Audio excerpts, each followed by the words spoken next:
Good afternoon, honorable members. When we suspended for lunch, we were debating the midterm budget report. I assume we are ready to start, but before we start, we're going to ask our brother from Southern Shores, honorable member, to open us up in prayer. So we could ask God to lead us and guide us along the way. Yeah. Flesh and blood did not reveal that to you. Let's pray. Our Father God, we truly thank you for who you are. We thank you, God, for giving us the opportunity and a privilege to be in this honorable house. I pray, God, that we act in an honorable manner to give you honor and to give you praise. We pray, God, for every speaker today, Father, that they put country first.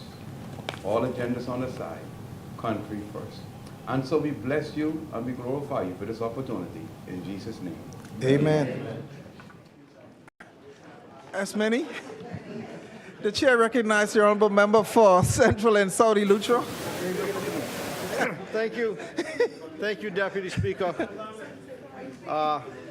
Since we led off with a prayer from Southern Shore, I just go with the Bible verse. And you have to start, if you're a good PLP, you got to start with the Bible verse. The book of John, chapter 9:4, says, I must work the works of him that sent me while it is day, for the night cometh when no man can work. Mr. Deputy Speaker, I rise this afternoon humbled for several reasons and grateful to have this opportunity to represent the great constituency of Central and South Eleuthera, and to work as hard as I can and to provide positive results, not just as a member of Parliament, but as the Minister of Works and Family Island Affairs. Further, Mr. Deputy Speaker, the passage speaks literally that we are living in a time when no man or woman knows the day or time that when their work on earth will expire. So while we have this opportunity, we must ensure that we carry out our respective mandates to the best of our abilities. It is with this reality that I extend condolences on behalf of my wife, Delia, and our son, David, and the entire constituency of Central and South Eleuthera to the families of those who have lost loved ones over the past few months. The list who have gone on is so long, but I would like to highlight 3 individuals from my constituency. The loss of Van Johnson of James Cistern, Eleuthera, who was indeed a hard pill to swallow for the Paddy family and the community of softball nationally. Van was an unsung hero and played a major contribution to softball and this community. Additionally, Van was a member of the Ministry of Works family, having served the public service not just in New Providence, but on Eleuthera as well. I would also like to speak to Nurse Priscilla Scavalla, who spent her entire career caring for and nurturing her community, known as the People's Nurse. She leaves a void that can never be filled. Also, Deputy Speaker, known widely for his lead vocals to the song Stealing Love, Herbert Mackey has been singing and bringing music to Eleuthera for decades before moving to Nassau. Mr. Mackey's life is another that we can learn from and shape the national conversation, as we must ensure that those persons in the orange economy are compensated and recognized for their contribution to nation building. There are many more persons that are no longer with us from within our constituency, and I extend heartfelt condolences to each and every family that is experiencing great loss. Mr. Deputy Speaker, before I get into my presentation, let me start off by congratulating my cabinet colleagues for their leadership. The member for Elizabeth, not only in reference to BPL, but also in reference to realizing that policy and legislation is forever changing and moving. Legislation and policy evolves. And sometimes as an administration, you have to revise a decision made for the betterment of the people affected. I commend my colleagues for their attentiveness to the Bahamian people. As a former fisherman, a boat owner, and seafarer, the reevaluation of the boat registration fees is a welcomed relief to the boating community. It's a testament to the strength of our democracy and the compassion of our leadership. We did in reverse, Deputy Speaker, a decision for special interest groups like foreign millionaires and billionaires behind the gates with one letter. But this was done to benefit the hard-working class of the Bahamian people that we serve. Mr. Deputy Speaker, the Ministry of Works and Family Island Affairs carries a great weight. And as such, I endeavor to more aggressively ensure that all major concerns everywhere are addressed as best as we can, as we know that all Bahamians, citizens, and permanent residents have the right to be provided with all the goods and services that falls on the government. It has only been about 6 months since assuming the portfolio and the responsibilities for this ministry, and we have had several major accomplishments. We have made great strides in improving the poor state of the roads, not only here in New Providence, but also on the Family Islands. We have taken necessary steps to repair and reconstruct major thoroughfares that over time have deteriorated due to natural and unnatural occurrences like weather, heavy traffic, and aging. Mr. Deputy Speaker, teams within the civil engineering section of the Ministry of Works began to earnestly address concerns of residents with 2 rigorous programs: pothole patching and road paving. The Ministry of Works, to put into context, is responsible for over 800 miles of road on New Providence. In 2023, paving was completed on some 25 miles of road. And for this year, 2024 alone, we will be paving 65 miles of arterial and community roads across New Providence alone. These include Tonique Williams-Darling Highway, Joe Farrington Road, sections of Blue Hill Road, East Bay Street, sections of West Bay Street, Dawsville Street and surrounding roads, Montrose Avenue, Mount Royal Avenue, Cowpen Road, Windsor Field, Eastern Road, Soldier Road, East Street, Kemp Road, and community and urban roads. Total funding, for these road repairs has been agreed by Cabinet at $98,210,000 to be expended in New Providence alone. This will be utilized on road repairs, sidewalk construction, and drainage repairs. And to add to that, the Ministry of Works has just put out tender packages for seven packages for roads within the inner cities and other roads in New Providence. And I wish I had time to call out all the names of these roads in these constituencies, but they only give me 30 minutes. Everywhere. Paving everywhere. We're paving everywhere. Just road. Just road. Functions of the Ministry of Works spread far and wide, and the sole responsibility of improving, providing, and maintaining the physical structure and natural environment of this great country we call the Bahamas falls on us. Mr. Deputy Speaker, I want to be very clear on this issue. As a Family Island member, I intend to do all that I can to ensure that in whatever capacity I am called upon to serve, that I do so unapologetically for the Family Islands. For far too long, our islands are on the tail end when it comes to infrastructure and investments. My mandate will not solely be focused on roadworks here in New Providence, but the Ministry of Works and Family Island Affairs is moving with the same energy and enthusiasm with Family Island infrastructure and works including paving exercises, reconstruction of roads, carriageways, bridges on various islands, and reconstruction and expansion of airports. Mr. Deputy, in Andros, in January 2023, we started the reconstruction of 16.5 miles of road with hot mix asphalt in the settlement of Red Base, North Andros, 12 miles of repairs on the main road and 4.5 miles in the settlement areas. This project is budgeted for $13.7 million. Additionally, works in Andros include the reconstruction of over 18 miles of main road in central Andros from Fresh Creek to Bering Point, and road repairs and carriageway rehabilitation in South Andros along the main Queens Highway from Driggs Hill to Morris Bay, which totals around 19 miles. This project, Mr. Deputy, started out with traditional P-rock and sand and seal at a cost of $8.54 million, but now this South Andros will be improved to asphalt paving like the paving in the north and in New Providence. In Abaco, the roads in Pelican Shores were in deplorable condition for a number of years, especially since the passing of Hurricane Dorian, as well as some major water works. The roads are now receiving a major reconstruction and hot mix asphalt.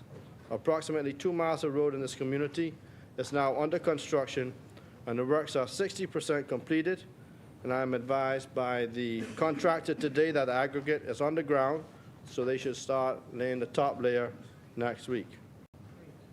In Long Island, Mr. Deputy, another project in the Family Island program, this time involving 5 miles of road repairs and rehabilitation, mainly in the north of Long Island from Stella Maris Airport to Seymour's, and isolated sections in the south.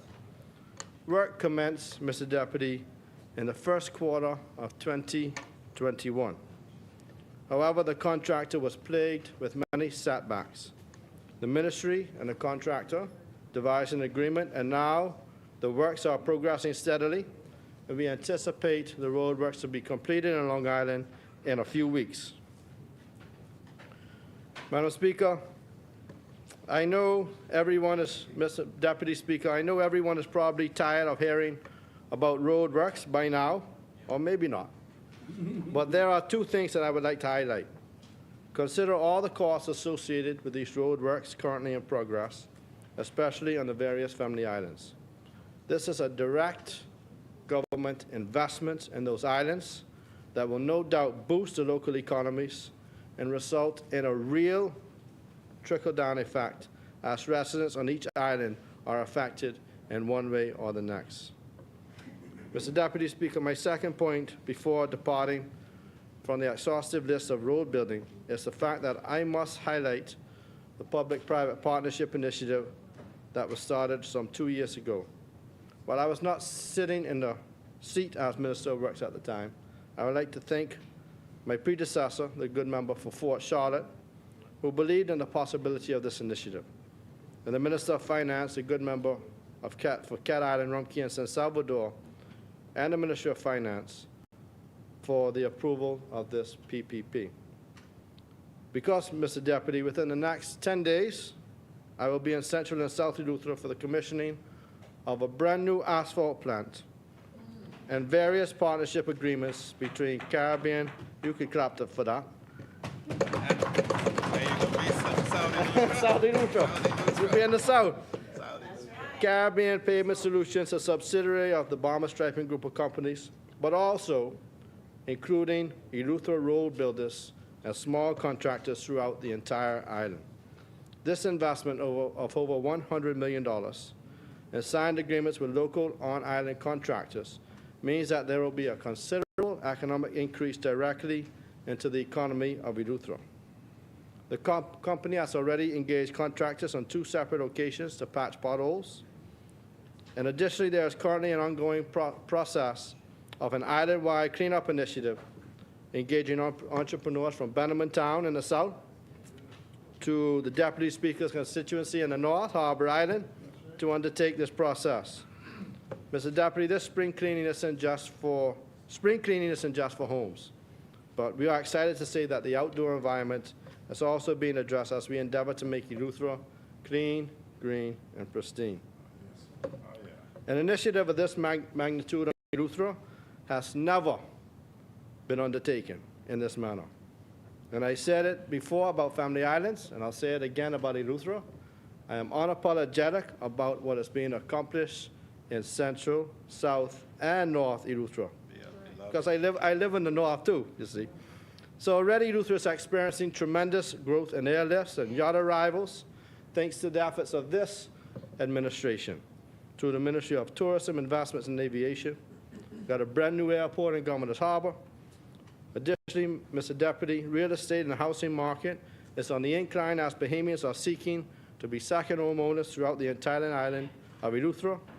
And Eleuthera is still a favorite destination and investment potential for foreign direct investments from all over the world.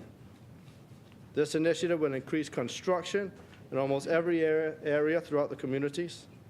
And Eleuthera is poised for an economic renaissance. And I implore every resident and Eleutherans throughout the island to consider an investment in home and they get ready for the renaissance.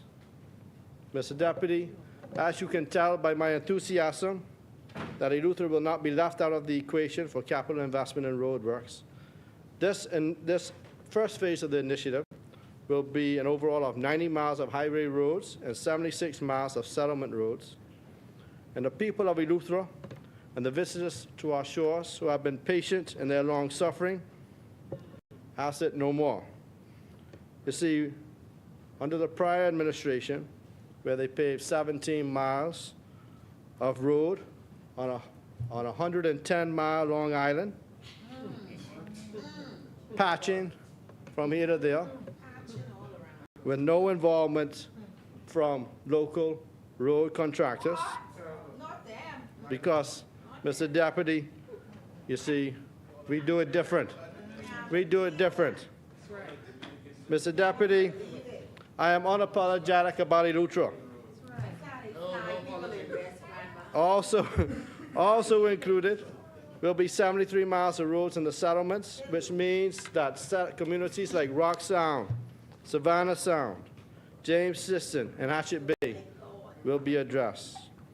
In addition to these road works, Mr. Deputy, John Millis in Bannerman Town, who has had water issues way before my time, legacy issues. They have had the issue of having to tote water from other plants to supply these two communities with water. Mr. Deputy, residents like Philip McPhee, Kenel Wildman, Taran Mackey, and Shirley Roll have pleaded on behalf of their communities for potable water. If it weren't in my power, Mr. Deputy, it had been done yesterday. However, they say Rome wasn't built in a day, and I'm happy to announce that with this PPP, water will be finally piped to these two communities that haven't had running water for decades.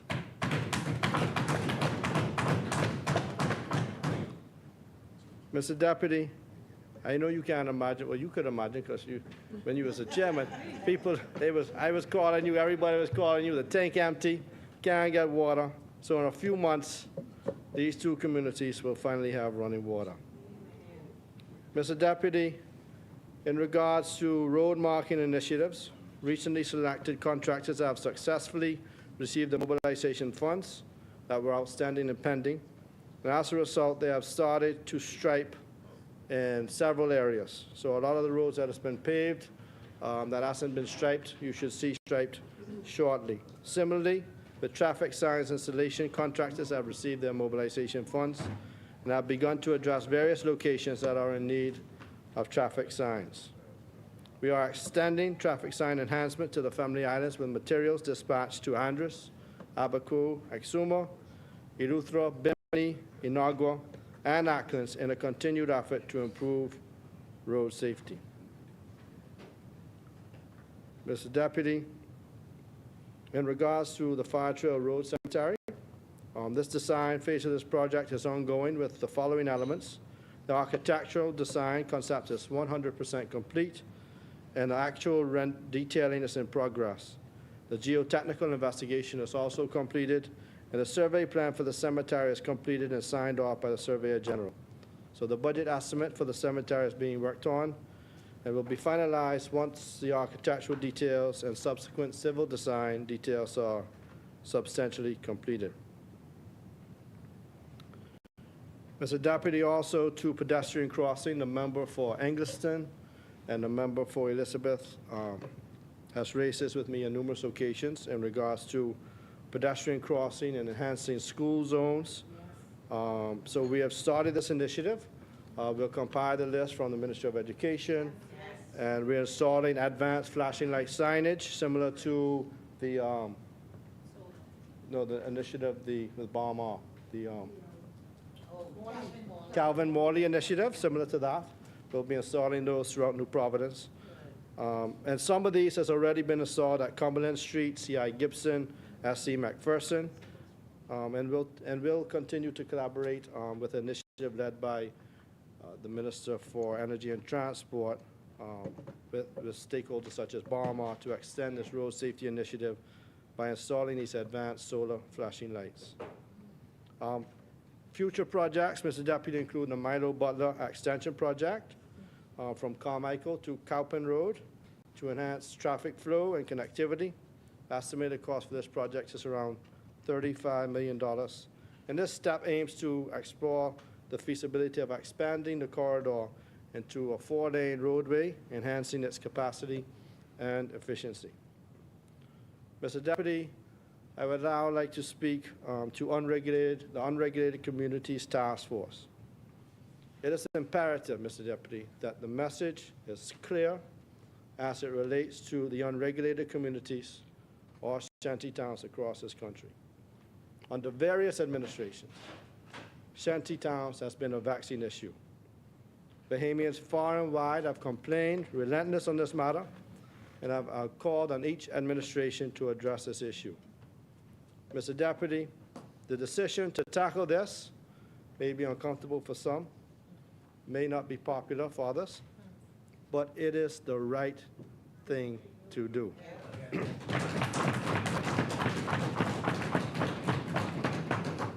This Davis administration has committed to tackling these unregulated communities, not only here on New Providence, but on the Family Islands as well. These communities are a danger to the country. They are environmental, health, and safety concerns, and the government's mandate is to ensure the safety and welfare of its citizens and lawful residents. To date, in New Providence alone, 156 illegal structures have been demolished in 3 separate communities. The task force has carried out demolition exercises in the eastern, southwestern, and western districts between November of last year and February 2024. Mr. Deputy, we have a zero tolerance approach to this issue.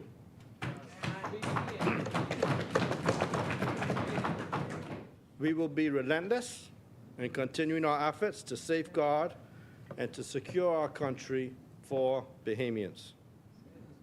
Mr. Deputy, before I go any further, there have been some misconceptions regarding the task force as well, and the process on how it undertakes prior to demolishing illegal structures. So I wish to pause right here just to explain. First, building control officers from the Building Control Division of the Ministry of Works goes into the unregulated communities. We evaluate the area. Following their investigations, a 28-day notice are posted on the illegally built structures.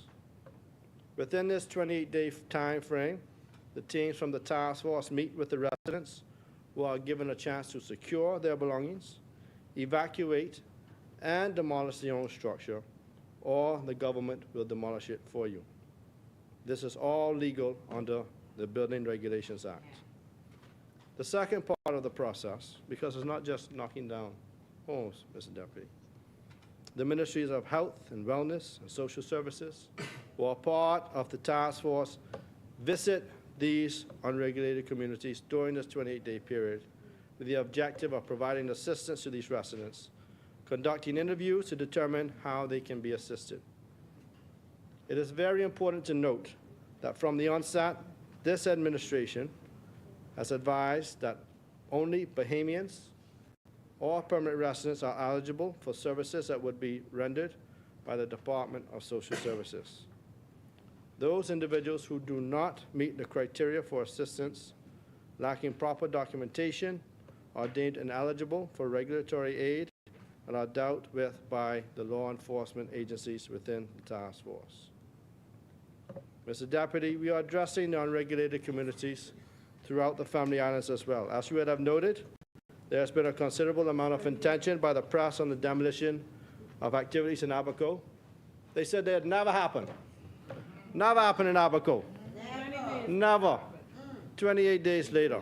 Sure as faith.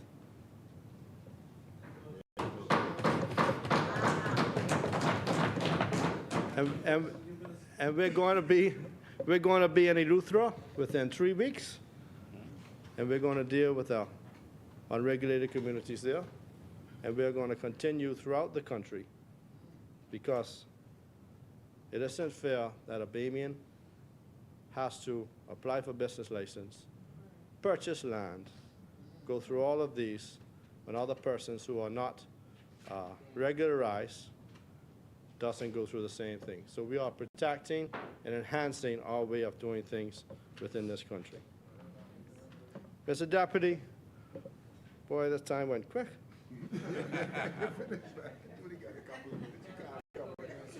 I can't cover it. Mr. Deputy. Why, this was a snapshot. Mr. Deputy, I get 10 minutes like Marco City. 6 minutes. Mr. Deputy, I want to speak briefly to. It's important, Mr. Deputy, that the Ministry of Works and Family and Affairs works hard to meet its mandate to redevelop the Department of Local Government throughout the Family Islands. We have members from local government here today who continue to work hard, not only with local government, but to solidify sailing as our national sport and to support all of our cultural festivals and regattas. The extraordinary team at Family and Affairs, after a 2-year-long hiatus, hosted the Sir Derwin Knowles National Junior Sailing Championship. Over 100 children, along with chaperones, traveled from the various Family Islands, and with approximately 40 students from New Providence to compete in the junior regatta. 11 schools from New Providence were invited to observe, interact, and to obtain training in sailing.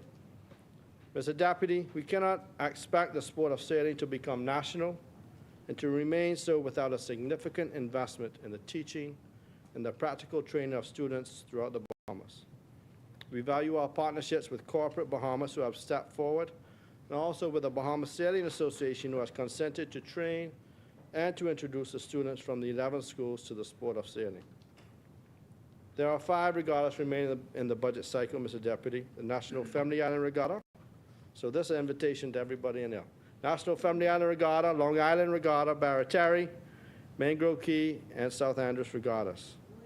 Subventions for these regattas total $480,000, and funding is being sought to assist with these subventions as we continue to invest not just in sailing, but in the orange economy and cultural aspects of the Family Island communities.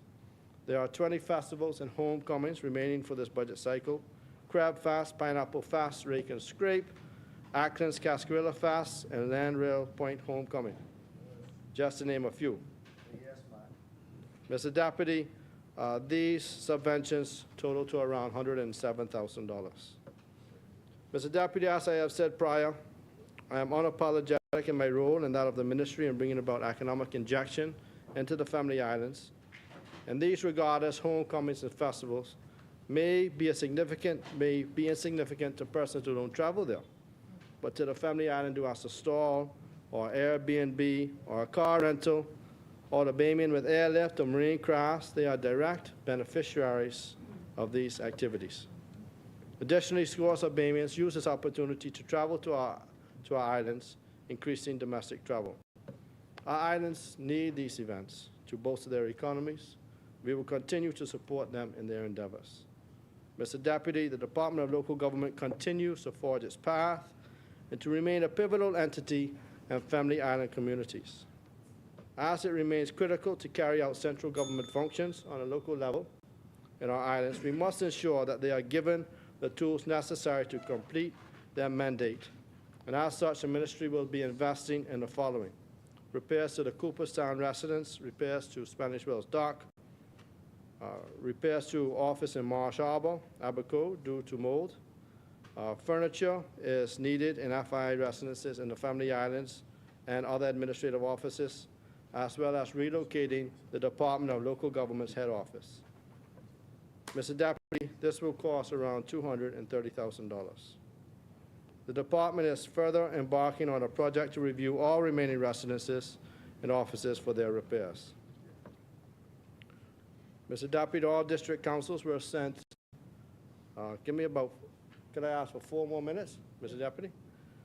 33 districts were given a total of $689,000 for cleanup throughout the country. And I can also confirm that the local councils received their committed 10% increase to their total budget for 2023 to 2024. And I'm also happy to report that the local government district council staff received their back pay for the increase of minimum wage from 2022 to 2023 during this budget cycle. Mr. Deputy, we at the Ministry of Works and Family and Affairs have adopted the attitude to provide just results. We will continue to do our part to improve the lives of Bahamians everywhere as it relates to our portfolio. We will be introducing a number of new initiatives and invest in the digitization of the ministry to ensure that as our country progresses, our citizenry can also have access to services electronically to improve the ease of doing business. Additionally, I plan to upgrade and modernize the ministry's headquarters on JFK because I firmly believe that while ensuring that the mandate is carried out, the staff who are tasked with making sure that these goals are accomplished should be in an environment that is conducive to productivity. Governance is both external and internal, and the staff of these ministries are an equal partner in producing just results. Mr. Deputy, I end as I began. I must work the works of him that sent me while it is day, for the night cometh, and when no man can work. Mr. Deputy, Central and South Eleuthera supports the mid-year budget. Thank you, Honorable Member. As many, the Chair recognizes the Honorable Member for North Andros and the Barry Islands.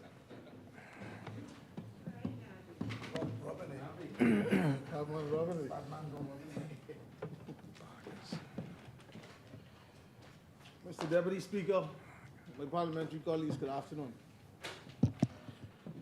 Deputy Speaker, I rise on behalf of the great people of North Andros and the Barry Island. They say that a good PLP member of Parliament always begins with a scripture. The psalmist David declares, I will bless the Lord at all times. His praise shall continually be in my mouth. You say synonymous? Deputy Speaker, allow me 2 minutes to make mention of a few house cleaning items. Condolences and birthday shout-outs to a few family members and constituents of Nabi. I would like to say a special good afternoon to my loving and caring mother, Lenora Jane Brennan, in Mangrove Key, Andros, and to my grandmother, Pandora Veronica Miller, to my sons, Caden, Carter, Kimera, and Cameron. Daddy, love you dearly. Deputy Speaker, I would also like to acknowledge some family members who recently passed away in the last 3 weeks. My dear grandmother, Dorian Lightbourne, my aunt, Sergeant Raquel Lightbourne, who will be laid to rest tomorrow, 10 a.m. at Mount Tabor Church, and my granduncle, David Gibson. May their souls rest in peace. To all the residents of North Andros and the Barry Islands who have lost loved ones, my sincere condolences, and those who celebrated a birthday, please do enjoy your new year, and I pray blessings for each of you. Deputy Speaker, as I continue to serve the people of North Andros and the Barry Islands, I have experienced what it really means to be touched with the feelings of infirmities of the people, to feel what they are going through, and to be given the opportunity to make their lives better. Deputy Speaker, I must serve the people of Nabi with humility because I am cognizant that if it were not for them, I would not be serving in this honorable place today. In this regard, I am constantly looking at ways to see how I can make their lives change for the better. I cannot afford to leave them behind, but to help and assist with the development of the family islands to make their lives more comfortable and a little easier. Deputy Speaker, I believe that we can only be effective leaders when we have left a positive legacy behind. A legacy that clearly signifies growth for those who have elected us to serve them and to ensure that their lives move to another level. Deputy Speaker, we continue to implement programs and host initiatives to ensure that the constituents are appraised with the information and given the answers to their many questions. We are presently expanding the NABI Self-Development Institute to include hands-on programs for postgraduate students and adults to learn new skill or trade. These programs will include cosmetology, barbering, nail technology, fly fishing, and to assist those constituents with the basic mathematics and English courses for them to obtain BJC or BGCSE certificates. Deputy Speaker, last month I hosted a town meeting with my constituency of North Andros with several of my parliamentary colleagues to address a multitude of concerns from the residents. These concerns range from road infrastructure, recreational areas for the children, crown lands approvals, opening of the passport office, to the creation of job opportunities, etc. Deputy Speaker, at the end of the meeting, the residents left with hope that I am continuously working on their behalf to address their concerns. This administration is working to bring the family islands up to par, and I will continue to agitate for them so that they may see changes for all the constituents of Nabi. During the past few months, we have seen several constituents join the armed forces to begin a rewarding career. Deputy Speaker, it touched my heart to see the smiles on the faces of the young adults from Nabi when they join the notable professions, whether it be the Royal Bahamas Police Force, Defense Force, the prison, customs, or immigration department. I want to publicly congratulate all of them and wish them a successful future. However, Deputy Speaker, there is still much work to be done. I will continue to agitate for the physical presence of a commercial bank on the family islands to enhance the way of life for my people. Nabi, please take advantage of and attend the North Andros Chambers of Commerce, Economic and Investment Conclave next week, Wednesday the 13th of March at the Landcraft venue in North Andros from 8 a.m. to 3 p.m. There will be over $100 million of lending powers at this year's conclave. The mid-year review provides us with an opportunity to present to the Bahamian people the progress on how this administration have exercised fiscal prudence for this budget period. Deputy Speaker, during this budget period, we have seen the growth of the Bahamian economy and the growth of the various sectors. We have recorded numbers of tourists traveling to the Bahamas by sea. Additionally, this administration is working assiduously to ensure that our airports throughout the family islands are clean and comfortable for all our visitors. This remains a work in progress, and I am confident that we will accomplish this task. Deputy Speaker, as the economy rebounds from the devastating hit of the COVID-19 pandemic, we have seen more Bahamians' ownership of businesses throughout the Bahamas, cruise ship passengers enjoying the Bahamas, even visiting some of our family islands. We must be about business of the people, enhancing the way of life of Bahamians and making it better so that tourists may also have a pleasant experience when they visit our shores. Deputy Speaker, over the last few weeks, we have seen crime taking a toll throughout the country. This administration will continue to work with all stakeholders to ensure that the Bahamas remain a safe place for all of us to enjoy. We have and we will continue to provide the various law enforcement agencies with the necessary tools they need to fight crime as an administration. We have amended the Bail Act to ensure that repeated offenders are not back on the streets after continuing a life of crime. Deputy Speaker, parents are part of the stakeholders in our country. We play an intricate role in making certain that our children are fully developed in all aspects. In this vein, I would like to encourage parents to carry out their responsibilities and to make certain that their children are involved in wholesome activities so that they may not become productive, contributing adults to our country. Deputy Speaker, this administration has taken decisive steps and will continue to exercise fiscal responsibility to increase collection of our taxes. We have begun a roadmap to introduce corporate tax. With the introduction of the corporate tax, I believe that it will go a long way as it relates to exercising fairness across the board. In this regard, it is only reasonable if you earn more that you expect to pay more. Deputy Speaker, the Honorable Prime Minister Philip Brave Davis gave this administration the mandate that we must become self-sufficient and be able to feed ourselves. BAMSI plays a critical role to make certain we achieve such sustainability in the Bahamas. We are aware that the Bahamas is challenged due to supply chain issues, the high cost of shipping and fuel, climate change, and now the war in Ukraine. Deputy Speaker, when we grow locally, we are aware of exactly what we are eating, and we reduce the high import bills which trickle down to our own economy being boosted. Additionally, we also see a reduction in the cost of food items in the local food stores. Deputy Speaker, we are taking decisive steps to enhance the lives of our people. Inflation is no secret. We can all attest to this due to the prices in our local supermarkets. This administration has ensured that our public servants receive promotions they rightfully deserve. And we have also seen an increase in the minimum wage. For many, this will go a long way to assist with paying another bill or simply helping with lunch for the children. Deputy Speaker, care is an action word, and it must be felt by the people of this country. This administration is demonstrating to our people that we care. Yes. Talking is enough. Talking is not enough. The wealth must become common among the common man, and they too may enjoy the Commonwealth of the Bahamas. Deputy Speaker, let me turn my attention to Ministry of Works and Family Island Affairs, where I serve as the Parliamentary Secretary.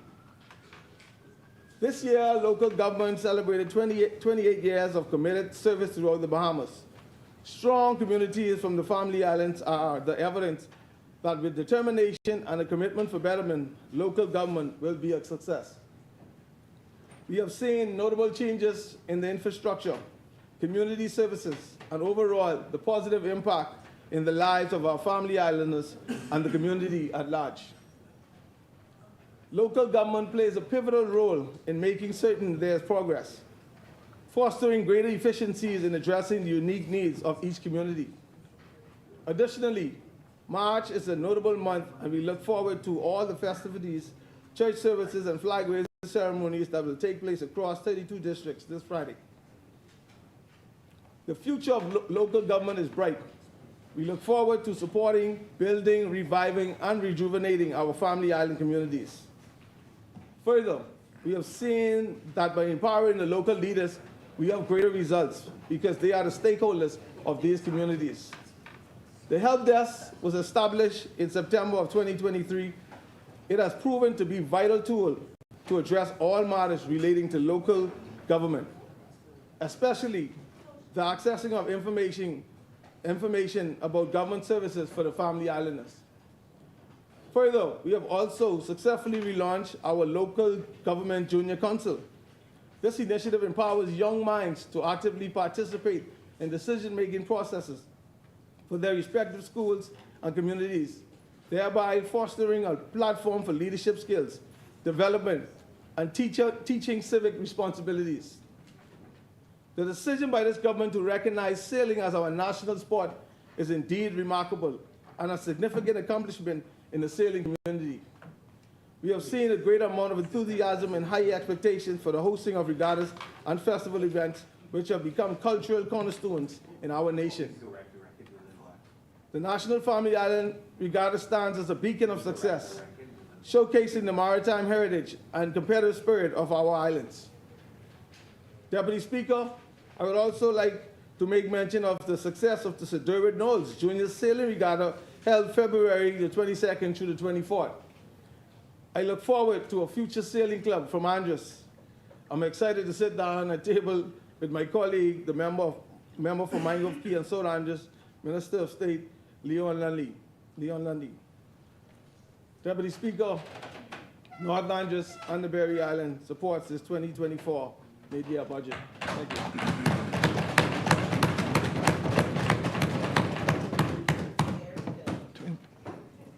2024. The chair recognizes the honorable member for St. Anne's. Thank you, Mr. Deputy Speaker.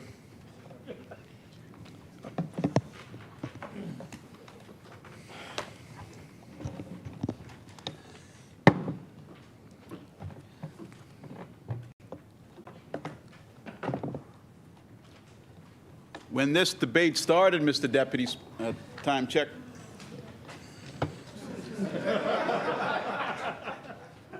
Thank you.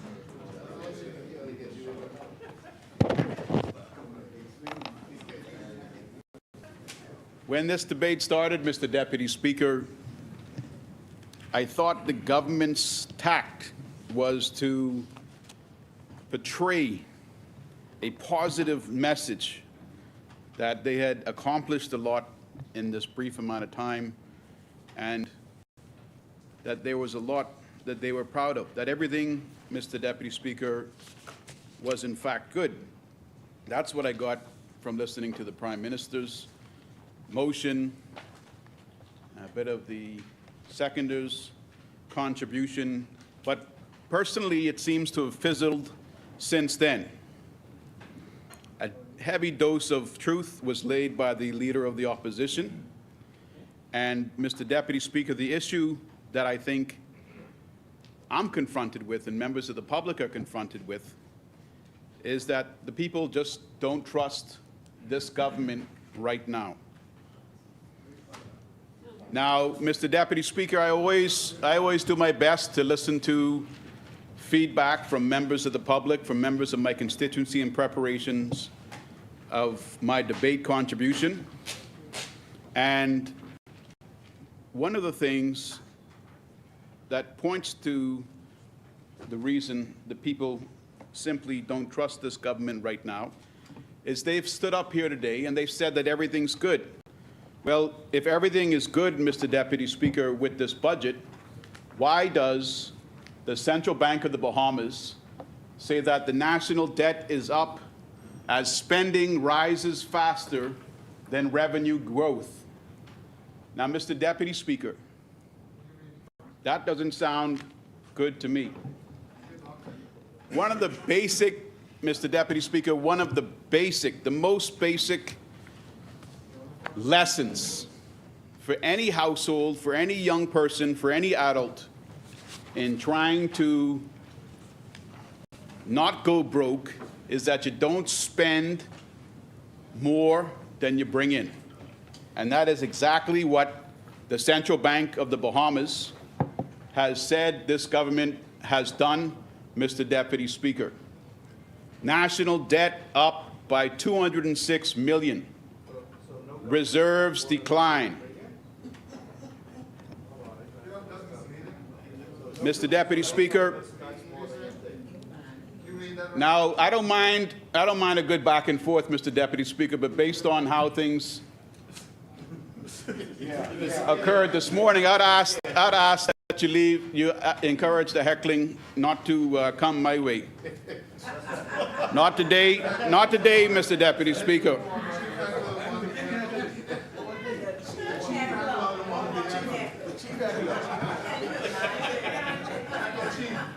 So, Mr. Deputy Speaker, the problem with this mid-year budget report is that the people don't trust this government.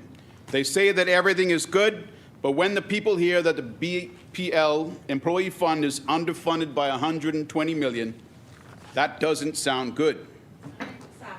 They say everything is good, but when you take money, government money, Treasury money for political purposes like West Grand Bahama and Bermuda, the people know everything is not good. The people know that everything is not good when you spend moderately $10 million of a proposed $200 million from a Family Island Development Trust Fund. The people know everything is not good. Mr. Deputy Speaker, there was a projected $200 million development fund to help the Family Islands proposed by the Prime Minister, the member for Cat Island, Rumkey and San Salvador, during the 2022-2023 budget communication.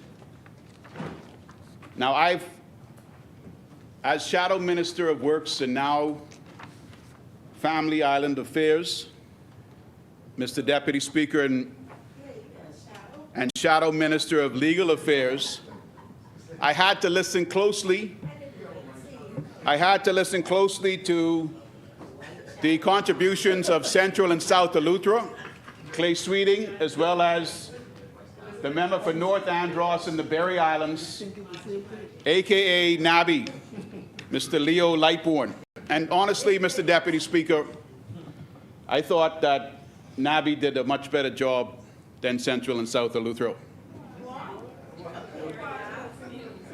But my point is, Mr. Deputy Speaker, that these are the gentlemen who should be talking about this $200 million development fund to help the Family Islands, and not a single thing was said about that development fund, about that trust fund for the benefit of the Family Islands. Monies, 10% that should come from revenues generated in those Family Islands by way of real property taxes and also by way of vehicle registration fees. Not a single thing was said. All I heard was, like, I think Clint Watson, former press secretary in the office of the Prime Minister, coined the term, just road, just road, just road. Now, I do appreciate the bits of road that are going into my good constituency and the pothole paving. But the problem with setting down a serious budget is that people are seriously looking at you to inform them about the progress, and I've not seen any progress on this $200 million Family Island Development Trust Fund. Now, Mr. Deputy, when you say the exchange of information system wasn't working, and that was the issue for the blacklisting, and then after, 2 years after you're removed, only then do you acknowledge that there were in fact exchanges before you got us blacklisted. When that happens, Mr. Deputy Speaker, the people know everything is not good. When you calculate everything and table a budget, the budget we're in the middle of right now, and table a budget deficit target of $131,500,000. But you come back in here now and tell us that you've exceeded it by more than $250 million, just at the halfway mark. The people know everything is not good. When the Minister of Energy says, this is what the deal is not, when in fact the people want to know what the deal is, the people know, Mr. Deputy Speaker, that everything is not good. When you say BPL needs $1 billion, Mark Zuckerberg, billion, Elon Musk, billion. This PLP administration has brought billion-dollar debts into the ears of the Bahamian people, and we know, Mr. Deputy Speaker, that everything is not good. That everything is not good. Billions, Mr. Deputy Speaker. Billions. Now, when you're spending $2.5 million, Mr. Deputy Speaker, when you're spending $2.5 million, Mr. Deputy Speaker, on an elevator in the office of the Prime Minister, and the total cost should not exceed more than $500,000, the people know everything is not good. This is not me making things up, Mr. Deputy Speaker. This is exactly what is going on. This is what they have presented. This is what they have stated today. This is what the papers have reported today. Mr. Deputy Speaker, they far exceeded the budget by about $250 million, the deficit target. That's not good. Don't come into my house. Don't leave the house with the college savings and waste it and come back broke. That's exactly what this administration has done. They've gone out with enough, and they've come back with nothing. Mr. Deputy Speaker, when you got $1 million over the travel budget, the people know that everything is not good. When you're abandoning a road traffic location, Thomas A. Robinson Stadium, Minister of Transportation is leaving as I speak. When you're abandoning a road traffic location because you let the building go without maintenance, Mr. Deputy Speaker, now unfortunately for my Central and South Eleuthera colleague, this is now his responsibility. But, Mr. Deputy Speaker, The chair but, recognizes Mr. Deputy Speaker, the chair recognizes the honourable member for Central and South Eleuthera. You know, you could only listen to so much foolishness for so long. And I remember when I was a young boy, and I used to watch House, right? And I used to watch members, and when you come in here, you really want to at least speak the truth, right? And the member continues to mislead the House in more ways than one. Number one, the stadium has not been maintained for 5 years under their watch. 4.5. 4.5, yeah, under their watch. This administration, hold on, this administration is working along to get it completed and get it ready for the relays. And even further than that, the reason we're doing it is because the Minister of Youth, Sports and Culture is investing in sports and culture, what that side refused to do. Number two, you can't speak about the family islands when you don't live on one, right? This administration has invested more in the family islands than that administration thought about. They invested $12 million in roads in Eleuthera. We're investing over $100 million. We're putting BTVI in Eleuthera. We're paving in North Andros. We're finishing the road, but they couldn't finish in South Andros. We're finishing the road that they couldn't finish in Long Island. Oh, yeah. We're finishing roads that they could stop, they could never get to the point of finishing.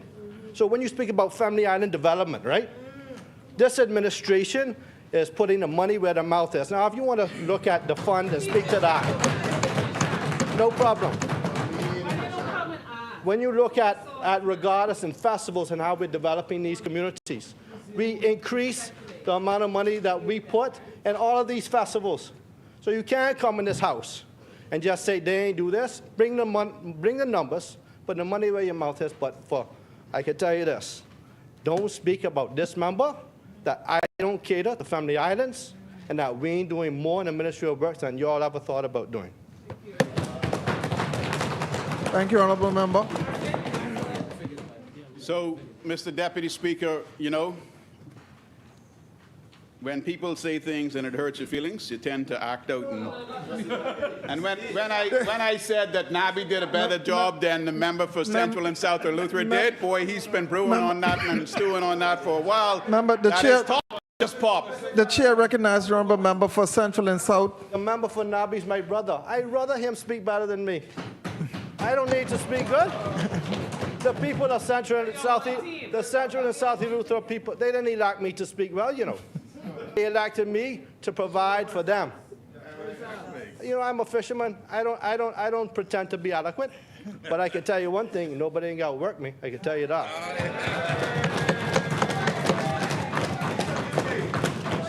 So this ain't personal for me. This ain't personal. But when you speak about my work ethic, that's personal.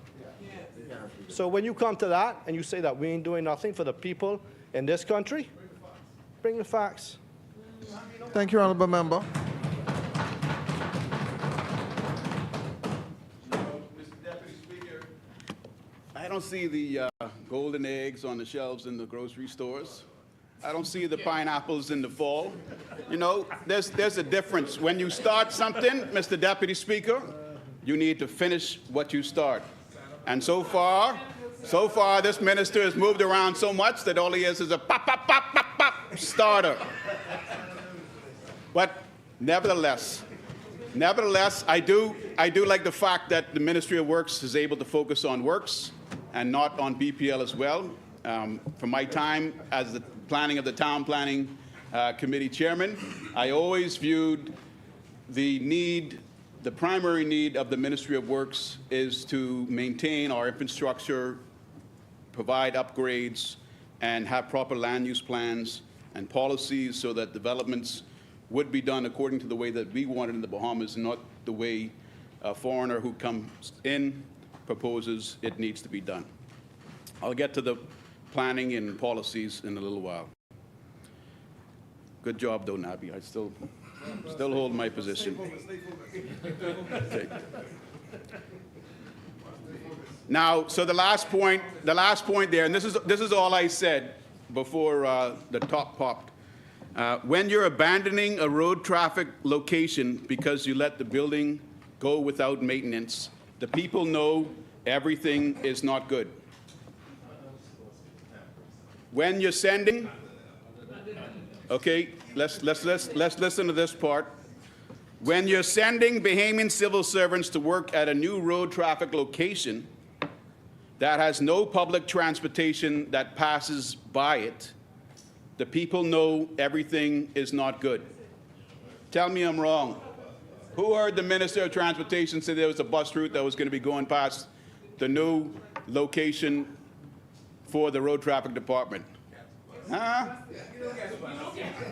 Crickets, crickets, crickets, crickets, crickets. No bus route, but they're sending the civil servants there to work. No bus routes. No planning. When you arrive in a family island and tear out speed bumps put in by local government, the people know everything is not good. The chair recognizes the honourable member for Central and Saudi Lutra. Deputy, the speed bumps were installed without approval from the Ministry of Works. You can, and get the facts again. It was 8 speed bumps, or 9 something. 3 of the speed bumps was installed by local government. The other speed bumps was installed by a foreigner who installed the speed bumps on our road in Abaco. So at least get the facts right. Please. Thank you, honourable member. The chair recognizes the honourable member for Central. I got 2 tops and popping. South Pop, pop, Abaco. pop, pop, pop, pop. The next one up now. Thank you, Deputy. The facts definitely have to be presented properly. The facts definitely have to be presented properly, Deputy Speaker. Following on what Central and South Eleuthera has already presented, that the majority of those speed bumps were put down by private individuals with no permitting, no regulation, without consultant, public works, or local government. It was contradictory to the law that we have here in the Bahamas. Secondly, the road in question is the main transport for the ambulance from the Keys.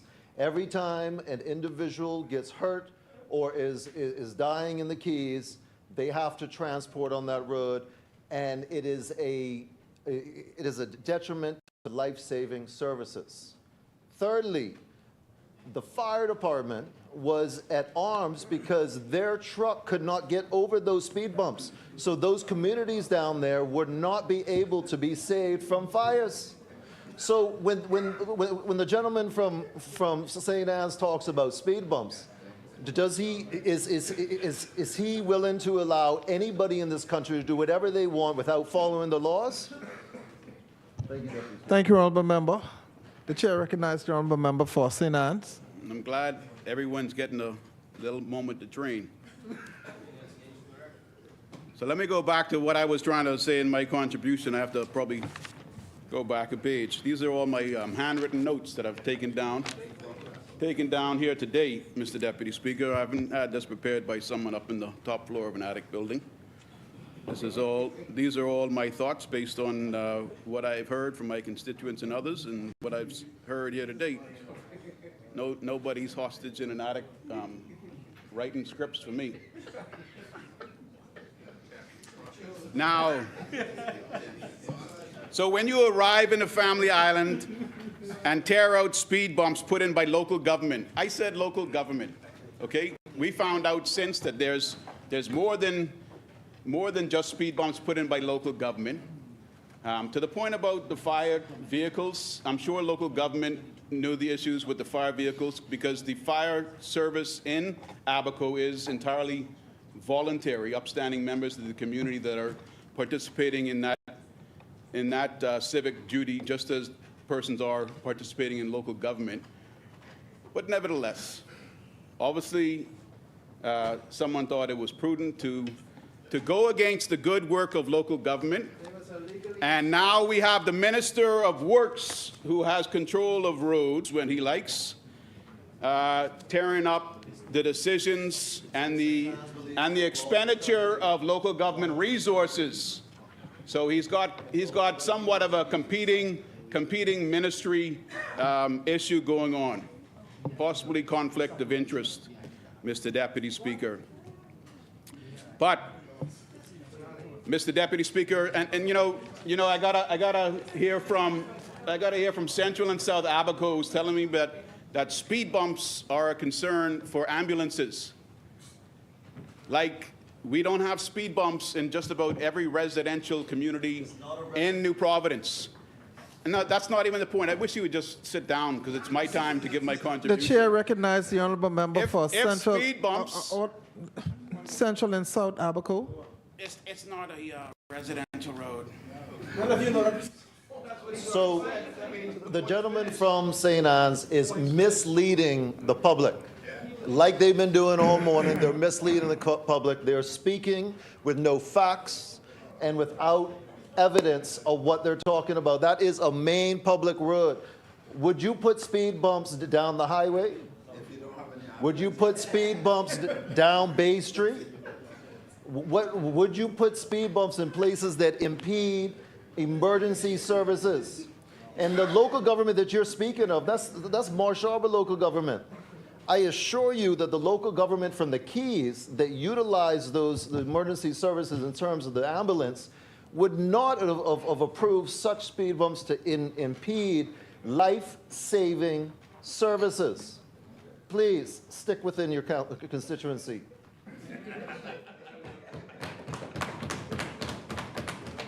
These tops are getting emboldened. Continue to stand up and tell me my business, Mr. Deputy Speaker. The point, Mr. Deputy Speaker, is that there are numerous residential neighborhoods in New Providence where there are speed bumps, and there are ambulances that go to and fro in those communities over those speed bumps on a weekly basis. Mr. Deputy Speaker,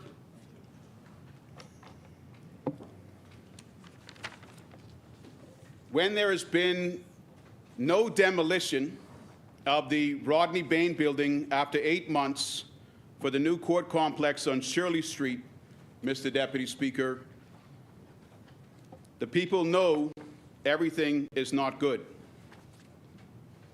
When it's been over 8 months and you haven't hired 5 additional Supreme Court justices to help reduce the backlog of cases, Mr. Deputy Speaker, the people know everything is not good.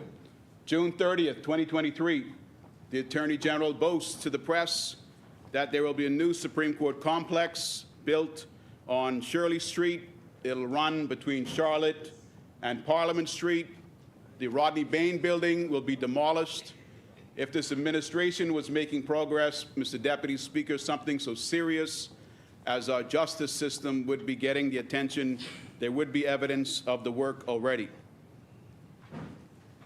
When members of local government don't know about a planning meeting in the community that approves the environmental destruction and development for a heavy commercial industry project in a residential area, the people know, Mr. Deputy Speaker, that everything is not good. Now, the project I'm referring to on October 27th of 2022 is subject approval in principle for a proposed project at the Crossing Beach, Marsh Harbor, Abaco. Please be advised that the Town Planning Committee has agreed to grant your request for an approval in principle for the proposal submitted by your company to include the following: a gas station and deli, B, toll parking lot, C, bait and tackle shop, D, fuel storage area. E, fuel dock. F, T-dock area. The approval in principle is subject to other governmental agency approvals, particularly the Port Department and the Department of Environmental Health. Now, it's my understanding, Mr. Deputy Speaker, that after that approval letter was signed, there was a meeting, and I have the minutes of a meeting of the Marsh Harbor Spring City Township Committee. That meeting was on the 7th of December of 2022, less than 2 months after this approval letter was signed. And Mr. Deputy Speaker, this is an issue that may be hard for people to allow me to complete my address on, as has been the case times already. But this is a local government issue, and that is one of the portfolios that I'm shadow minister for. Under those minutes, Chairman Thompson III welcomed persons present, including concerned members of the community who are inquiring as to the approval of the Colmar Solutions project, which is being erected in Marsh Harbor near Crossings Beach. He noted that he tried to contact the chairman of Town Planning and the Department of Physical Planning, but was unsuccessful. He also noted that he spoke with Administrator Roll and asked him to arrange a meeting with the chairman of Town Planning, but this effort was also unsuccessful. Administrator Roll clarified that he was not aware of the request for approval and noted that the proposal should have been tabled once received.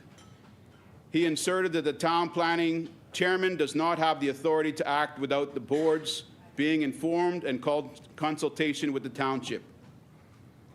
Chairman Thompson invited Mr. Frederick Gottlieb, High Rock resident, to the floor to express his concerns.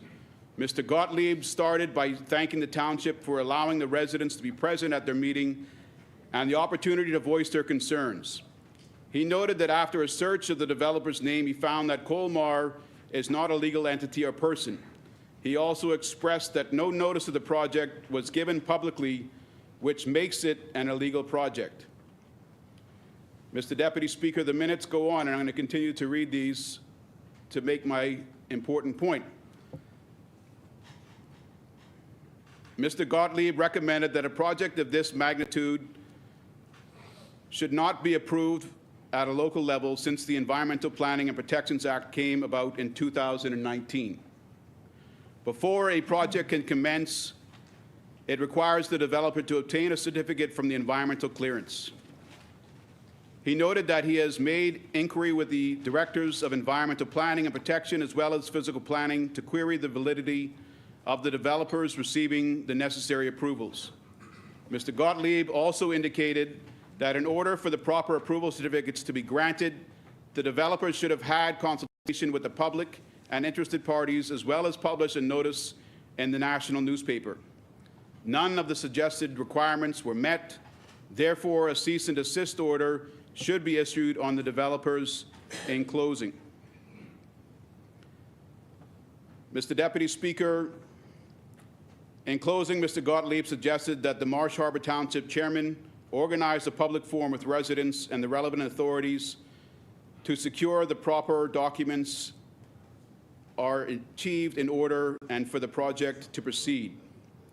Ms. Kanan, another High Rock resident, voiced her concern since her home is across from the development. She conveyed that the noise level from the tractors was an absolute nuisance. She was also agitated that a ridge, which was demolished by the developers of the project, saved her home in Hurricane Dorian. Mrs. Kanan, too, noted her disapproval of the project and asked the township to step in to cease the operation due to the fact that the location has been previously zoned as a residential area. Chairman Thompson addressed member Masoniti Joseph, the chairman of the local government authority, Central Abaco District Council Town Planning Committee, regarding the letter of approval in principle which was issued to Colmar Solutions, but not tabled with the town planning members. He expressed that the township has been put in a predicament because of his neglecting to address the request for approval in the proper manner. Member Joseph noted that he did sign the letter of approval in principle because he felt it was the right thing to do. Member Danny Sawyer expressed his disappointment in Member Joseph issuing an approval in principle letter to Colmar Solutions. He noted that the township is now being looked at as non-trustworthy since the residents feel like the township members are out of touch with what is going on in the community. Member Dale Hill made a motion that since all due legal process was not included prior to the temporary approval, a stop work order should be put in place as soon as possible. And that was seconded by Deputy Chairman Sawyer. And in conclusion, Administrator Rule advised that a stop work order has to be issued since the due process of law was not followed. He noted that with the legal battle, there's a no-win for the township. Mr. Deputy Speaker, I love the excitement of a regatta as good as the next man. But as the ministry just, I think, proclaimed Local Government Month within the last 48 hours, I would ask as Shadow Minister, and this is part of my job, it's not just to be critical and attempt to tear down the works of the government, it's also to put things on the horizon so that they can properly address them. This is one country, one Bahamas. I don't expect this administration will be in government after the next election, and I don't wish to inherit, on behalf of the Bahamian people, more problems than are necessary.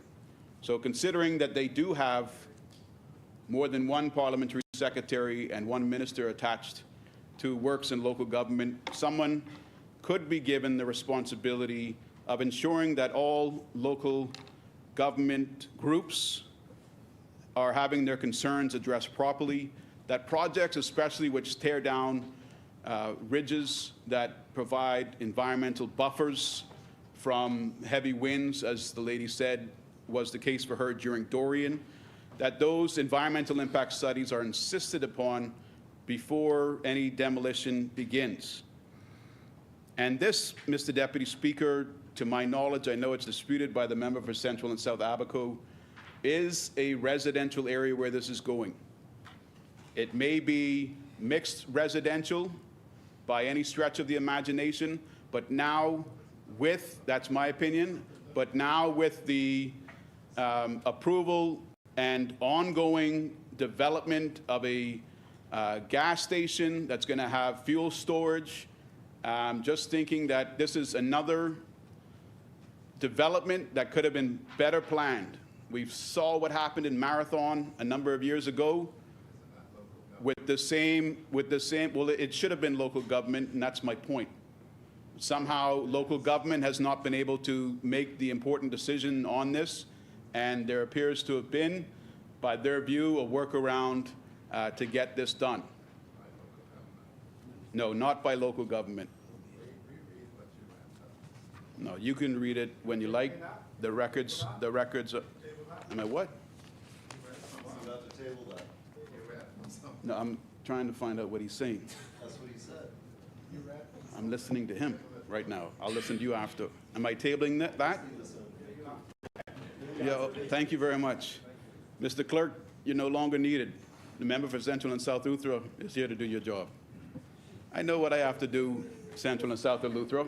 I know that when I rely on a document, I gotta table it. No, nobody needs all these tops popping in here tonight. All right. I don't know. I may not be able to recite the Book of John, but I know a pop and top when I see one. All right. So, Mr. Deputy Speaker, this government would have you believe that everything is good. They've tried to say that everything is good, but in 3 years, you still haven't gone public with the land use plans and land use policies for Nassau and the Family Islands. No one can tell me I'm wrong. When the brand new minister, former Minister of Works, member for Fort Charlotte, I think gave his inauguration speech on the budget, or the midterm budget might have come before their actual budget. He said that the Planning and Subdivision Act would be amended, and I think that was under consultation from one of the primary low-cost housing developers in the country. But there has been no amendment to the Planning and Subdivision Act bill. Now, some people may look at the Planning and Subdivision Act bill and say, oh, well, you know, this is just trying to tell us what we can't do when I want to do it, and there's too much red tape and bureaucracy. Well, one of the greatest things about the Planning and Subdivision Act is that it was going to establish a land use plan for New Providence. Identify the areas where you could do residential, where you could do mixed, where you could do commercial, where you would have to have corridors widened for future population expansion and thoroughfares, where you would place hospitals, where you would place resorts and developments, green and open spaces for the general well-being, health, and agricultural needs of the country. I mean, you look at Cowpen Road now, Mr. Deputy Speaker, the road is called Cowpen Road. You can't find one cowpen on Cowpen Road anymore, Mr. Deputy Speaker. What you find is parcels of land that people would have obtained leaseholds to, and after 20 years' time or so, they go back to the Lands and Surveys Department and say, guess what, you know, I did something good with this. Let me have the Crown grant for it. And then in second they get the Crown grant, they're subdividing it, and some low-cost home developers coming in and putting parcels up. And now you've got shanty towns up and down Cowpen Road, boy, and Panajuet. You need to know before you go. So, Mr. Deputy Speaker, what this country really needs is some land use plans. And after 3 years, you try to tell everybody that everything is good. The people know everything isn't good. The cost of one of these celebrations could have covered the cost to complete the land use plans and policies and roll them out to the public. Instead, the partying continues, and heritage sites like Montague Bay could be given away to someone waiting to build a sea runway. Tell me I'm wrong. That almost happened last year. That same Sir Derwent Knowles regatta we just heard acclamations about, that may not have happened because we would have had a private individual landing a seaplane, a big platform out there in front of the Montague Fort with planes landing day and night. You have to watch Montague. I encourage the member for Central and South Eleuthera to look at Montague Bay and declare it. Don't proclaim 2 days ago that this is local government month. You know, you don't have to take every single Monday, Tuesday, Wednesday, Thursday, Friday, Saturday, Sunday, day of the week and give it a new name. We're all good with the calendar. We follow that. But Montague Bay, make it a site. I think I'm just going to be one more minute, Mr. Deputy Speaker. My concluding point, Mr. Deputy Speaker, is that the fact of the matter is that everybody knows the country should be doing good. But it never actually will be under what's turned out to be the same old PLP. Thank you, Mr. Deputy Speaker. Thank you, Honourable Member. As many, the Chair recognizes the Honourable Member for Garden Hills. Thank you, Mr. Deputy Speaker. I proudly stand on behalf of the good people of Garden Hills to give my contribution to this mid-year budget debate. Mr. Deputy Speaker, the United Nations has long recognized that the imaginations, ideals, and energy of young people are vital for the continuing development of societies in which they live. The 2020 World Youth Report notes that around 185 million young people, accounting for some 22.2% for the total youth population, who are underemployed, face education and training challenges, are living in developed countries. This global crisis holds enormous challenges for our little country.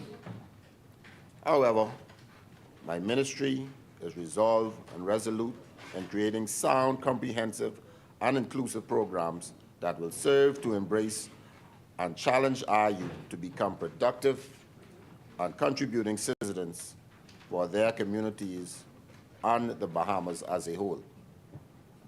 Mr. Deputy Speaker, I am pleased to announce that my ministry is developing a series of new policies initiatives that will separately but collectively address youth, sports, and culture, respectively.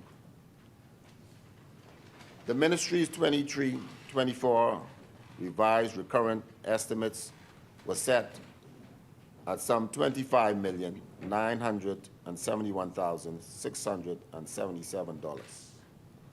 The actual expenditure for July to December 2023 was $12,446,198, or 48% of the total. The distribution of expenditure represents personal salaries and allowance, 30% the National Sports Authority, 10% the National Art Gallery of the Bahamas, NAGB, and 5% for other charges. All budgeted resources have been fully utilized, and it is anticipated that additional funds will be required in the 24-25 budget in order that my ministry may continue the outstanding efforts throughout the length and breadth of the Bahamas to ensure that young people fulfill their God-given gifts, talents, and abilities. Mr. Deputy Speaker, I now turn my attention to the Division of Youth. The Division of Youth within the ministry remains committed to the creation, enhancement, and implementation of modern and relevant youth development programs and initiatives. With less than $2 million, the division has successfully spearheaded efforts to assist in development of our young people throughout the nation. Through our annual grants, summer grants, and organizational development workshops, we continue to provide support to youth organizations across the Bahamas as we work together to address all aspects of youth development. Mr. Deputy Speaker, on numerous occasions in this House, I would have mentioned the remarkable work done on our national youth policy by the former Youth Policy Task Force. Building on the foundation laid, I am pleased to inform this House that an in-house review of the national youth policy has been completed and will move to a review by the National Youth Advisory Council in the coming days. Upon completion of this review, the document will then be made available for widespread public consultation with our youth stakeholders, youth workers, and civil society. Consultation will also take place throughout many of our family islands. Mr. Deputy Speaker, in January of this year, through a partnership with the Commonwealth Secretariat and Simply Learn, my ministry was able to offer 200 scholarships to Bahamian young people covering subjects in digital skills and information technology, including, but not limited to, artificial intelligence, cybersecurity, and website building. Young people from Cat Island, Andros, Long Island, Eleuthera, Grand Bahama, and New Providence are currently enrolled in this program and are progressing very well with some certificates already issued. The Division of Youth continues to host its annual summer program, National Youth Month activities, Youth Leaders Certification, Fresh Start, and Job Ready programs, engaging thousands of young Bahamians in positive camps that focus on building healthy social relationships, personal development, skills development, develop a cadre of professional youth leaders and youth workers, providing trade skills and corporate placement in the business sector. Through our Summer Family Island grants, we were able to partner with a number of youth and community-based organizations to provide additional opportunities for young people to engage in, and as always, we are thankful for the partnership that assists the great work that we do. Mr. Deputy Speaker, I now turn my attention to the Department of Sports. I turn my attention to the overview of sports in the country. Recognizing the transformative power of sports upon coming into office, this Davis-led administration moved quickly to implement strategic and comprehensive plan to revitalize sports across the nation. Under our leadership, sports have become a significant economic driver, attracting major events like track and field championships, basketball and baseball games, soccer qualifiers, rugby, triathlons, tennis, bodybuilding, and gymnastic championships. The coming weeks, we will see the Bahamas host hundreds of visitors attending the Carifta Swimming Championships and the World Relays. Beyond hosting events, we are making historic investment in our sporting infrastructure. These upgrades not only for the athletes and visiting teams, but they are for all Bahamians. Sporting facilities in the Bahamas previously faced challenges due to insufficient maintenance. The facilities in the capital are no exception. They were all built and left to rot, with no plan for upkeeping in place. The current administration and Prime Minister Davis is prioritizing repairs and upgrades to ensure that these valuable resources are revitalized and sustained. The ongoing upgrades to the Betty Kelly Kenning Aquatic Center and the Thomas A. Robinson National Stadium remain in the spotlight. While some may have expressed concerns about the extended closure of the Betty Kelly Kenning Aquatic Center, we are elated to announce its remarkable transformation after comprehensive renovation and overhaul. Mr. Deputy Speaker, you know, it's mind-boggling to me when I see people who attire themselves from those opposite goes in social media and talk about the Progressive Liberal Party not doing anything for the young people or anything for athletes and sports in this country. I think that previous administration should be the last administration in the world, not just the Commonwealth of the Bahamas, to speak about what is being done by this Progressive Liberal Party under this Prime Minister and this Minister. They should never open their mouth when it speaks to that, because they did nothing to those facilities, and that's why we have to put in so much work. We have to put in so much work to get it done. You know, I had a good pastor. I get a text this morning that tells me, never worry about who will be offended if you speak the truth. That's right. Worry about who will be misled and deceived and destroyed if you don't speak the truth. That side over there have some cronies like to mislead the public. I see one fella that being in Grantstown beat so bad the last election, he put his head in the sand and we didn't see him no more. All of a sudden, he wake up and he talking about what has been done by this Progressive Liberal Party. Small boy shouldn't get in big man battle. Yes, the truth. The National Sports Authority, which oversees this facility, closed the pool in July 2023 for the extensive renovations. Initially, the closure was anticipated to last just a few months. However, the scope of necessary repairs extended that to 7 months. Mr. Deputy Speaker, from the experts, technical experts, this construction and renovation of this pool should take a minimum of 15 months. This government yet to go again and invest much more money and human resources to ensure that these facilities are prepared and ready. This government was informed in 2023 of the request by the Federation to host these events. And this government goes above and beyond to ensure that we do what is necessary for the young Bahamian athletes of this country and make sure that this event is possible. So when those cronies who come take the head of the sign come talking foolishness, I want them to know they should, like just tell your son, pee and go to bed. Yeah, I don't want to play with me. But Mr. Deputy Speaker, what are you getting up for? The chair recognized honorable member for St. Anne's. What do you want me to do?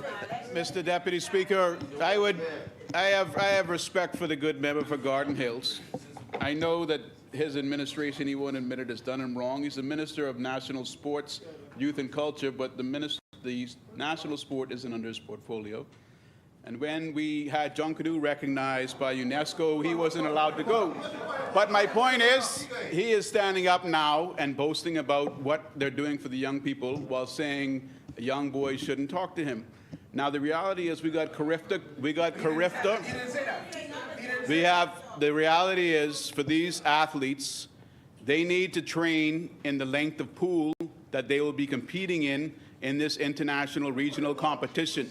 And they have not been given the opportunity to compete in the pool, Mr. Deputy Speaker, for months. So before we boast because we want to beat the opposition side down, Mr. Deputy Speaker, let's be fair to the actual athletes that have been denied the proper facility to train in, and God be with them.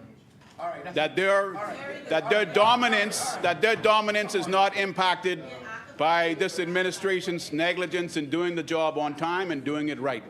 Mr. Deputy Speaker, every time, you know what's disturbed me is every time we try to do something good for the betterment of the country, they try to find something negative aspect of what we're doing. And then they say they want better for the country. You ain't want better. You want an opportunity to sit here. If you want better, you would praise what good is being done.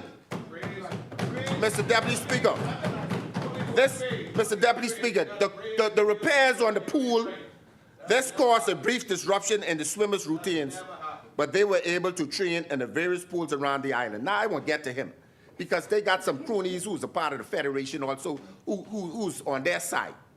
Goes in the media and say, we need to swim in the 50-meter pool in order to prepare ourselves to get our athletes prepared and ready to go. As the Minister of Youth, Sports and Culture, I agree they need to get in the 50-meter pool. But you know it's so ironic.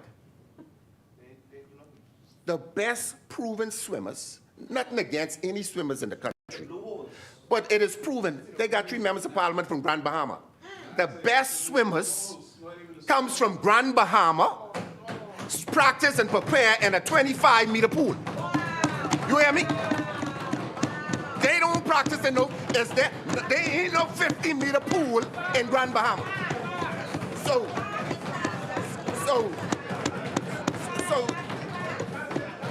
Mr. Deputy Speaker, when adults, what disappoints me, colleagues, what disappoints me is when adults, I was a coach, I've been in sports. When adults try to put negative connotation and a mind frame of athletes who are preparing themselves to become champions, they should first go find out what has been done in Grand Bahama, because they're the best and they win. So, no excuse, St. Anne's, for a 50-meter pool for them to practice.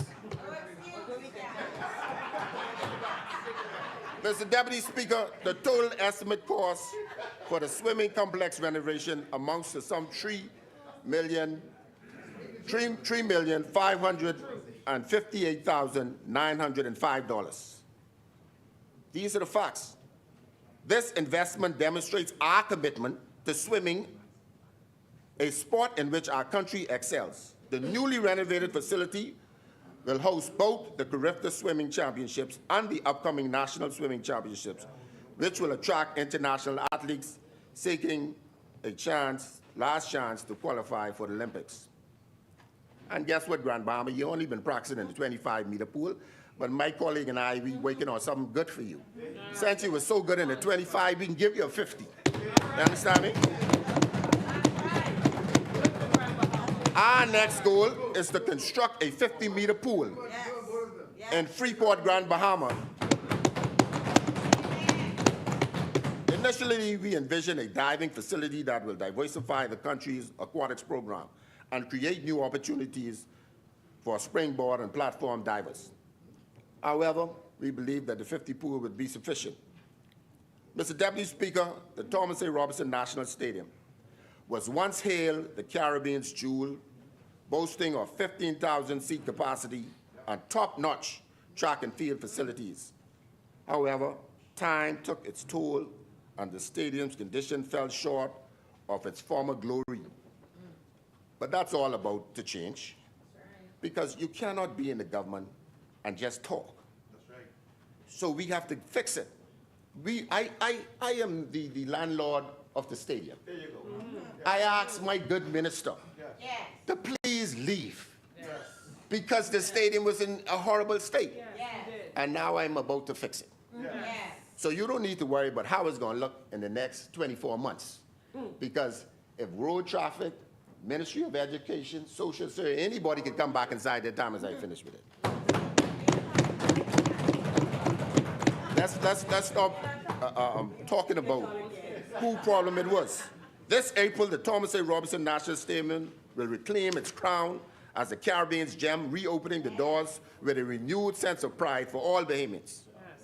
Works on renewal of the track and competition areas is being undertaken by Mondo, with the Bahamas Hot Mix serving as their trusted subcontractor. Meanwhile, on the stadium itself, China Machinery Industry Construction Group Company Limited is making impressive progress. A modern roof replacement to the eastern grandstand and backstreet, upgrade of the lighting and the canopy, and the replacement of the railings and seating areas in the western grandstand is expected to be completed by March 30th. It is the investment, Mr. Deputy Speaker. When we invest in these facilities, we are investing in the young people. We want to have A-class, first-class facilities for these young people. So, Sinan's talk about the debt.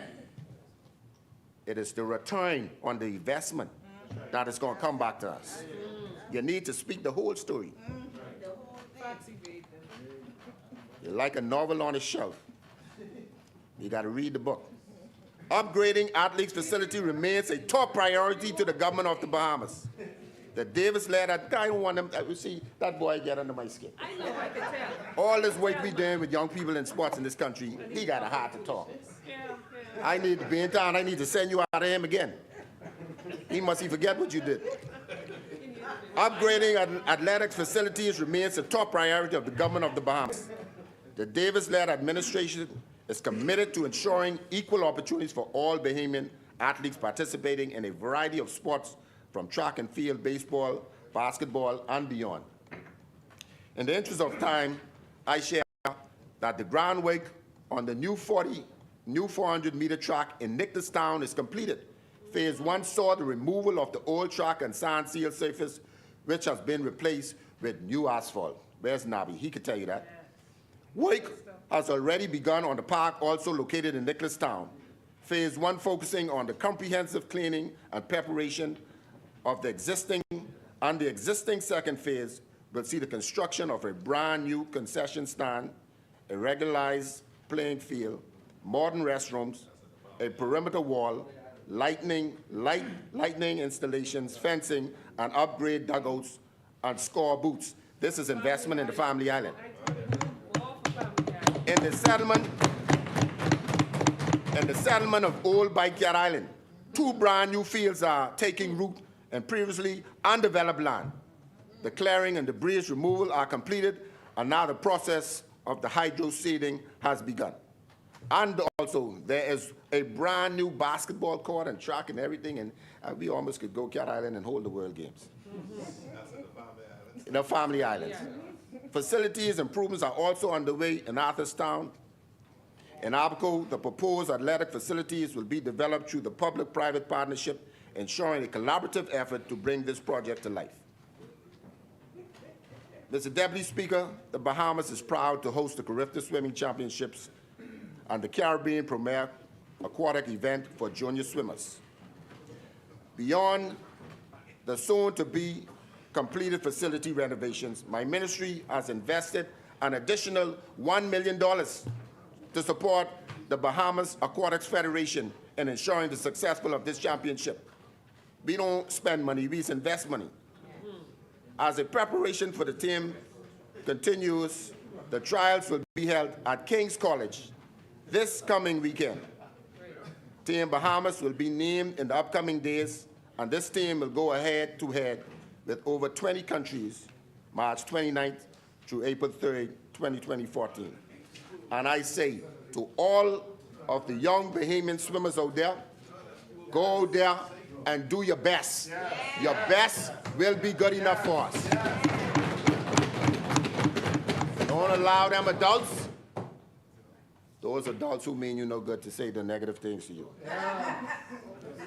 The open water segment will be held at the Goodman's Bay on April 3rd. Unfortunately, the water polo segment has been canceled due to the limited participation. But I can proudly tell you that Team Bahamas was ready to battle in that water, in that segment. Our Carifta track and field team is gearing up to compete in the 51st edition of the championships in Georgetown, Grenada. They'll be flying our very own Bahamas Air, our national flag carrier, ensuring a safe and comfortable journey. This championship is the breeding ground for the Caribbean's rising track and field stars. Many local Olympians, as well as the region's top athletes, honed their skills in this very stage. The Bahamas has boasted an impressive track record and Carifta Games, consistently ranking among the top contenders. The Bahamas' commitment to excellence is further recognized by their 8 Austin Seeley Award winners. Mr. Deputy Speaker, the Elite Subvention Program plays a vital role in supporting Bahamian athletes who excelled in the national and international levels. It helps to alleviate financial burdens, allowing them to focus on representing the Bahamas at their very best. While the current funding provides important assistance, we acknowledge the need for further enhancements. We are actively exploring an increase in subvention allocations to ensure it meets the evolving needs of a growing national sporting landscape. Mr. Deputy Speaker, the world of sports is constantly evolving, and it is critical that our national sports policy keeps pace. To truly empower them to compete at the highest level, we need a comprehensive and updated sports policy to address the needs of all, including but not limited, the holistic support, empowering all athletes, fair compensation, family island-wide inclusion, clean competition, building the brand, implementing a code of conduct, foster a culture of respect and responsibility within the sporting community. This modernized policy will not just be a document, but a powerful tool to propel our talented athletes to even greater heights. Recognizing the incredible achievements of our athletes is a top priority of this administration. Mr. Deputy Speaker, let me just congratulate Ms. Devon Charlton, who I believe will be coming home tomorrow, on achieving a second world record performance. Now, as we speak about Devon Charlton, the sports policy hasn't been updated since 1998. And the sports policy does not speak to awarding persons competing in indoors. It does not even speak about awarding persons for breaking records. So this outdated Bible that has been sitting in the ministry time after time, nobody decided to look at it. But this Davis administration understands we have to take a holistic approach to take care of athletes. But guess what? When we update this sports policy, we intend to ensure, with the collaborations of the Olympic Committee and the B3As and NACAC and everybody around the world who take care of their athletes, we will ensure that those who break record in the past, under the other administration, and those who break record under this administration is awarded properly. So before, while I would have said a few weeks ago, because nothing was in the policy, that we would give Devon Charlton, and I did say a stipend, a little token. That's why the 10,000 was a token. This is not all. But I can tell you this, once we finish the sports policy, and in September I can bring it inside here and we can pass it. Once that is passed, Devon Charlton will get what's owed to her. But right now, no policy. I gotta be careful what I do. I gotta be careful what I do, Central and Grand Bahama, because I have to make sure what I give her is what she deserves. All right.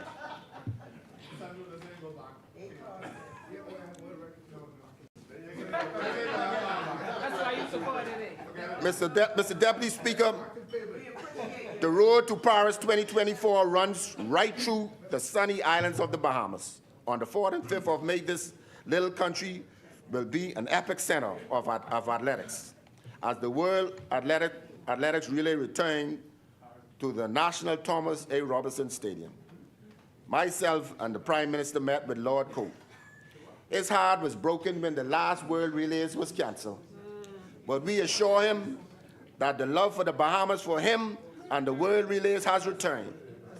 We told him he saw somebody else who looked like the Bahamas, but now the true Bahamians came forward, and now the Games has returned home.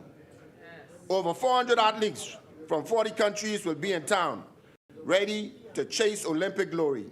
This crucial qualifying event offers the top 16 teams in each relay a coveted post at the 33rd Olympiad in Paris. The nation proudly boasts a legacy of hosting the first 3 editions, 2014, 2015, and 2017. We was in power. It was the PLP. We host all. After a successful stint, they canceled it and sent it to Japan. So Japan take it in 2019, then Poland take it in 2021, and now it's back bigger and better than ever. Ready to deliver an unforgettable athletic experience for athletes, coaches, and fans alike. This Davis administration recognized the power of sports to unify and uplift our nation, which is why we have significantly increased financial support for athletes and sports programs. An initial investment for this World Relay was $2.5 million and has been allocated to jumpstart the preparations of the World Relays, with an additional $6 million required for a smooth execution.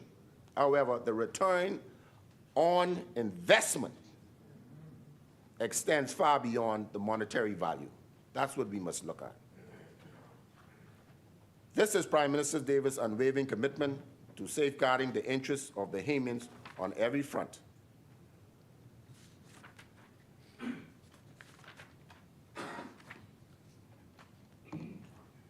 Let us salute all the elite athletes and novices, those who dedicate themselves to pursuit beyond our own. Their determination and passion are a testament to the bright future of Bahamian sports. Mr. Deputy Speaker, I now turn my attention to the Department of Culture. The Division of Culture has as its mission to enable a vibrant Bahamian culture that celebrates, preserves, promotes, and stimulates cultural expression in heritage and economy and community life.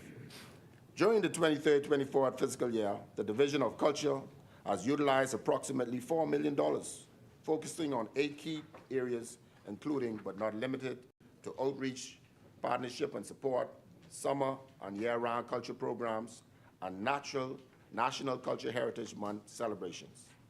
In addressing community life aspect of our mission, the division has held a number of initiatives that speaks to a crime intervention at the Simpson Penn Center for Boys and the Willamette Pratt Center for Girls program, Shore for Boys, the Bahamas Department of Correctionals Female Section, and Juvenile Detention Center, as well as the Aaron H. Gilmore School for the Blind. Culture grants in the amount of $167,000 have been awarded to approximately 61 individuals, groups, and cultural organizations to assist with the hosting of cultural events on an annual basis.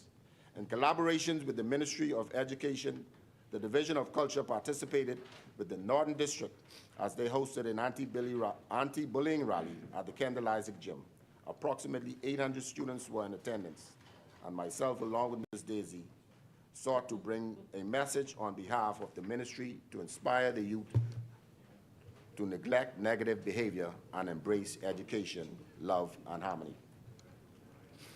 In March of 2023, the National Boys Mentoring Network was established, led by the Division of Culture, and include many organizations, including but not limited to the Royal Bahamas Police Force, Royal Bahamas Defense Force, Project Time, Teen Challenge, Bahamas Prison Fellowship, Kingdom World Global Ministries, International, and BASH.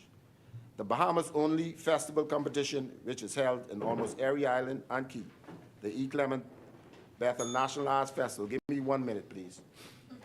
Now it's at the 64th year, began on the 12th of February 2024 in Cat Island, Long Island, and areas of competition include music, dance, drama, visual arts, and film. In 2023, over 3,000 persons participated and displayed their talents, with over 25 national winners emerging. Also celebrated on an annual basis is our Natural Cultural Heritage Month activities, Culture in the Park, community festivals. These events showcase the talents of cultural persons who reside in the various major communities. It is the coming together of persons to support their own community members through culture. These events are held on every island and in every major community in the Bahamas and encompass a various of genre such as dance, music, theater, fashion, art, craft, and food vendors, and various cultural games such as ring play, basketball, shootouts, and musical chairs. The cultural staff work hard, hand in hand, with the community associations to execute these events. All of the aforementioned programs are events to be seen as a way to strengthen the development of our young people, enhance the athletic prowess of our sons and daughters, and place focus on cultural sector, which in the long term will benefit the young people of the Bahamas. My ministry is determined to preserve and promote and support our most important national treasures as we move into the next 50 years as a nation. My ministry has constantly and intentionally targeted funds for the development of our young people and is desirous of increasing the funding to expand our program locally as well as in all of the family islands. Mr. Deputy Speaker, as I close, I wish to thank my dedicated staff, corporate Bahamas, and our stakeholders, as well as the young and the young at heart, in supporting us in fulfilling our mandate, and look forward to the continued support in the future. Colleagues, God Hills supports the mid-year budget.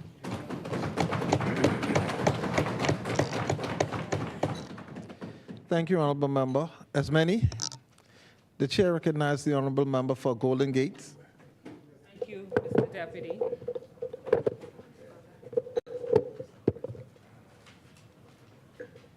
Mr. Deputy, before I get started with my contribution, I just want to extend sincere condolences to a friend, a sister, Ms. Kennedy Campbell Moss, on the passing of her dear mother only late yesterday evening. To Kennedy, to her father Kendall, to Donovan, to Anai, to the Roman Catholic family of the Bahamas, to time's up. To the Saxon's family. Kennedy is, of course, a vibrant PR member, head of our Saxon's Junkanoo group.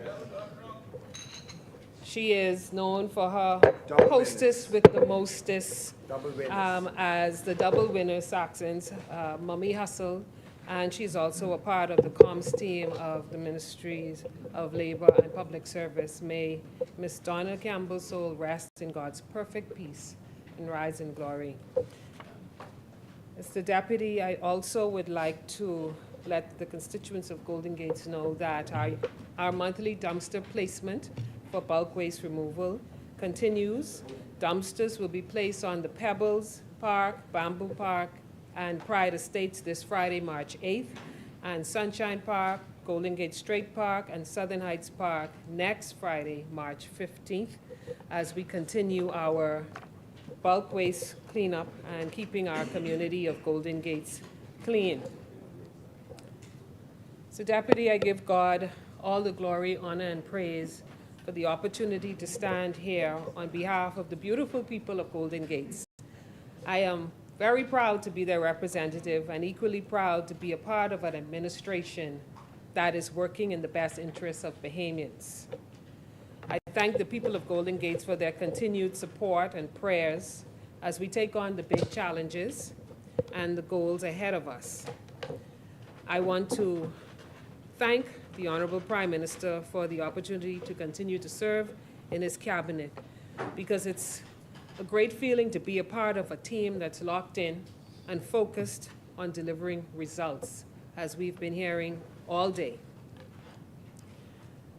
Mr. Deputy, our approach from day one will be our approach until the final day of our term, and that's result-oriented leadership, which means that we don't have time or energy to devote to the usual political games and antics.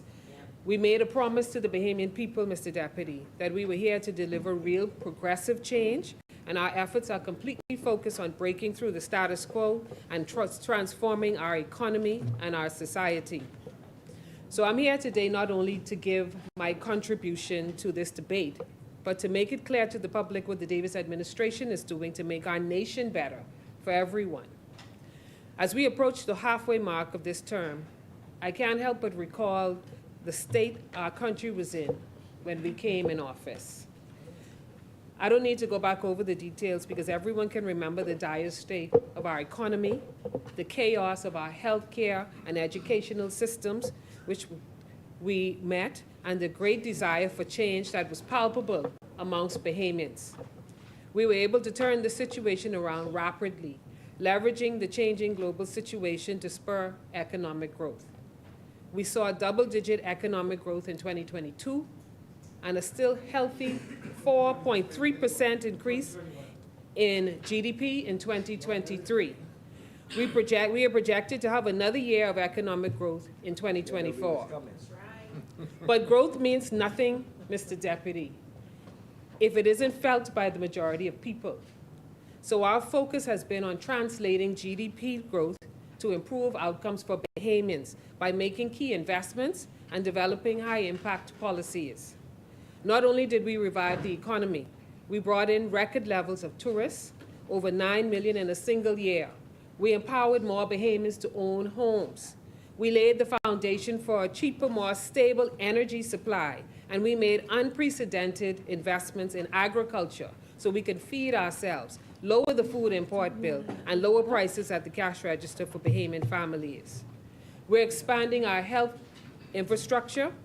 We're investing in major infrastructural works, as our member for South and Central Eleuthera has just shared, and we're launching major Family Island projects like the solar microgrid projects, the redevelopment of 14 airports, the paving of miles and miles and miles of roads across the Bahamas, while bringing in billions in investment throughout the country. We're empowering youth through our new programs at Urban Renewal and through the National Youth Guard. We address learning loss in our schools, and we're currently modernizing the curriculum. Speaking of our schools, Sir Deputy, I first launched the Golden Gates Breakfast Program during our campaign season and ensured that every child in the constituency was able to start their days off right with a nutritious meal. And that's something I was very passionate about. So I'm proud to be a part of an administration that launched the National School Breakfast Pilot Program that we heard the Prime Minister noted is about to be expanded to schools across the nation. And there's so much more we've done on behalf of the Bahamian people, Mr. Deputy, but time doesn't permit me to list all. What I can say confidently, though, is that we accomplished more in year one than the previous administration did in its entire 4 years. We accomplished more in year two than the previous administration did in its entire 4 years. And you know what, Mr. Deputy? I think we can make the argument that we accomplished more in the first 6 months of this fiscal year than that administration did in its entire term. Mr. Deputy, We accomplished more while lowering the deficit, lowering the debt to GDP ratio, and increasing government revenues. Restoring the government's fiscal health is still a work in progress, but there is no mistaking the fact that we have made great progress. Of course, good governance isn't a competition, but each administration has its own unique challenges and opportunities, but I believe that it's important to point out how productive we have been compared to the alternative, as well as the true difference that having a PLP leadership has made the Bahamian people, for the Bahamian people. I would look no further than the job market, where we see unemployment at its lowest level since before the 2008 global recession. As the minister responsible for labor, I've seen firsthand the way people's lives have been transformed by the economic turnaround. To go from the feeling of being unemployed, with unpaid bills piling up every month, to being gainfully employed is a liberating and a comforting feeling. As a former hospitality industry employee, it brings me joy to see so many people take pride in working in our hotels and our resorts and our restaurants. The record numbers of tourists has helped us sustain the job creation in not only that industry, but since the economy has reopened, it has sustained job creation across our nation. At our Labor on the Block's job fairs, people are now showing up looking for second jobs. And that's a testament to the positive developments we've seen in the job market. But we still have a ways to go, especially when it comes to youth employment, which will require further developmental efforts beyond just creating jobs. It also requires a focus on training and capacity building that the Ministry of Labor and Public Service is well positioned to facilitate. At the current rate of job creation, Mr. Deputy, there's no denying the fact that our economy is producing jobs. Jobs are out there. The labor database currently has over 200 available jobs that we're having difficulty filling. And while there's room for improvement in the job market, we don't have a job issue. We have a skills issue. We must focus heavily, therefore, Mr. Deputy, on training and development. You will see with our Public Service Professional Engagement Program, the National Training Agency, the National Apprenticeship Program, and other initiatives we have in the pipeline. We're building ladders to careers that will allow our workforce to elevate themselves through upskilling and training. On the public service side of things, our recent successes are well documented. We're talking about legacy issues when we clear decades-old promotions backlogs, and I must say at a record pace. We launched the Public Service Professional Engagement Program training to revamp government recruitment, onboarding, and training for new entrants into the public service so that we can set employees up to win.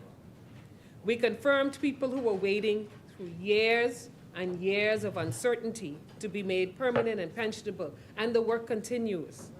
We brought back annual increments to help public servants cope with the rising cost of living, and we increased public servants' pensions and public service minimum wage. But of course, we made history by negotiating 24 new labor agreements in just over 2 years. As a part of our wider effort to improve labor relations in the country, after 4 years of no new agreements under the former administration, and we must say, Mr. Deputy, there are still more industrial agreements in the pipeline. Through these agreements, many public servants and workers across our nation received increases in pay and benefits, especially our nurses and teachers, whose increases, we always say, are very well deserved. We're also in the process of completing the first public service-wide promotional exercise in over 9 years. Mr. Deputy, I want to make it clear that every public servant who has received a promotion has met the criteria to earn that promotion.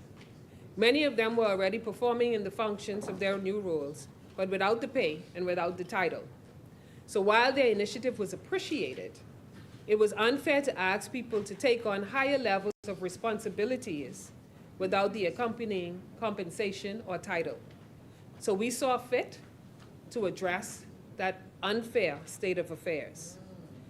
The public service-wide promotions will be completed soon, and many public servants in the interval between promotions we saw were qualified in some instances to receive double promotions, to acknowledge the fact that they met the requirements to take more than one step up the organizational ladder.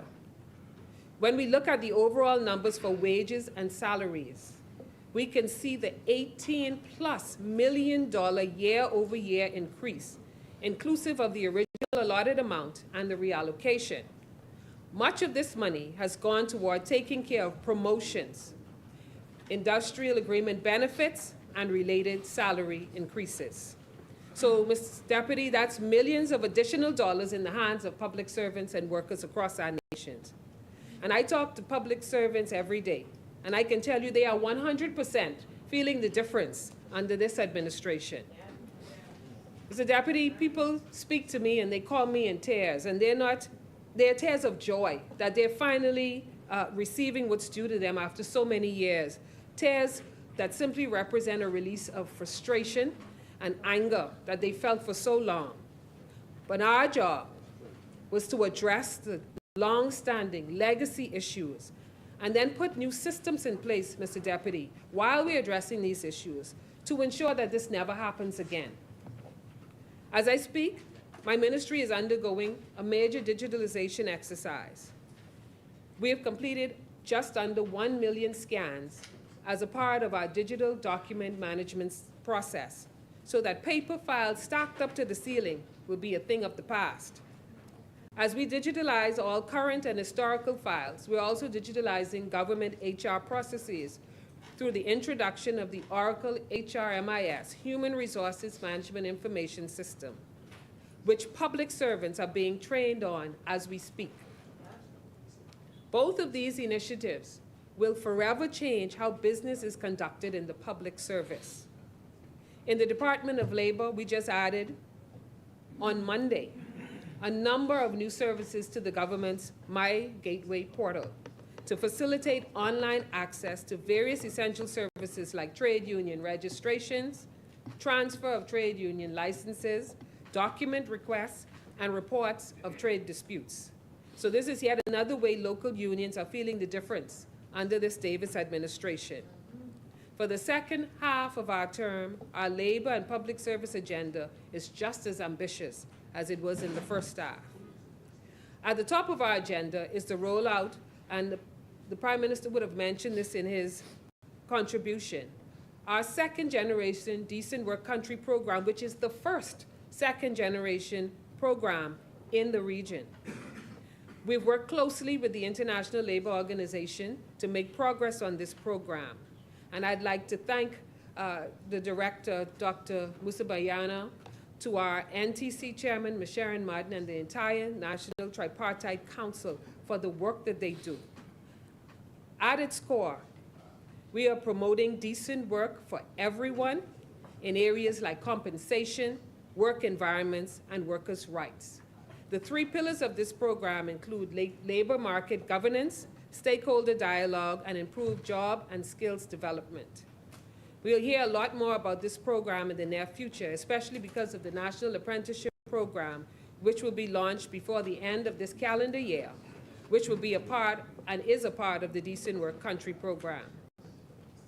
Mr. Deputy, through the National Apprenticeship Program, the Davis administration is empowering Bahamians to gain the skills and experience necessary to embark not on jobs, but on lifelong, fulfilling careers. This will be a monumental undertaking, requiring the cooperation of multiple government ministries and agencies, as well as dozens of private sector partners. The National Apprenticeship Program will bring to fruition the true essence of public-private partnerships at a national scale. In addition to the pilot we are launching this year in the maritime sector, target industries will include health and allied services, construction, auto mechanics, hospitality and tourism, and information communication technology. Other industries will be proposed as the program matures. We will take a closer look, Mr. Deputy, at this program when it's debated in the coming weeks. Members of the public over the age of 16 who are interested should stay on the lookout for more information as updates are made available. On our agenda, we also have the Notice of Vacancy Policy Enforcement Unit. This initiative requires us to identify opportunities within the labor market where expatriates are being hired and Bahamians can be trained as understudies to step in. We're in the process of creating a framework for how to identify, assess, and fill these opportunities with qualified Bahamian workers. While the law may have existed previously, what we've noted was there's no standalone unit with the specific responsibility of ensuring that the law and all related policies are enforced. We also noticed that there was no process to establish how we go about this work. So we're in the process of building out this process as we build out this unit. Wherever there are opportunities for Bahamians to assimilate into roles across the country, we will ensure that that happens. As we take on new initiatives, we're also targeting the signing of more labor agreements. In fact, we expect a few more will be signed over the next few weeks. For the first time ever, the government is sustaining a consistently proactive approach to labor relations. We aren't waiting until existing agreements expire or are about to expire to scramble to the negotiation table. We have regular meetings with all labor stakeholders and an open door policy for union leaders and employers to reach out to make us aware of emerging issues. As we look ahead to the expiration of a few of the signed agreements over the next few years, we anticipate that we will replicate our current success. So I'd like to, Mr. Deputy, directly address the so-called concerns that the leader of the opposition recently vocalized in a press conference about the finalization and registration of trade union agreements that have been signed. I want to address them because they're speculative concerns, and I want to address them with, I heard this word come up a few times today, pure, undiluted facts. I would also like to suggest to the honorable member that next time, and I think Silton Central, Elustra also made this point, rather than participate in the baseless speculation, looking for headlines, trying to look for attacks that won't stick, you can simply come and ask us the facts, and I will gladly give them to you.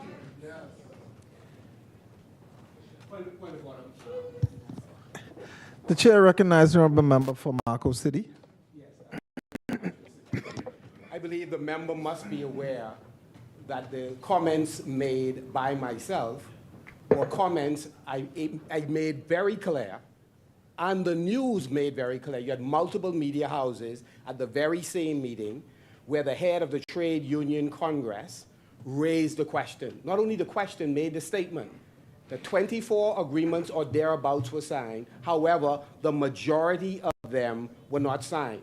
And my job, when I meet, were not registered. Let me finish the statement. So again, the member should answer the workers. Our only job is, again, to meet workers when they decide, which we did, and the head of the Trade Union Congress made the statement, and we support his statement, and we'll be happy to hear what she has to say. Thank you, honorable member. The only statement that I heard publicly was a press conference that you spoke at. I did not hear the head of the Trade Union Congress. However, I know you're meeting, but I meet with them. I just met with BPSU Friday. I'm meeting with the Trade Union Congress and Busuwu this Friday. We have regular meetings. So anything that you are getting in your meetings is already in view, already in train. But let's speak to the registration of trade union agreements. I know you may not fully grasp the process because you never signed one during your administration. So let me explain the process to you.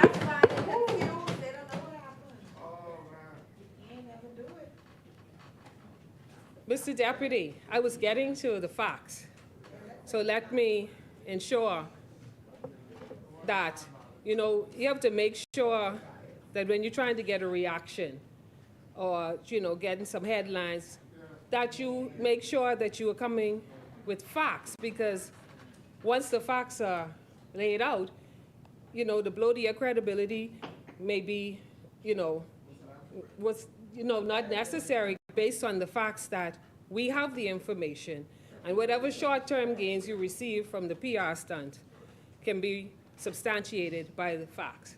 I released a statement outlining the facts of the situation for the Bahamian people last week from Guyana, and I will do so now in person and recount this for the opposition leader today. The majority, you made the statement. You made the statement. So I'm responding to you and for the Bahamian people on the record. The majority of the labor agreements that have been signed are either registered or in the final stages of the registration process. Of the 23 agreements signed up to December of 2023, 12 are completed, signed, registered. An additional 7 have been reviewed and vetted with recommendations made for adjustments to be made in preparation for registration. And just up to yesterday, 2 of those 7 that will be made adjustments on have been completed. In total, that means that 19, because you said majority, 19 of the 23 agreements have either been finalized or registered, or in the final stages of registration, with the process being made for the additional 4. Now, Mr. Deputy, any speculation about major issues we are having with registering these agreements is simply unfounded. This is a normal part of the process. When it comes to registration, any adjustments that need to be made goes back to the registrar, it's completed. Normal part of the process. So any suggestion that registration hasn't been completed or is inaccurate. Typically, the process takes about 2 months, and that's based on typical output. The pace at which we've been signing agreements has been anything but typical. The registrar's office was inundated with an historic amount of agreements, but we're still completing them.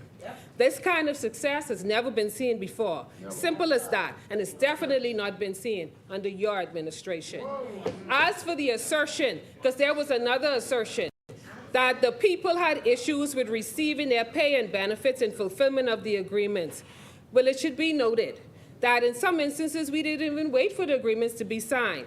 We went ahead and made adjustments in good faith, with full confidence that the agreement would be finalized. That's $18 million increase that you see in the budget in wages and salaries. That is what is entailed. It's reflected in the budget. That is the $18 million as a result of promotions and benefits of signed, completed, registered industrial agreements that the employees have received.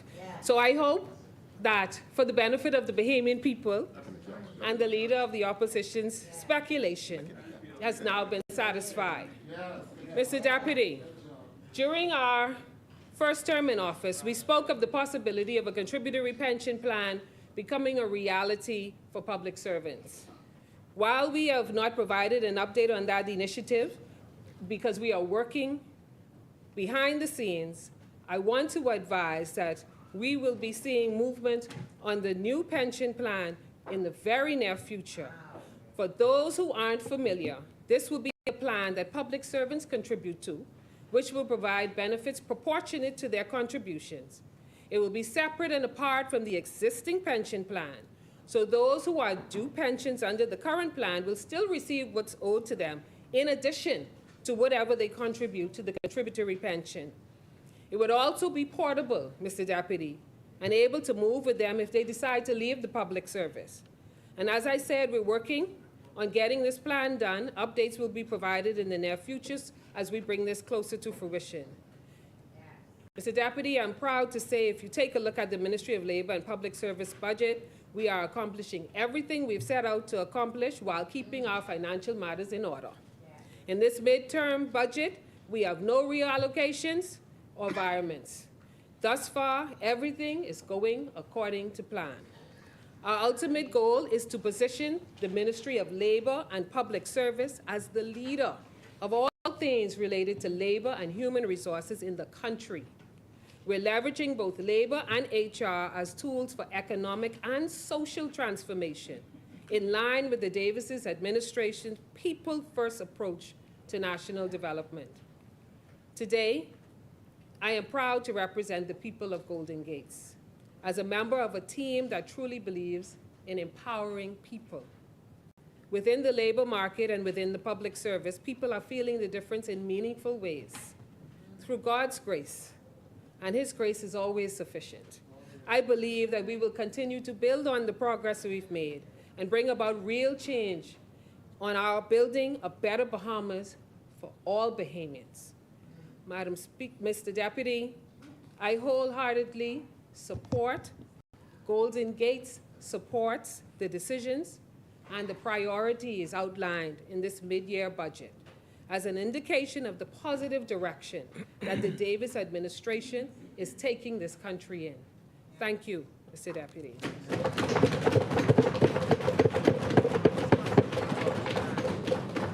Thank you, Honorable Member.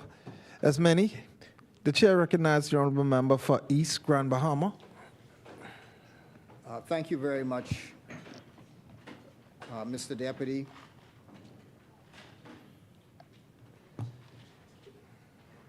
Mr. Deputy, it is again a privilege to stand in this place to represent the good and the special people of East Grand Bahama. I am and will be eternally grateful to all of the people in East Grand Bahama for providing me with this opportunity to speak on their behalf.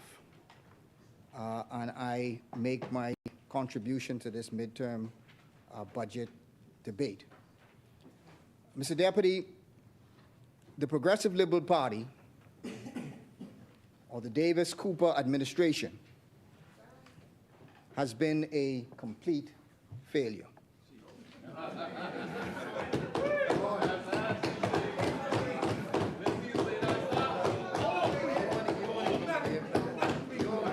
They have, Mr. Deputy, they have failed to make most Bahamian people's lives better. They have squandered record-breaking revenues with wasteful, uncontrolled spending. The public no longer believes them. They have failed to keep their promises. They have increased taxes. They have failed to follow the law. They have failed to be transparent and accountable.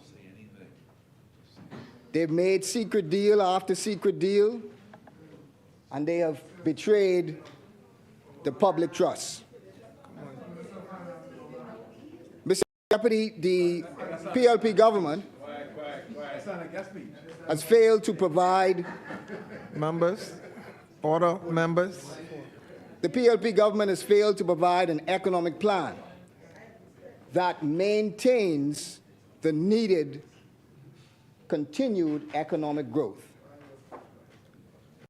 The truth is, the government inherited a growing economy.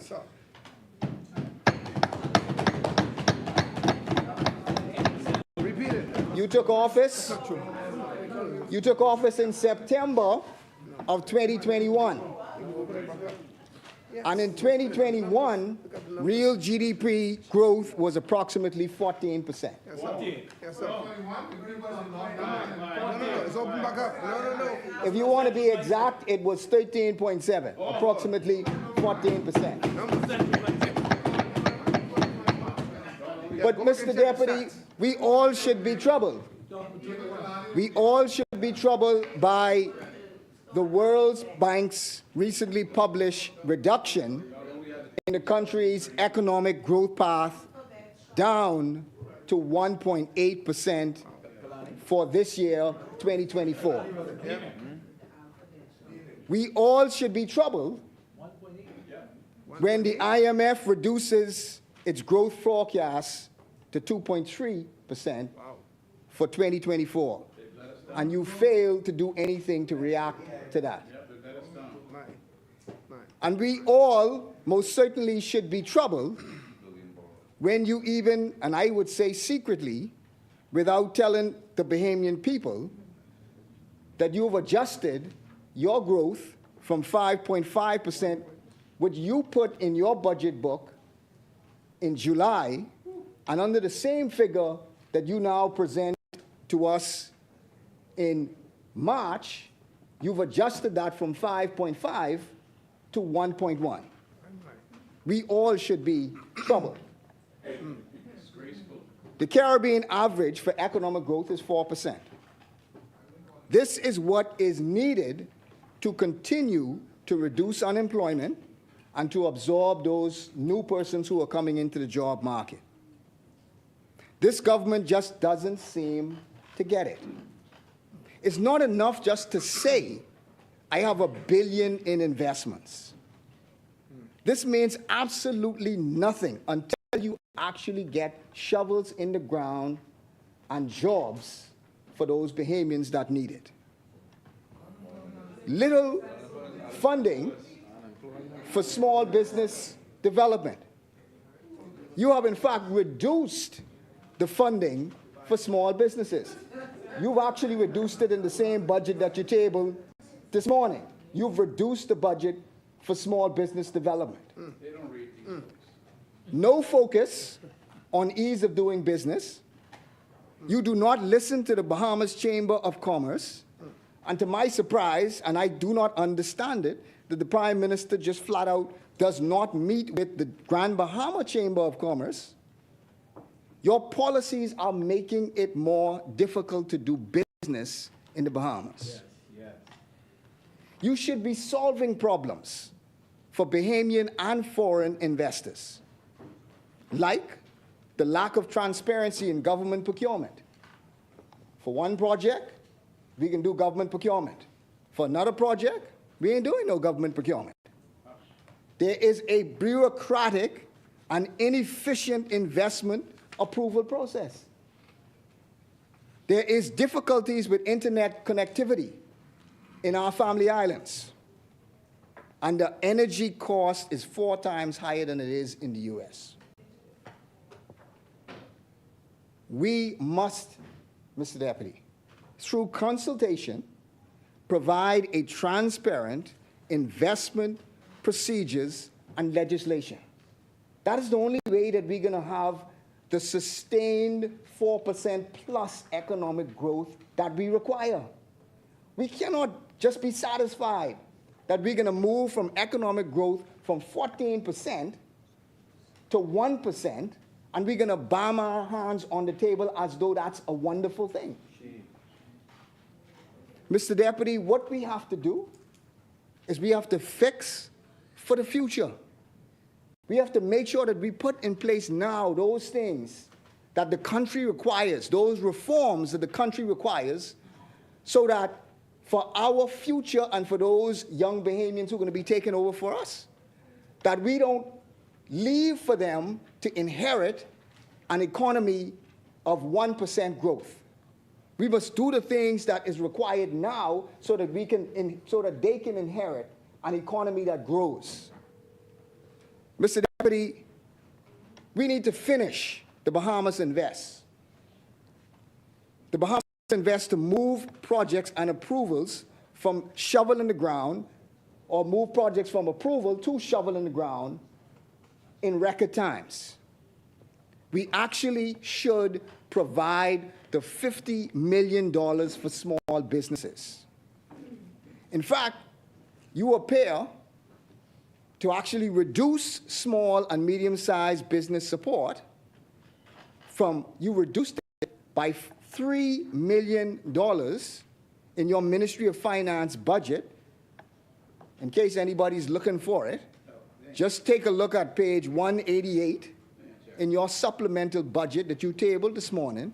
You've actually reduced small business support by $3 million. Mr. Deputy, with record revenues, the government has still managed to already bust their budget. You budgeted in July, you budgeted that you would have as a target $131 million deficit. That means that you were going to overspend by $131 million. That's what you told the Bahamian people. You committed that to the Bahamian people. You promised that to the Bahamian people. But in 6 months, your deficit now is $258 million, almost double what you promised the Bahamian people. But don't just take our word for it. The IMF says that you will approach $300 million, which is almost 300 higher in terms of deficit. S&P, Gowan Bowe, the economic advisor for the Organization of Responsible Government, all have publicly said that you will not meet your deficit target. But what do? You add more spending to your travel budget. Mr. Deputy, the Prime Minister has sought to shift the conversation to primary balance and change the narrative. But Colina Financial Advisors Limited, they added a perspective in the newspaper recently. And I agree with their perspective. And I quote, "Against this backdrop, the analysis of CFAL agree that the primary balance would be the best indicator of fiscal health for a government with zero debt or interest payments.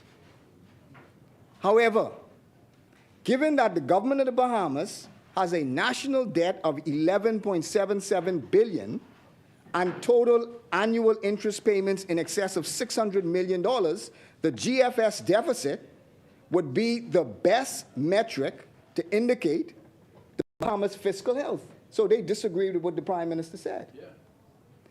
The analysts at CFAL do acknowledge progress in the improvement of the primary fiscal balance. But here's what they said.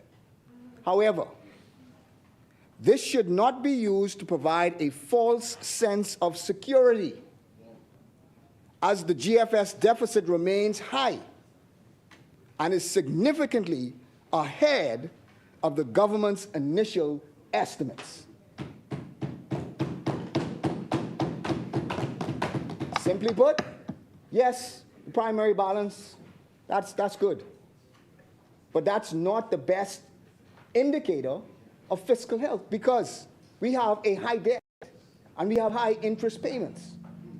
And that should not be used to provide anyone with any kind of false security, because we have a high debt and we have those high interest payments, and you are significantly ahead of where your deficit, where you committed your deficit ought to be. Mr. Deputy, the PLP has also failed to control spending in state-owned enterprises. We have to fix for the future, which means that what we ought to be doing now is ensuring that those state-owned enterprises, when we pass a budget, that they also present a budget and that they present their finances and their financial. Why can't they not? If the entire government could present a budget and could present what they have spent and what they made for that past year at that time, why can they not do it? At the same time, we do it. So, Mr. Deputy, we have to fix for the future. The government also, I believe, has failed to follow the law. And there are many examples of this. And one example I wish to raise is the government, just in this entire exercise, there's a question that I wish to ask this government with respect to this exercise that we are doing today. We are not passing a bill. We are not passing an appropriations bill. But what we are doing is we are approving a resolution to accept the Prime Minister's midterm budget statement. But the Constitution is clear. Under Section 131, the Constitution says the Minister of Finance shall, in respect of each financial year, at the earliest convenient moment before the commencement of the financial year, introduce in the House of Assembly an appropriations bill containing, under appropriate heads of several services required, the estimated aggregate sums which are proposed to be extended during that financial year, subject to subsection 4 and 6, and set out in the Appropriation Act, in respect to every financial year, shall represent the limit, and this is the key point, shall represent the limit and extent of public expenditure for each financial year, which means that budget process means something.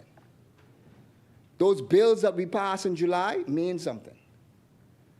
We passed a recurrent bill and we passed a capital bill. The recurrent bill gave heads and we approved every head. But the recurrent bill gave a total figure of what the government's total expenditure could be. We also passed a capital bill. And that capital bill gave a total expenditure of what the government's expenditure for capital expenses should be. Well, this morning, you tabled a 2023-2024 supplemental budget. And if you look in the supplemental budget, under the estimates, the total estimates for recurrent expenditure, you intend to spend $10 million more than what was approved by Parliament. Your budget said you were supposed to have a certain amount, and we're talking about recurring because I want to make sure that we be specific. But with the recurrent expenditure, you are now proposing to spend $10 million more than what Parliament approved you to spend. Now, you have, on the capital side, reduced your spending by the same amount. So as an overall total of expenditure, capital and recurrent, yes, you are not spending additional amounts. But under the recurrent amount, which is different from capital, you had parliamentary approval to spend a certain amount for recurrent, which is distinct from capital. What now gives you the authority to spend that $10 million more than what Parliament gave you approval to do? What I had anticipated, or I thought, and I asked the government the question, is along with tabling your expenditures, where's the bill that ought to be debated and ought to be passed so that you will then have the necessary parliamentary approval to spend that additional $10 million. See, there's no difficulty in you reducing capital, but you are going above for recurrent. So where is the bill that is required, or I believe that is required, for Parliament to pass that would allow you to spend more than what Parliament gave you the approval to do? The chair recognizes the honourable member for Freetown. Thank you, Mr. Deputy Speaker. To the credit of East Grand Bahama, he's always reasonable in advising one of what his point is. He, as he indicated, did make Well, no. That I will respond to in my contribution, but on the point, on the point that he is making with regard to the need for a supplementary appropriation bill, he did raise the point with me, and I have shared it as I said I would. We always act out of an abundance of caution. And so what I would share with him is something I share with him meaningfully for his considered opinion, perhaps looking at it over the evening. The ability of the government to spend money is governed by Article 130 of the Constitution that says that we cannot spend more money than Parliament votes for us to spend.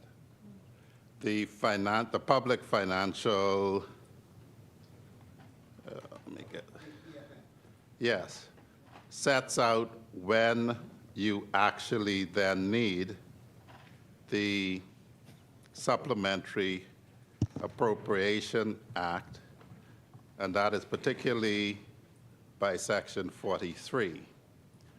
What is particularly interesting is subsection 3 contains the permissive may. So it says the government may propose a supplementary appropriation bill to reduce expenditure or reallocate expenditure when reallocation is not within the power of the government to make without an appropriation. So that's not a mandatory provision. That's a permissive provision. But subsection 5 says that the government shall, as soon as possible after the end of each financial year, introduce a final appropriation bill containing any sum that was not included in an appropriation bill as is required by Article 130. And so the scheme of the Act seems to be that the supplementary appropriation bill is only mandatory if you exceed the monies voted. As I say, that is something that I have looked at since you raised the issue. I would invite you to also consider that if there is any substantial issue. In our other practice at lawyers, we always advise clients to act out of an abundance of caution. So I would certainly be prepared to hear what your view is after mature consideration this evening. And I do appreciate what said. I will look at what you raised.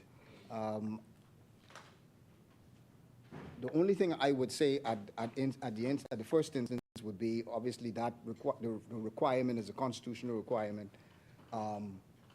So, regardless of what the PFM says, the Constitution is still the Constitution. But I will take a look at what you've said, and we can then, have a discussion on it afterward. But that's on this. That's on this point. The other point that I want to raise is the government has also loaned over $100 million to BPL without parliamentary approval. I believe it was an illegal loan. What was worse was you loaned it even without having the terms and conditions, and then told the Bahamian people, don't worry about it, we'll get it back. How? We will charge you more. That's what, again, the situation. We will increase the bill, or we will increase what you have to pay, so we'll get it back. But now, what makes things 1,000 times worse is this whole secret deal in the dark that has just sort of come to light. So, Mr. Deputy, the Bahamian people, I don't believe, will allow this to happen. So if you want to fundamentally... The chair recognizes the honourable member for Cat Island, Rumkey, and San Salvador. This constant refrain about secret deal. I mean, I see why and how we found ourselves in so many challenging arrangements that was entered into by the previous administration. I see why. Right.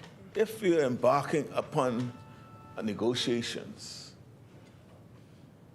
you don't let the world know about the negotiations, right? No, because it is in the ordinary course of business. In the ordinary course of doing business, you are exploring and getting things done, right? If they were, so that is what we were doing, right? We'll pick up the pieces, for example, from what you all left off to try to clean it up, right? So why would we want to, in the middle of our negotiations, tell the world we are negotiating for this, we're negotiating for that? Right? We have to be able to sit down and prudently negotiate. When the arrangement is struck, when we have come to a deal, you will, any deal, any arrangements, right? Any arrangements. Huh? Well, you ought to be ashamed to talk about BPL. You are, well, stay tuned. Honorable member. You stay tuned. You stay tuned. Stay tuned. But even, let's talk about BPL. Why would we want, we have the deal, the fundamentals of the deal are in place. But the actual arrangements, the hardcore deal of the provisions, obligations on our part, obligations on the part of the other part, those are still being worked out. You don't go and tell the world what you're trying to do. At the appropriate time, the deal will be known. Right? It will be known. Once the full arrangements, see, you all want drip, drip, drip, and you'll be complaining when we drip there, you say we dripping. And now, because we ain't dripping now, it's a secret deal. Huh? You know, pressure on who? Pressure. What's the secret deal? We are different, right? And when we speak to the deal, you can find there ain't no fraudulent deal. You can find that the people who sign it are the proper person who sign it. And you can find that when we sit at the table, we don't have long hairs. We don't have long hairs, right? We ain't gonna sign no deal, for example, we buy a hotel and forget to include the inventory or the furnitures. We ain't gonna sign no deal, right? Right?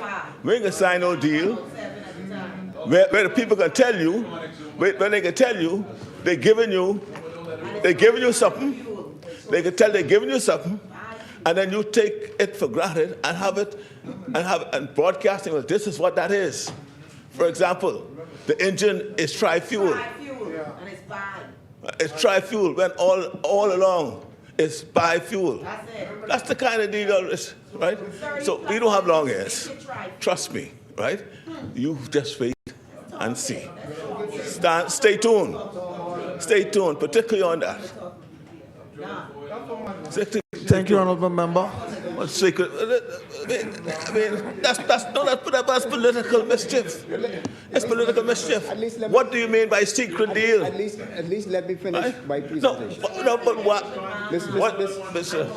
I want to understand what the man is talking about. Secret deal. What secret deal have we struck? What secret deal have we struck? Like to know. Here's what the Bahamian people would like to know. One, there has been there was a meeting that was done between the Prime Minister and the union, and there were statements about what BPL is going to be transformed to. There was also speculation in the public domain about any parties with respect to this deal. Well, the first question is, we would like to understand what it is that is happening to BPL. We'd also like to understand not just what is happening to BPL, but what is the fundamental change to the power distribution. You know, you first tell the people what you plan on doing. Once you've told the people what you plan on doing, then there's a scope. The scope is what you are looking for. You then The give chair Bahamians recognized the honorable an member for opportunity Cat Island, Rumkey, to and bid San on it. Salvador. That's what you do. Mr. Speaker, Mr. Deputy Speaker, I understand, the challenge that they had in governing this country, I mean, and he was part of that. He was part of it, Mr. Obama. I don't understand. They're part of it. Let me just see, the Bahamian people know what my vision is for BPL. I've said it over and over. And that vision is to provide to the Bahamian people affordable, reliable electricity. And that is my vision, right? And that vision will be achieved. The process of that will be revealed once I reach to that. And just stay tuned within months. In fact, just look at your bill now. It's lowered. But wait at least before June and see it. Just stay tuned. Stay tuned, man. Just stay tuned. Stay tuned. So again, So the vision has been expressed. The union appreciates. I spoke with them. I told them what my vision is because of the state that we met BPL in and the way it has been deteriorating. We are going to arrest it. We're going to arrest it, and in due course, stay tuned. My cousin over in Ida Street, they're going to be rejoicing when they pick up their light bill 2 or 3 months. Right? And just let me tell you the difference, right? A difference between governance.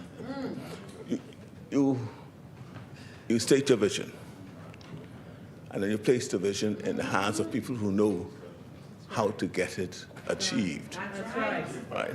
The problem you all had is you all create some vision that you all thought was a vision, and then what you do? You try to do it yourself, and you don't know how to do it. That's what you have to. You have to get your vision and put it in the hands of people who know how to do it. Right? Yes. Yeah. again, Mr. Deputy, the Prime Minister has given us his vision. We'd like to understand the scope of what it is that we need. You then give Bahamians an opportunity to bid on that scope. And you are free. I didn't say, I'm saying moving forward, once you provide the scope, then you allow Bahamians an opportunity to bid on it. Now Bahamians may or may not be able to do it, but you give them an opportunity to bid on it in a free, fair, and open, transparent bidding process. And then you make a decision. That's all. I agree, and I believe there isn't anyone on this side who does not agree. Was there a free, fair, open, transparent bidding process for your vision? No. For your vision? No, it didn't happen. There was a free, fair, open, transparent bidding process? Okay. Okay. No problem. If you say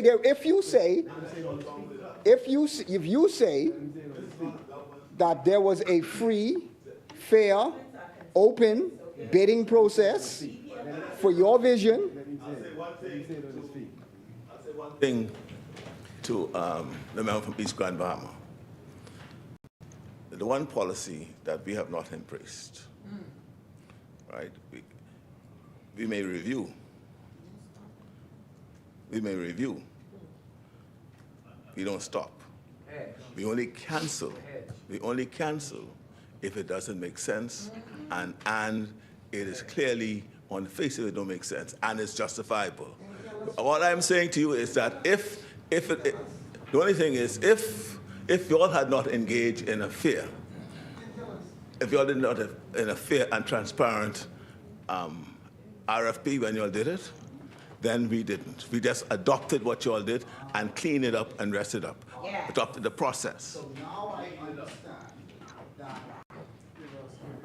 you are utilizing the process that the former administration used when it came to that bidding process. If that is what you're saying, now I understand, because it is the first time that I have heard that you are now utilizing that previous bidding process. So there is no further bidding process that Bahamians can look forward to, because you've already utilized the previous reform administration's bidding process.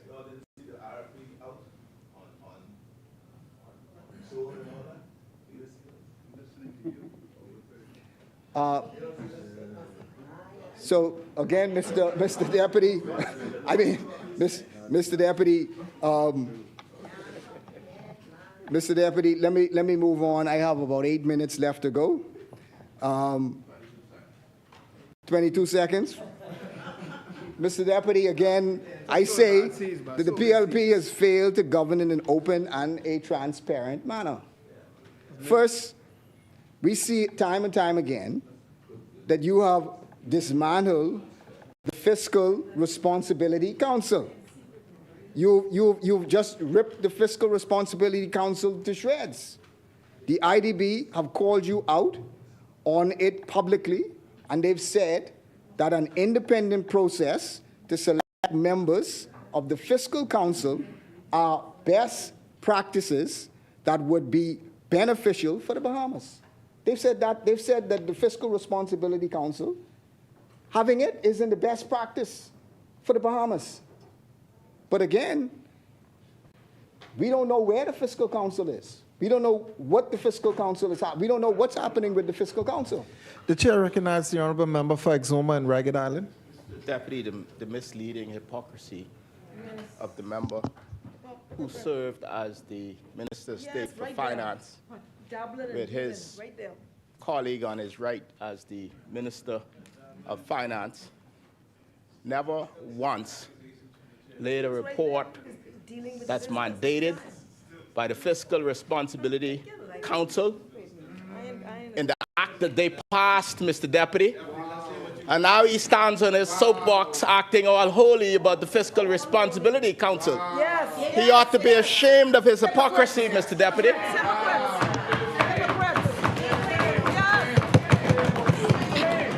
Thank you, honorable member. Mr. Deputy, again, as I say, you have dismantled the Fiscal Responsibility Council. The Fiscal Responsibility Council has not reported once since they were elected. The IDB again has said that an independent process to select members of the Fiscal Council is in the best practice, and it is beneficial to the Bahamas. We still do not know where the Fiscal Responsibility Council is. It doesn't matter what happened during our administration, because, again, you are in charge now. You are the government now. The public already decided what our fate was. But you are now responsible now. You ought to fix it. You ought to fix it. What is good for the goose? Mr. Deputy, again, Unbelievable. the Freedom of Information Act. A senior cabinet minister is quoted as saying the Davis administration opposes the idea of the Freedom of Administration Act, claiming that it's nothing more than a bunch of public relations, because there's no issue in accessing information in the Bahamas right now. Well, if that is true, if there's no issue in accessing information in the Bahamas now, then table the payments that you made to political friendlies. Table all of the BPL documents. Table what is happening with the Grand Bahama Airport deal documents. table the air freight document deals. Yes. Table all of the loan agreements that you have done. That's right. Mr. Deputy, again, very quickly, even the Auditor General, and the Auditor General in no way is any controversial or political issue. But I have to ask the question, you have not adjusted the Auditor General's budget. But the Auditor General, in his most recent report that he tabled, the Auditor General had concerns about his staff. He's asked for more staffing, stating that the levels unfortunately added to reduce oversight, risk misallocation, and limited accountability. This is the latest Auditor General's report tabled in the House of Assembly. Mr. Deputy, again, the people of Grand Bahama are very wary of promises on the hotel, the airport, and future investments. Thankfully, the F&M approved the two major investments, Carnival and the shipyard expansion, that are proceeding. The chair recognizes the honorable member for Exuma and Ragged Island. The member is on a fast track of hypocrisy today. After the one term in office by the former Prime Minister, the Carnival deal that was approved by a previous Progressive Liberal Party administration was left untouched. Yes. 4 years and nothing had happened. We came to office and we fast-tracked the approvals to cause Carnival to put shovels in the ground. There was an agriculture permit that was required, left undone by the former Minister of Agriculture, who happens now to be the leader of the opposition. Left undone, Mr. Deputy. And now he stands all hypocritical, talking about how they approved this and they approved that. It was Minister Clay Sweeting who got it done.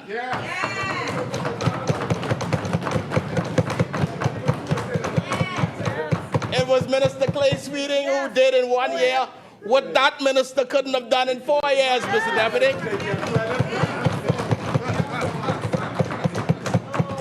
The chair recognizes the honorable member for Marco City. Mr. Deputy, the member is seeking to mislead the public simply because he has failed in 2.5 years to move the hotel and airport along. We'd like for you to lay the agriculture document that you're mentioning. But I said this before, and I will say this to the public again. Since the government change, for all the talk of how phenomenal you've been in agriculture, pick one, just one agriculture product, just one, of all the vegetables, of all the fruits, of all the livestock, that you've reduced the import by 0.5%. Just one. Just one. That you have reduced the import in half, just 0.5%. The bottom line is that ain't nothing for you to pat yourself on the back. But tell us what held up Carnival. Name the agriculture thing that held up Carnival, because it is not true. Let's hear it. It is not true. The chair recognizes Engage to spare the former Minister of Agriculture the embarrassment of his lack of progress. I won't engage, but no doubt the Minister of Agriculture will speak to these issues. Thank you, honorable member. Thankfully, the F&M approved the two major investments. Correct. And not just approved it, not just approved it, but also negotiated the heads of agreement for Carnival. Obviously, we also approved the heads of agreement for Carnival. We have not heard a word, Mr. Deputy, on the future sale for the Grand Lucayan. The first time the government had a deal, and with great fanfare, they celebrated this deal. But we cautioned the government not to get too excited. Last year, the government also promised to break ground on the new airport. We again cautioned the government. This time, We didn't hear any promises about any groundbreakings. But we need transparency also, Mr. Deputy. Tell us how much the airport costs. Right in free here. Tell us how much the airport costs. Also tell us, will this government loan or be a government guarantee for the person who is going to construct the airport? How will the investor partner recoup or be repaid for their investment? And most importantly, is U.S. pre-clearance guaranteed once the airport is completed? Will the public also be paying more for tickets or user fees to use the Grand Bahama International Airport? It cannot be more expensive to fly to Freeport than it is to fly to Nassau or to fly to any other family islands. Mr. Deputy, again, the lines have been drawn, and this is with respect to the Port Authority and the relations with the government. The lines have been drawn, and the lawyers have been hired. This unfortunately reminds me of the previous fight between the two families of the Port Authority. Even some of the lawyers are the same. The families fought, and the island suffered.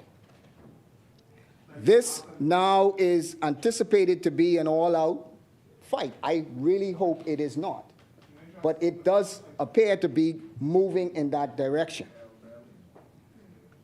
We seem to be headed in those same direction, but we need the government to assure investors,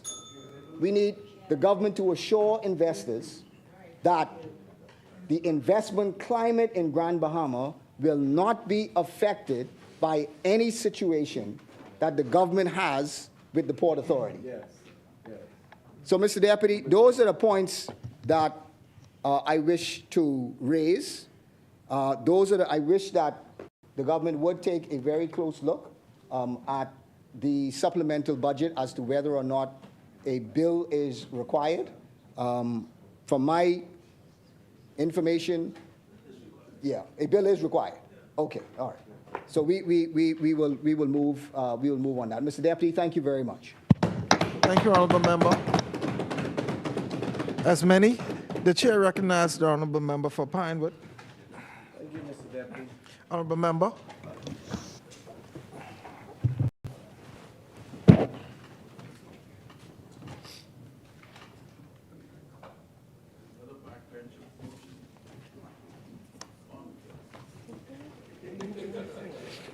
Chair recognizes Pinewood. Today I rise on behalf of the wonderful people of the Pinewood constituency who sent me in this place to act on their behalf and whose confidence in me I am most grateful for.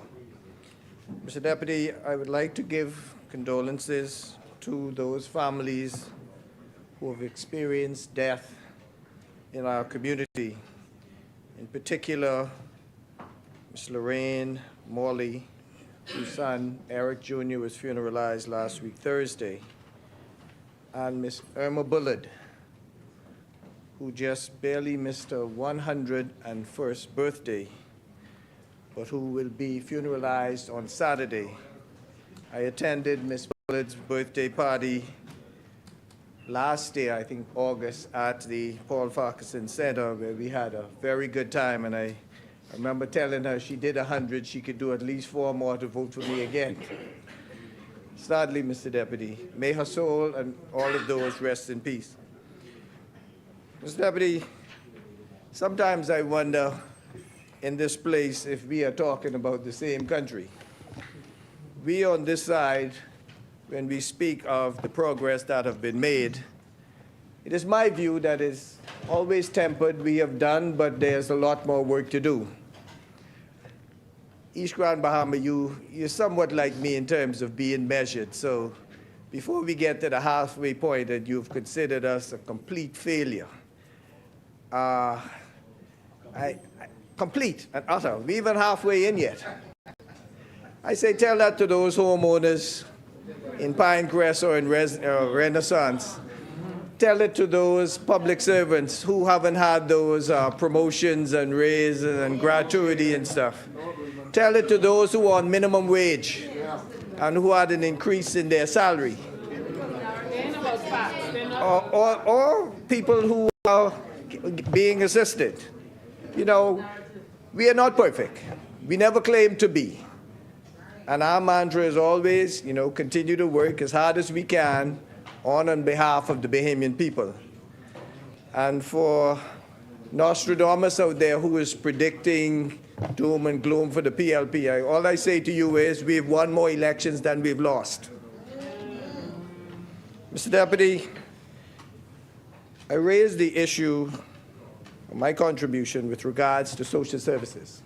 And I would like to give salutations and congratulations to the hard-working people of the Department of Social Services and the ministry who work tirelessly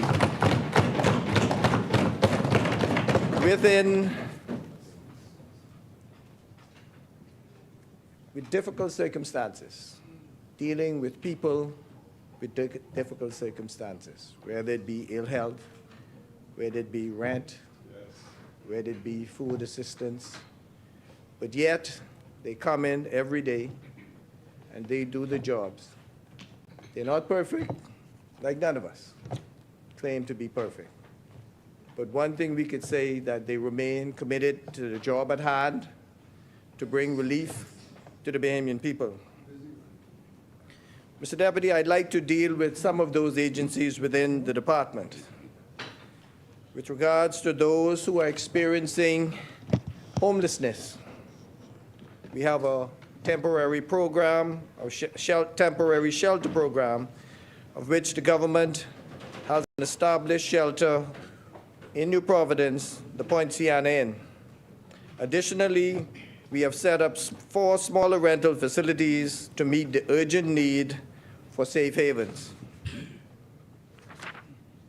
Mr. Deputy, I must candidly acknowledge, with regard to the food program, that notwithstanding the efforts that are being made, that the demand remains great, in particular in Grand Bahama.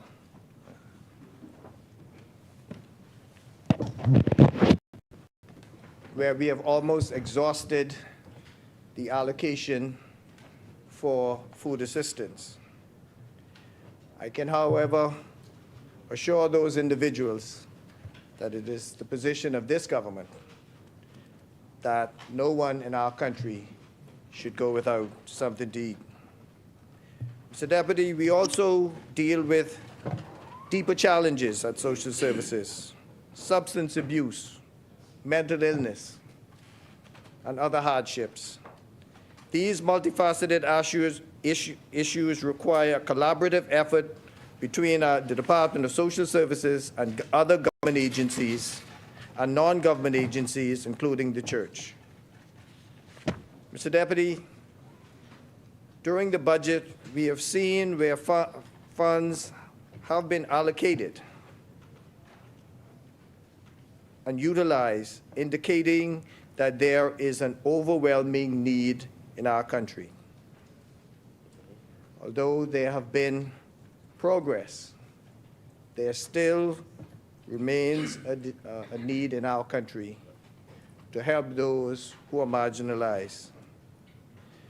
Beyond food, we face an influx of requests for assistance in various forms: medical aid, burial support, rental assistance, basic appliances, electricity, water, and travel for medical purposes. Matters pertaining to the most vulnerable among us are critical. They concern well-being of our children and seniors who rely on our care and compassion. Under our remit, my remit, is the Nazareth Center that houses children from 0 to 12. We thank the Catholic Church for the management and the service they provide, as of December 31st, 2023, Department of Social Services assumed responsibility. We're in the process of having renovation work done at the Nazareth Center and also at the Elizabeth Estates Center for Children. We also plan to do some upgrades, Mr. Deputy, to the Willamette Pratt and Simpson Penn schools for boys and girls who have fallen into, whose facilities have fallen into disrepair. The population at the Willamette Pratt during the period of 2023 to 2024 have already exceeded the amount of residents that we had. Right now, there are 42 residents at Willamette Pratt, and that was up from 20 about a year ago. The increase means additional provisions for each resident and additional usage of equipment as well. Mr. Deputy, there is a shortage in the Department of Social Services, and I could assure the public and the department itself, especially those in the department who are required to work overtime, that we are working diligently to fill those positions for the benefit of both the workers and the residents. Mr. Deputy, the National Commission for Persons with Disabilities, and this has been in the public domain in the past couple of weeks. I can assure the general public that the budget with regards to persons with disabilities, that the public or those members who fall under disabilities have not been any way impacted by the funds from that department, along with two other departments that we used to defray the cost of our late departed member for West Grand Bahama and Bimini and former Minister of Social Services. Mr. Deputy, during the past 8 weeks, I have had the privilege to view the various centers that fall under my remit. That would be Simpson Penn, that would be Willamette Pratt, the Children's Emergency Hostel, Nazareth Center, the social services on, health services on Robinson Road, Fox Hill. And part of my visiting there is to speak to those employees there. As I said, they're doing a wonderful job working under difficult circumstances. As it relates to persons with disabilities, this ministry have taken a comprehensive approach, not only to New Providence, but also to the Family Islands, where we have visited Grand Bahama, we visited Exuma, we visited Andros. I personally went to North Andros, and just recently, we spent 3 days and 2 nights in Long Island. While Long Island, we had 2 town halls, the first in Clarence Town in the south, and Sims in the north. And just hearing from those members who are affected by disabilities, who brought their loved ones out, who told us with great passion how they are being impacted, how in the past there is this perception, and we are hearing it a lot, that those residents of the Out Islands seem to feel that governments, and I use that generically, are more Nassau-centric. And it was good to see a government agency and a government minister overnighting in Long Island. We toured homes of indigent individuals. We also visited with individuals who are suffering from different disabilities.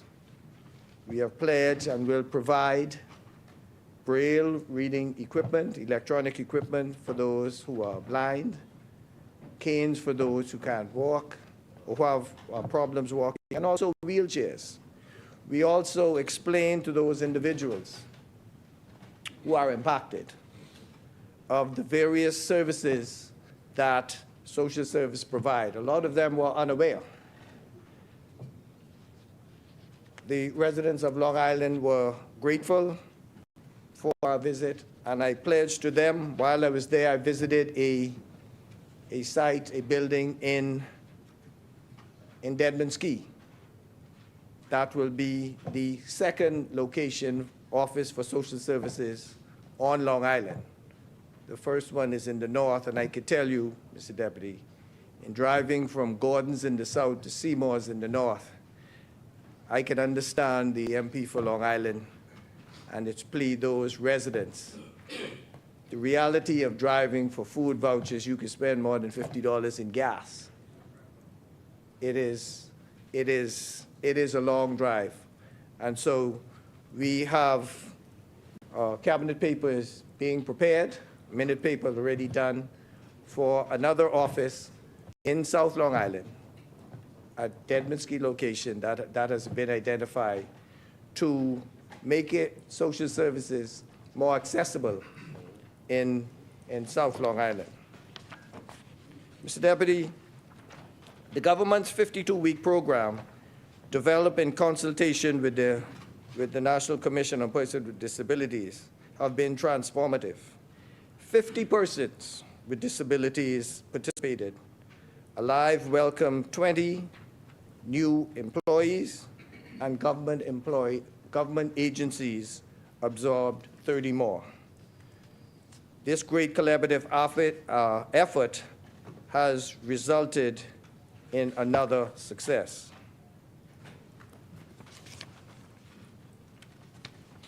Mr. Deputy, the National Commission for Persons with Disabilities has stepped forward, assuming responsibility for issuing parking decals for disabled persons. These decals, provided at no cost, empower our community members with disabilities to navigate their daily lives with dignity and with ease.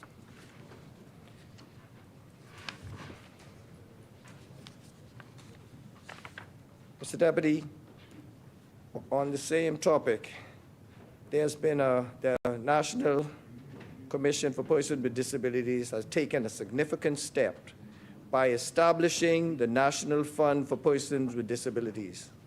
Our partnership with the Bank of the Bahamas ensures that this fund will support critical initiatives. A grant application is currently in progress, further bolstering our efforts.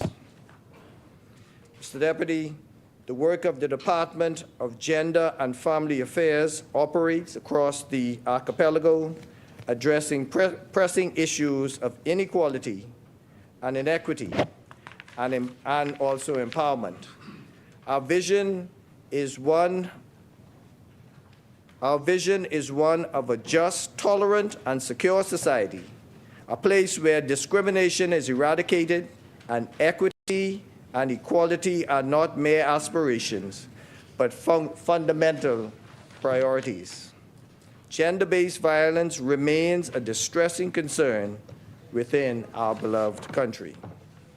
Gender-based violence disproportionately affects women and girls, subjecting them to heinous acts that scars our collective conscience and scatter debris and brokenness and trauma throughout our archipelago nation.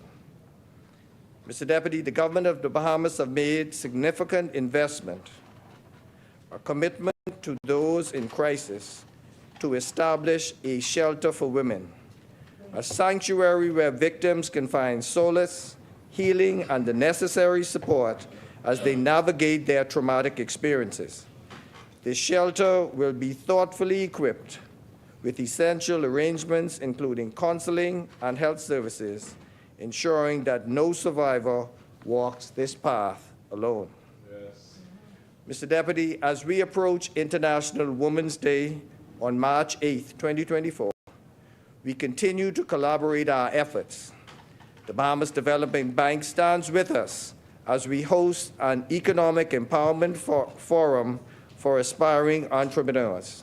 This workshop provides an opportunity for female business owners and entrepreneurs to harness information, strategies, and encouragement for their small and medium-sized business.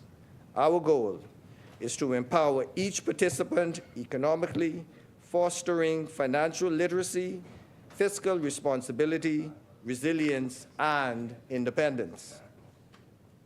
Mr. Deputy, the United Nations 68th session of the Commission on the Status of Women, CSW 68, will be held from March 11th to the 22nd in New York under the priority theme, Accelerating the Achievement of Gender Equality and Empowerment of Women and Girls by Addressing Poverty and Strengthening Institutions with a Gender Perspective. I will lead our delegation at this momentous session to share our nation's experiences, insights, and progress related to the priority theme. Mr. Deputy, also, as the newly appointed chair of the Commonwealth Ministers of Women's Affairs meeting, WAM, I embrace this opportunity to advocate for progress, equality, and empowerment, and will embrace the opportunity to speak with senior officials and heads of gender bureaus from the Commonwealth at a consultative forum organized by the Commonwealth Secretariat. At this time, Mr. Deputy, I'd like to pay tribute to our former colleague who would have hosted the last WAM session in the Bahamas, hence the Bahamas being chosen to chair for the next 3 years that commission. Mr. Deputy, I turn briefly to the broadcasting of the Corporation of the Bahamas. ZNS has launched its new digital media services, putting the corporation on all major social media platforms and engaging users with new innovative programs for social media and new methods of keeping up to date with the news. ZNS has begun the implementation of some 19 shows.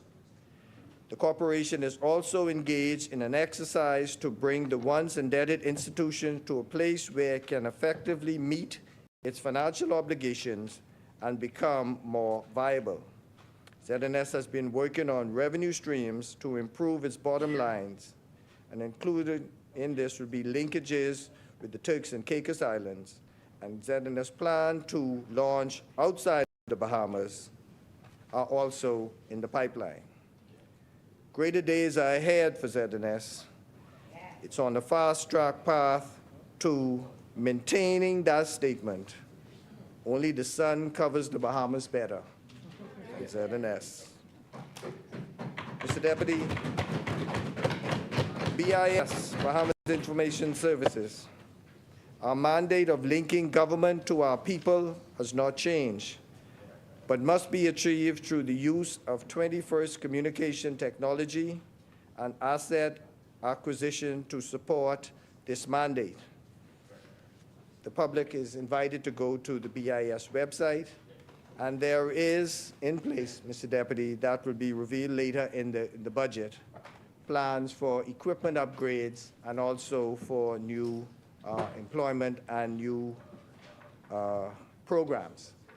Mr. Deputy, is also the view of this government that BIS, whose obligation is mandated by law as the information center of the Bahamas, agency of the Bahamas, for it to assume its rightful place in providing information on government agencies.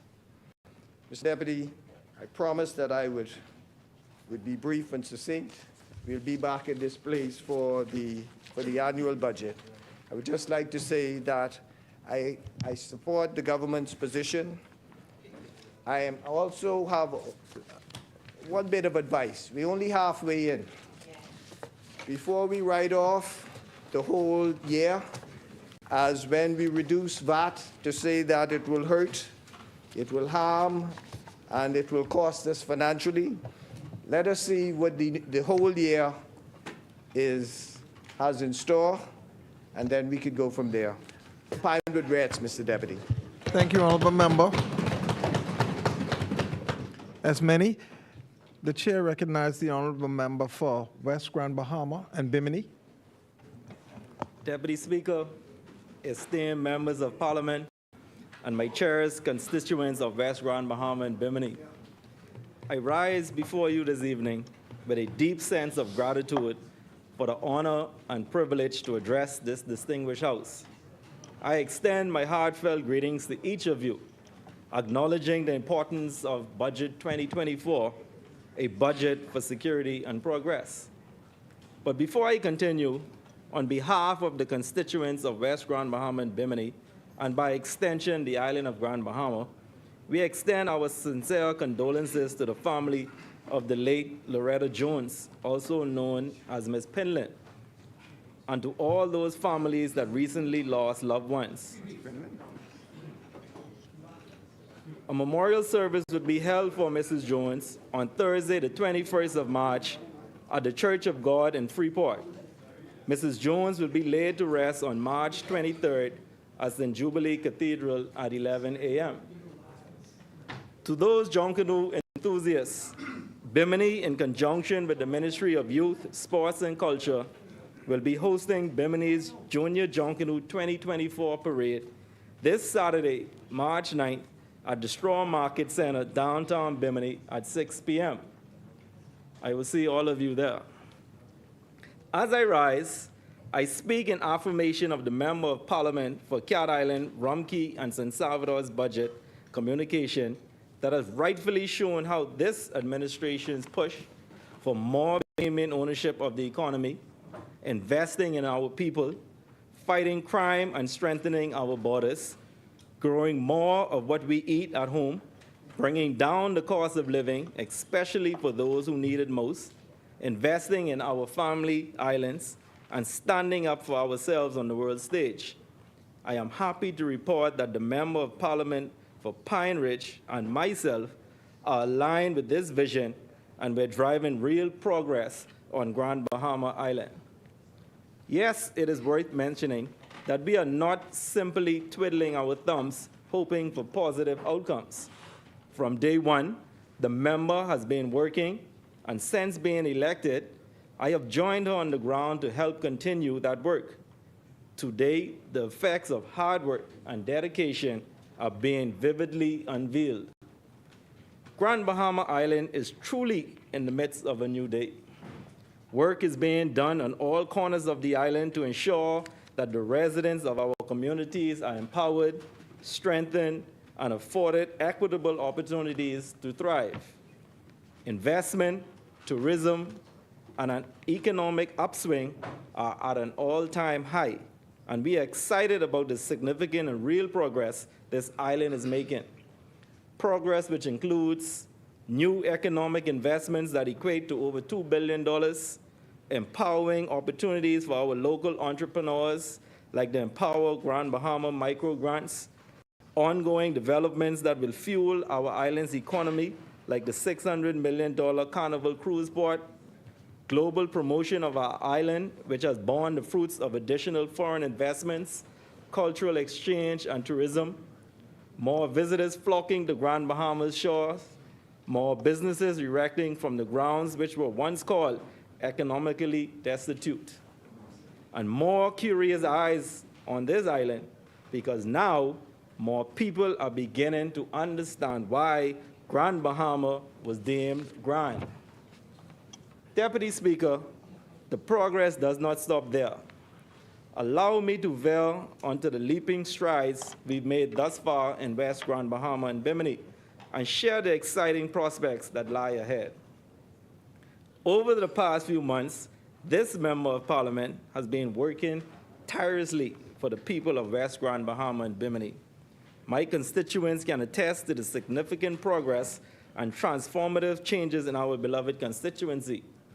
I was pleased to hear that the honorable member for Cat Island, Rum Key, and San Salvador called this budget a budget for security and progress, because that is exactly what we're bringing to West Grand Bahama and Bimini. I want to reassure my constituents of my unwavering commitment to bring about progress, and note that this is not a political promise, but a guarantee from the heart. Let me begin by highlighting some of the significant achievements in West Grand Bahama and Bimini since our last gathering. In terms of investments, you have heard on numerous occasions, and again will hear from the Member of Parliament for Pine Ridge, talk about the more than $2 billion in investments for Grand Bahama Island. And West Grand Bahama is not let out of that number. We have a substantial $300 million investment coming for West Grand Bahama that will invigorate our local economy. But it's not just West Grand Bahama where progress is being made. We have already put plans in motion to bring progress to Bimini. Projects like the ongoing Bimini Airport signing, the South Bimini Road contract, and the redevelopment of parks in Bimini underscore my commitment to enhancing infrastructure and creating a conducive environment for both residents and visitors. In the popular song by Elkin 360, you heard that Bimini is the gateway, Bahamas. And this is not just a slogan for me, but a commitment to revitalizing the island and unlocking its full potential for the benefit of all residents and all who visit. As we embark on this journey to revitalize Bimini, we recognize the immense opportunities that lie within its shores. Our commitment extends to creating an environment that not only attracts tourism, but also provides meaningful economic opportunities for local businesses and residents. Bimini's rich history, vibrant community, and stunning natural beauty deserve to be showcased and preserved for generations to come. We envision a Bimini that thrives as a hub of cultural exchange where traditions are celebrated and new possibilities are embraced. This commitment encompasses strategic investments in infrastructure, education, and community programs that empower the people of Bimini and enhance their quality of life. Together, with the support of the community and the collaboration of various stakeholders, we will transform Bimini into a model of sustainable development, ensuring that it remains the gateway not just to the Bahamas, but to a prosperous and vibrant future. My commitment to Bimini is not just a promise. It is a commitment to work tirelessly for the betterment of the island of its people. Of course, I cannot talk about achievements and not mention the completion of the 8 Mile Rock Administrators Complex. This complex was the vision of the late Member of Parliament for the area, Obadiah Hercules Wilschcombe, and I am proud to have the complex open and named in his honor. This achievement stands as a testament to this administration's education, dedication to public service, and progress for all. Deputy Speaker, there is much work to be done in West Grand Bahama and Bimini, and I am happy to have been chosen as the champion to get it done. Our focus on community engagement has seen the rejuvenation of cultural events, such as the revival of the West End Jonkunu Parade 2024 on Boxing Day. This not only keeps the culture alive, but also provides economic stimulus to the community. We are also initiating Jonkunu at Sunset Village, 8 Mile Rock, to continue to create economic opportunities for vendors in the area, fostering a vibrant local economy. In West Grand Bahama, we're witnessing the rebirth of the West End Junior Sailing Regatta and West End Move 2024. These events showcase our commitment to preserving and promoting our cultural heritage. Deputy Speaker, economic empowerment is dear to my heart. That's why I was pleased to partner with the stakeholders for the recently hosted Grand Bahama Entrepreneurial Expo and the West Grand Bahama Entrepreneurial Expo, as these two events exemplify our dedication to fostering entrepreneurship, collaboration, and networking. These events, in collaboration with various agencies, serve as platforms to empower individuals and contribute to the economic development of our communities. Deputy Speaker, our commitment to economic advancement and job creation is reflected in our plans for a fish market for West Grand Bahama and Bimini, a project aimed at enhancing economic opportunities for local fishermen and supporting the seafood industry. This initiative, Deputy Speaker, is designed to preserve and revitalize our proud fishing heritage. West Grand Bahama and Bimini both have a rich history as fishing villages. The planning stages of the fish market project is well underway and signifies our commitment to not only honor this legacy, but propel it into a thriving and sustainable future. The fish market initiative is more than just infrastructure development. It's a symbol of our dedication to the livelihoods of local fishermen and the broader seafood industry. By providing a modern and efficient marketplace, we aim to enhance economic opportunities for our local fishermen, allowing them to showcase their catch in a modern trading hub. Deputy Speaker, if we aspire for our people to thrive, it is imperative that we place them in best possible position to do so. In tandem with our economic advancements for my constituency, I am dedicated to the holistic upgrade of the area. A crucial aspect of this initiative involves an ongoing effort to eradicate derelict vehicles scattered throughout the community. As of 2021, some 500+ derelict vehicles have been moved out of West Grand Bahama. Simultaneously, we are diligently cleaning verges and roadside areas in Boodle Bay, with these combined efforts contributing not only to the aesthetic appeal of our constituency, but also to the overall well-being of our residents. We are methodically moving through the constituency, with Bahama Beach being next on the agenda. Looking ahead, there are comprehensive plans for the upcoming demolition of the long-standing police station in West Grand Bahama, which has been condemned by previous hurricanes. This action underscores our commitment to national security and signifies our determination to address long-standing concerns within our community. Concurrently, we are focused on the establishment of a defense force based in West End, more particularly in the Boodle Bay area, a strategic move aimed at further fortifying our borders and ensuring the safety of our residents. These initiatives are not just infrastructural changes.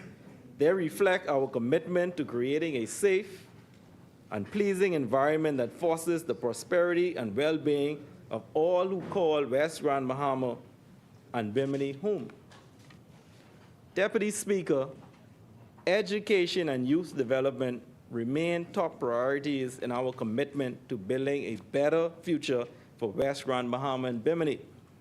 Recently, I conducted a site visit to both the West End and Holmes Rock primary schools, affirming our dedication to ensuring quality education in our communities. It is my sincere goal that by the end of this term, the school in Holmes Rock will be open, providing an enriching learning environment for our young minds. Further, I am planning visits to Martintown Primary School and 8 Mile Rock High School, solidifying our commitment to shaping a brighter future for our youth. In my new role as Parliamentary Secretary in the Ministry for Grand Bahama, I am tasked with liaison with urban renewal for the betterment of our communities. To this end, the member of Pine Ridge and I have conducted a site visit to the Pine Ridge Urban Renewal Center, with future visits to the rest of the centers on the island of Grand Bahama and Bimini. Through collaborative efforts with Assistant Commissioner of Police Shanta Knowles, we are actively forging strong bonds in West Grand Bahama, fostering a sense of community and security. These initiatives signify our holistic approach to community development, recognizing that education, youth engagement, and public safety are interconnected pillars of a thriving society. Deputy Speaker, our commitment to progress in West Grand Bahama is evident through active initiatives, one of which includes providing free Wi-Fi, beginning with Bahama Beach and extending to West End, Cocoa Plum Field, Holmes Rock, Pine Forest, Sea Grape, and Pinedale. This endeavor aims to enhance connectivity and accessibility for all residents. At the same time, our park redevelopment signifies our dedication to creating communal spaces that enrich our constituents' lives. This goes hand in hand with the incorporation of West Grand Bahama Sporting Association and the Bimini Sporting Association to begin our sporting development program for our youth between the ages of 5 to 18 years. Not only will this program impact the lives of our youth positively, but also to our communities and families. In our unwavering commitment to community well-being, the ongoing efforts led by the Disaster Reconstruction Authority for Small Home Repairs exemplify our dedication to upgrading the lives of residents. These initiatives address not only the physical infrastructure, but also contribute to the overall resilience and stability of our community. There is so much more work to be done. I am actively collaborating on housing developments, particularly the West Side subdivision in West Grand Bahama, and actively seeking additional land in Bimini for the construction of quality homes that are sorely lacking for the expansion of families. This underscores our commitment to providing quality living spaces for residents and fostering a sense of belonging within our community. As we embark on this endeavor, our goal is to create a thriving and sustainable environment that prioritizes the well-being and prosperity of all residents in West Grand Bahama and Bimini. In closing, I extend my deepest gratitude to the constituents of West Grand Bahama and Bimini for their unwavering support and trust. It has been just a few short months since you placed your confidence in me, and I am committed to serving you with integrity, passion, and diligence. Together, let us continue to work towards the prosperity and progress of our beloved constituency. May we continue our journey to get towards a brighter and more prosperous future for the Bahamas. West Grand Bahama and Bimini supports this midterm budget 2023-2024. Thank you, Deputy Speaker. Thank you, Honorable Member. The Chair recognizes the Honorable Member for Freetown. Mr. Deputy Speaker, I move that the House to sit beyond 7 p.m. Is there a seconder? It has been moved and seconded that the business of the House to continue beyond 7 p.m. today. As many as are in favor will remain seated. Those opposed will stand. The motion is carried. The business of the House will continue beyond 7 p.m. As many. The Chair recognizes, order that the documents be brought up. Thank you, Honorable Member.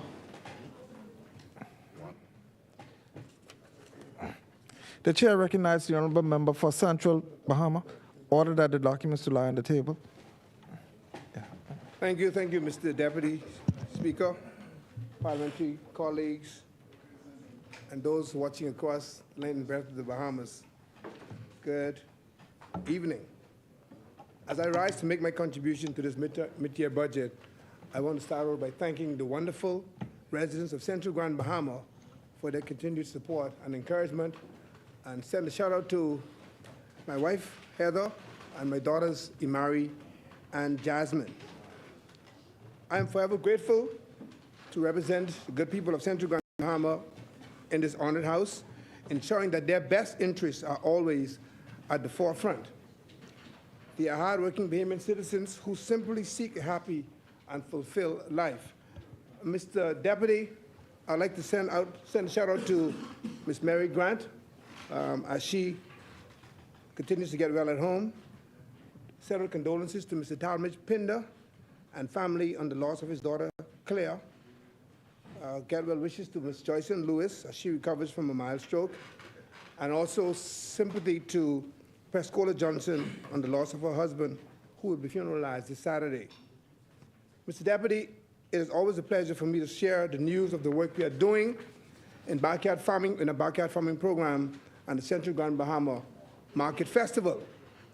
This community center initiative is now going into its 4th year and continues to grow more and more.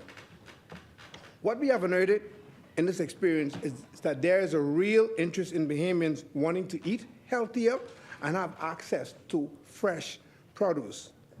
This initiative has also given residents from across the island the opportunity to engage with one another and support each other. Even more so, we have seen how proud these Bahamians are watching their tomatoes, bell peppers, eggplants, breadfruit plants grow and bear fruit. I invite all local, international, and international visitors, taxi and tour bus drivers to stop in and visit us at our market festival, and we will be having one this Saturday at the Royal Oasis ground. I also invite my parliamentary colleagues and all Bahamians to get involved. Start your garden within your communities. I have found that most people will also rather support their neighbors by purchasing something that is of good quality, healthy, and affordable, as opposed to always going to the bigger markets. Mr. Deputy, we have distributed, through the help of the leader, the leader of the Free National Movement, when he was the minister, hundreds of backyard farming kits to those persons who had the opportunity to start their backyard farms and on their properties. And we want to say how far that is going towards feeding our people. One of the challenges faced by farmers in this country is that it's difficult to afford to pay for fertilizers, seedling, soil, pesticide, and other necessary items up front. So we try our best through community initiatives to support them in their efforts. This is how you empower Bahamians. I want to offer special thanks to the Trees That Feed Foundation for their partnership in supplying bearing trees to help us in our food security efforts. We know across the globe, as we watch inflation rise, any small movement towards food security in the Bahamas is a major step for our future. Yes, we are continuing to push the envelope on the issue to be prioritized. Before I go on, Mr. Deputy, I want to quickly, again, bring attention to the farmer care matter. We're happy that the alarm was sounded, and now there's action on the site to manage and dispose of all of the raw materials that was there. It is hoped that after all of the cleanup and necessary actions by the liquidators, that the air quality testing and groundwater testing will be done to ensure that the environment is safe for our people. I am not going to ever hear news about something that could affect my people and sit on it. If it's a matter that I need to raise in this place, I will raise it on behalf of my people. And I'm said the Honourable member, there's now action. Honourable on member, the site. the chair recognizes the honourable member for Golden Isles. Mr. Deputy Speaker, I wish to make it clear that throughout this process, we were in touch, we were on top of it. The member knows better. I mean, he knows this. He knows this. So I don't want him to be grandstanding and acting as if this is something that, because of his cheerleading on the sidelines, that caused this. He knows better. And I advise him, as I said earlier, he who knows better, do better. Thank you, honourable member. I'm glad you raised that matter. And like I said, the alarm was sounded. I got information from my constituents. I brought it to the floor, and attention is being given. I'm not pointing my finger. I'm happy that the matter is being resolved. What is the issue? I don't understand what the issue. I don't understand what the issue is. It is being resolved. It is being resolved. I said I'm grateful that it's being resolved. So what is the issue? I don't understand. What is the point? What is the point? What is the point? You don't know, no. You were not always on top of it, Mr. Deputy. Mr. Deputy. The chair, He get a chance. Yeah, the chair recognized- He get a chance to report. Honorable members. No, you speak to the speaker, not me. Speak to the deputy. all right, the chair recognized the honorable member for Golden Isles. I will not permit him to get away with this. He knows better. He knows better. Please, you know better. And you know the action is down the site, so we're happy that is being resolved. I'll leave it at that. Mr. Deputy, we will continue to watch the matter. Mr. Deputy, on another point, I'd like to raise is something that has become again an issue for our local boaters in Grand Bahama.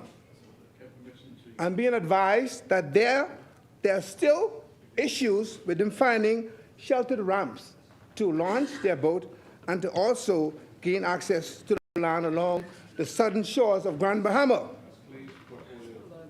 We understand that this is how they feed their families.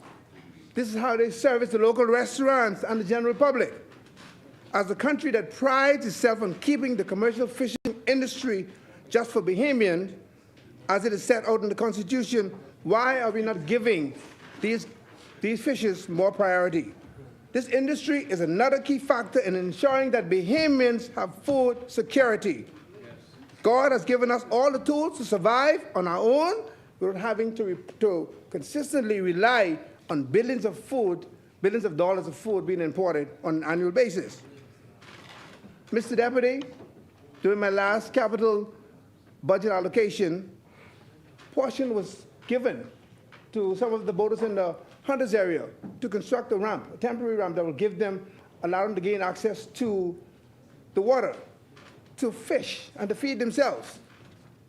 During my next allocation at the end of March, if it's on time, God help us, a portion will also be given to fishers down in the Han Hill area to also construct a ramp that will allow them to get in and out of the water.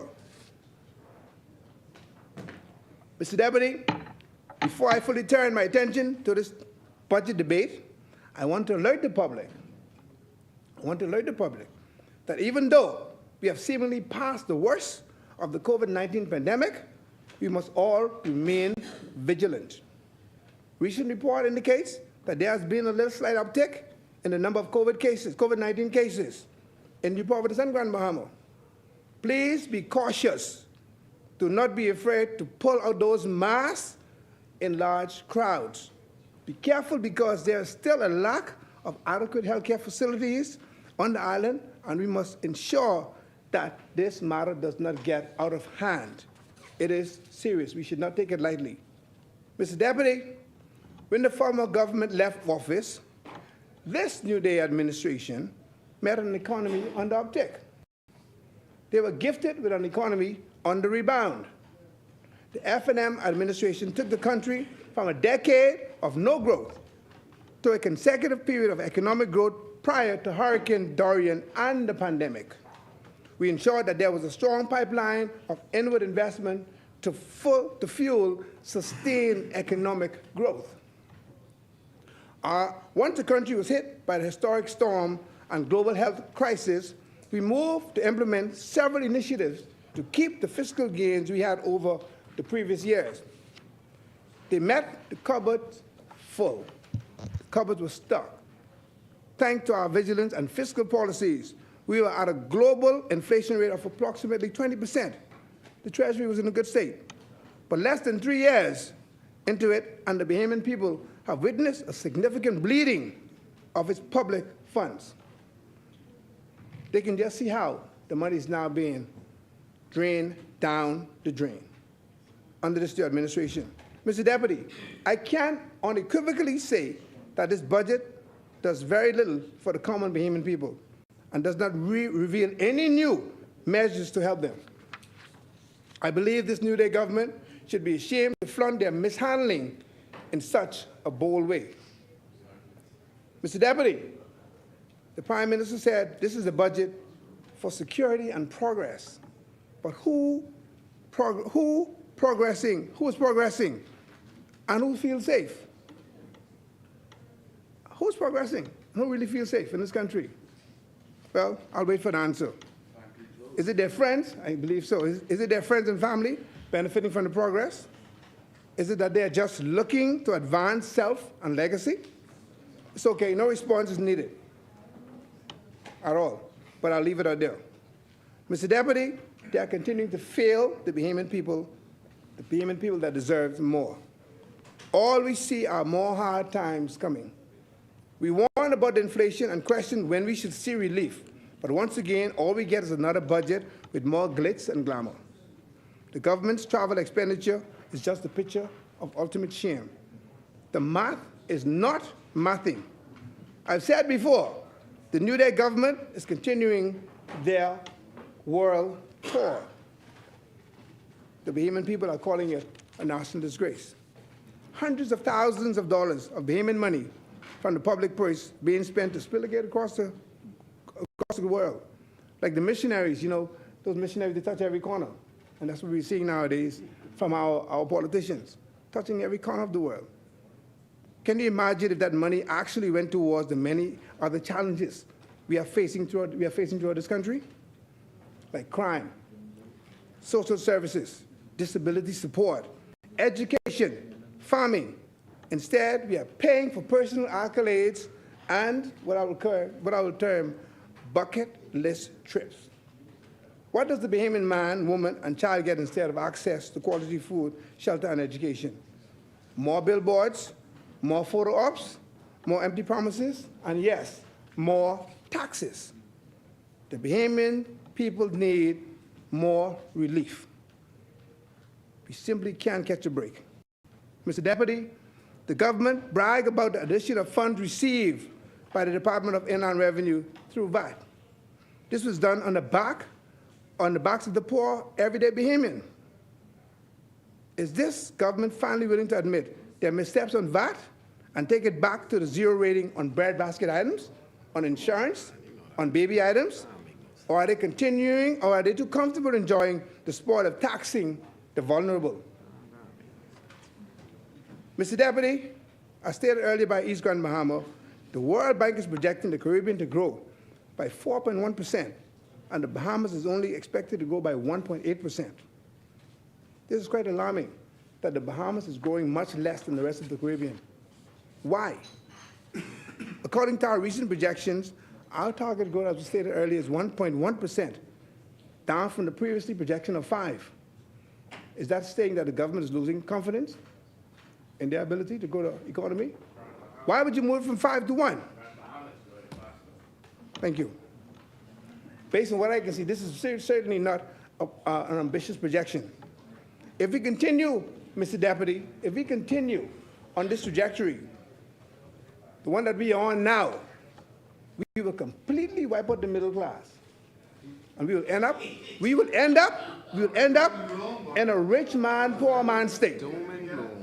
We will end up in a rich man, poor man state. We must deliberately seek to empower those like Uncle Lou in Angleton and Big Mary in Bainstown by reinstating initiatives like the over-the-hill development scheme that created tax-free zones in New Providence, the East-West initiatives in Grand Bahama, the tax-free incentives in Abaco, Andros, and other islands.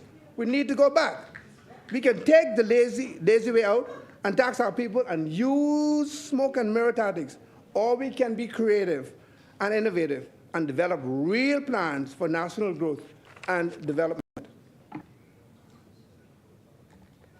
Mr. Deputy, we hear about the millions of tourists coming, the major developments all over, but the question is, how will we sustain these developments if we do not empower our people? Why is the misery index still so high with all of these developments that we are touting? Why isn't the common man feeling it the way they should? Let's look at some ways that we really can boost our economy and provide more opportunities and access to funding by our farmers and fishermen. Because if we do that, that's a way to really touch the common man. Mr. Deputy, ways that we can seek to generate revenue is that it is no secret, Mr. Deputy, that our family islands are grossly underdeveloped. As I said earlier, we're not taking advantage of our vast farming and fishing grounds. Yes, tourism is our main industry, but we should have learned our lessons from Dorian and the pandemic. During Dorian, the world came to our aid. During the pandemic, we had to fend for ourselves because everyone had to take care of their own business at home.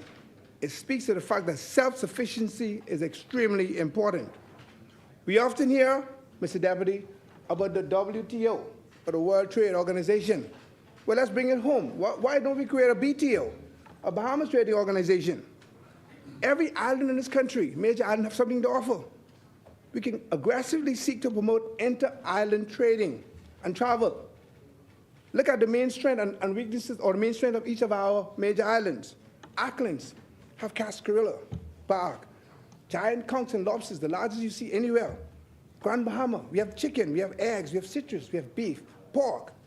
Long Island has mutton, fish, the straw work. Andros, oh yes we do. Andros has fishing. Andros has fishing, farming, and Andros even have the world famous chichani. Inago has salt, fish, and of course, you know, hush hush. Ilutra, but we don't know what hush hush is, we're not going into detail. Ilutra has pineapple.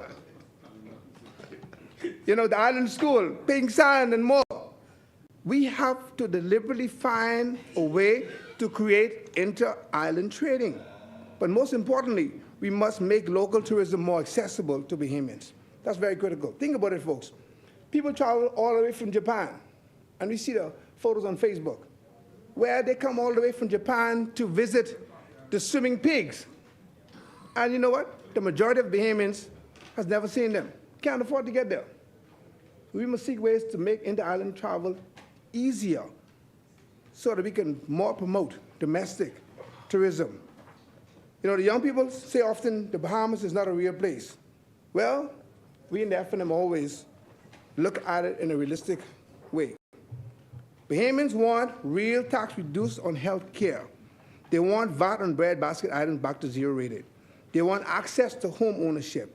They want education and a guaranteed future. They want national development. They don't want lip service. We will uphold our job as opposition to ensure that the government remains transparent and accountable. Mr. Deputy, I'll briefly turn to the Ministry of Youth, Sports and Culture. I'm always passionate when I speak to the work we do as a country with our youth, sports, and culture.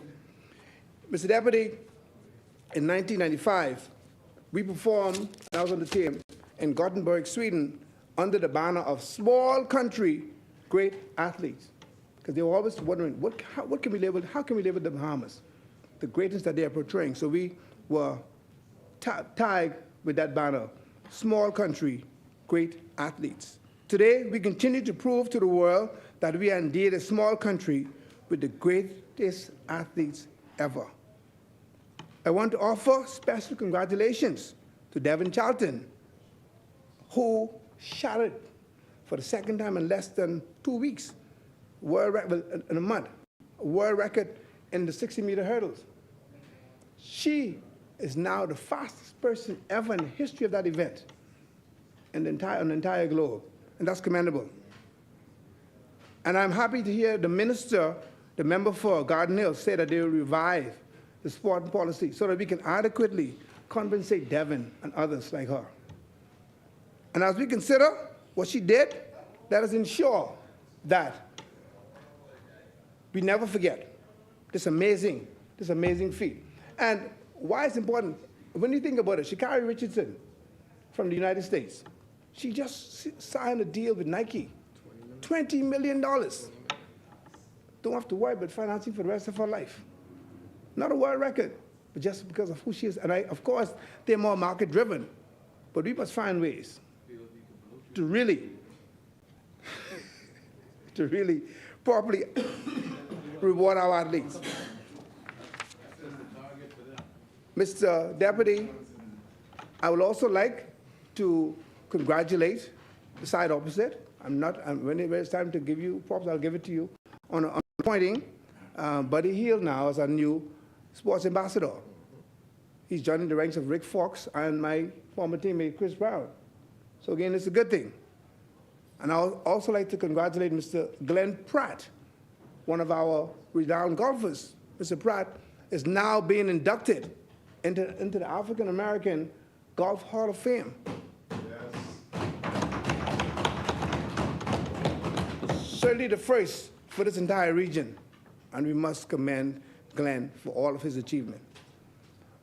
Mr. Deputy, I will never be humble in declaring that the Bahamas has some of the most talented athletes in the world, but I will continue to agitate that they are simply not supported enough.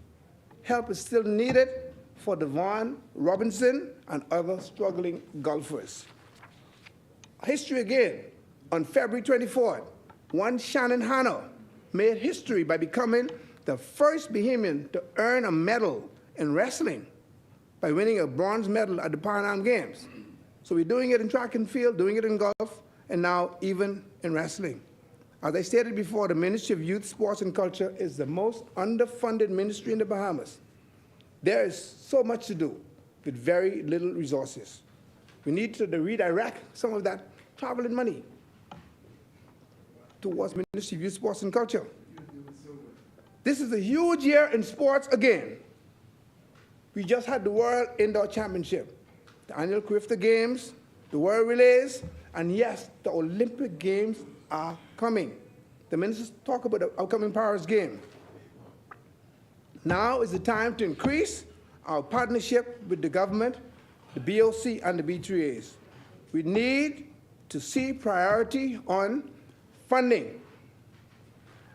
And while they say we over here haven't done anything, the largest grant given in the history of Olympic funding was granted to the 2000 Olympic team, sorry, the 2020 Olympic team under the previous administration, where that grant was doubled from $50,000 to $100,000 when I was the minister.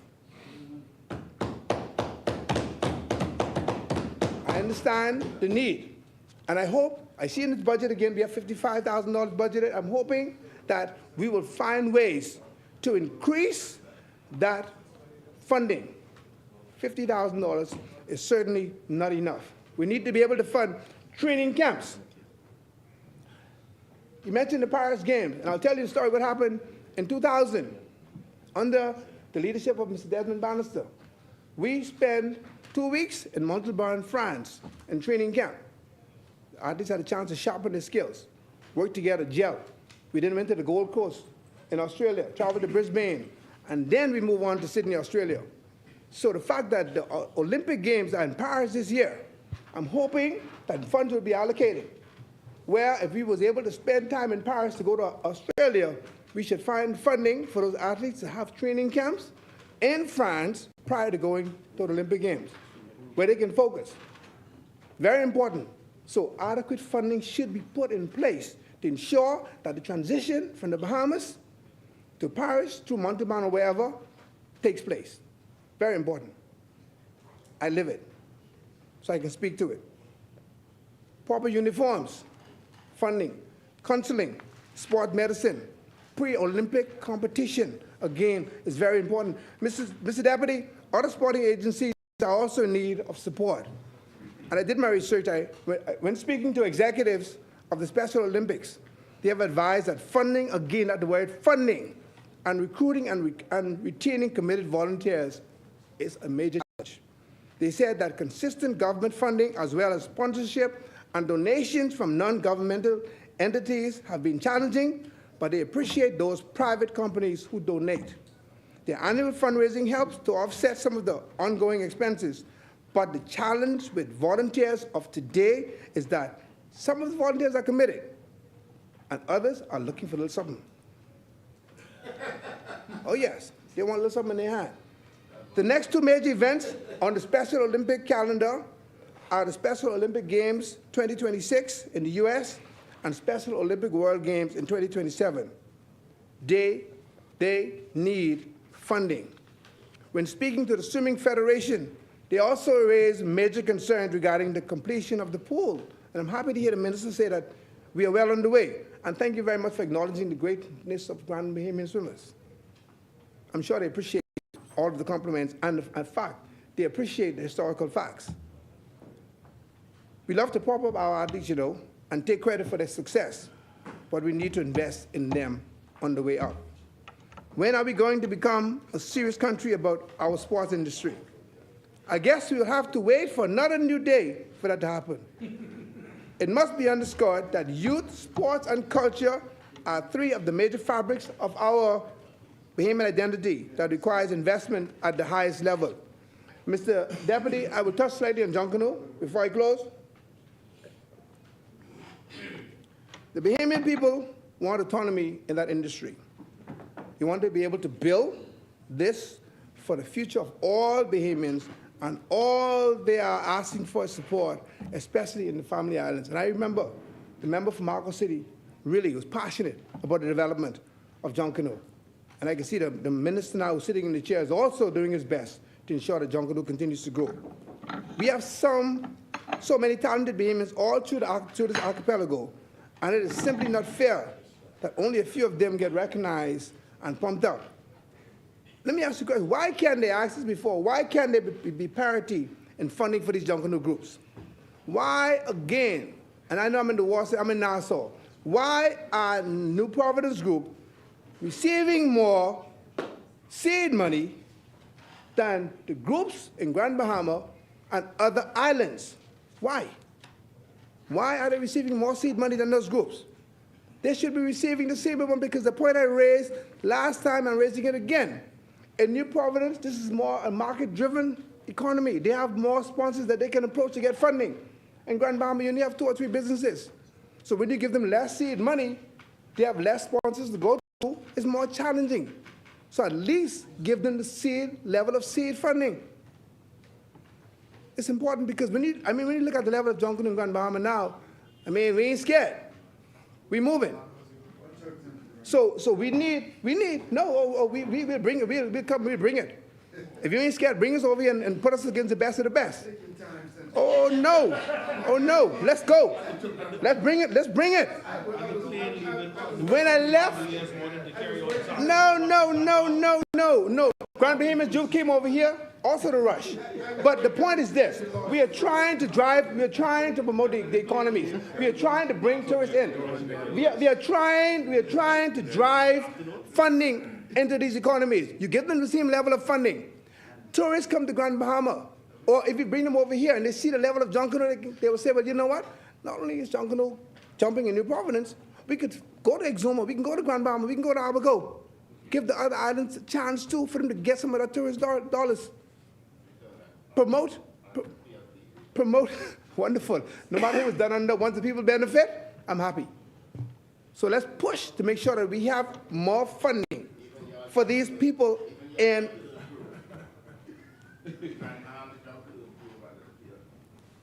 keep funding it.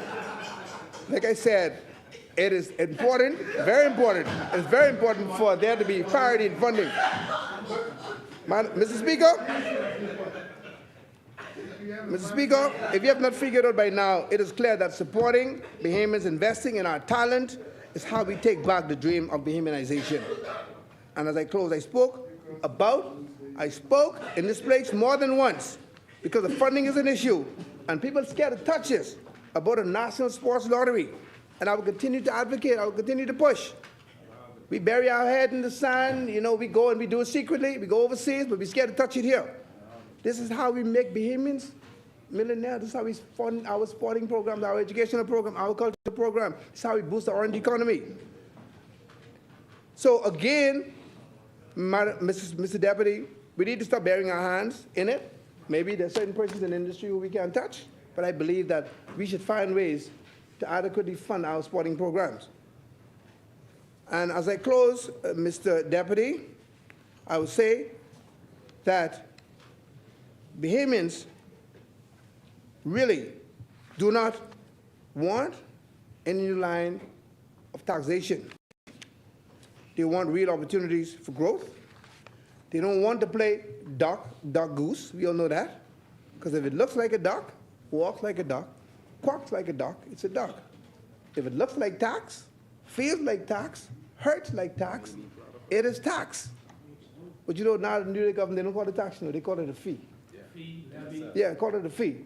But it feels like tax, so it must be tax. As always, the official opposition is here to provide bipartisan support for this New Day government, but our good advice, if you will only listen and follow some of them.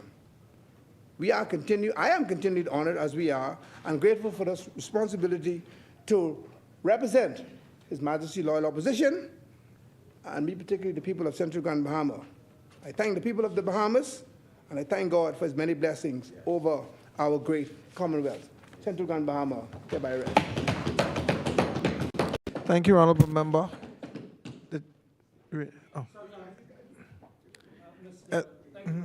The chair recognizes the Honorable Member for St. Barnabas. I think it's appropriate given the, how the Honorable Member ended his speech about the orange economy and icons and so forth. You know, we have in the gallery, through you, Mr. Deputy, icon himself, Mr. Raphael Munnings, the beginning of the end of Funky Nassau, first gold record awarded to Bahamian, so we should acknowledge him, Mr. Deputy.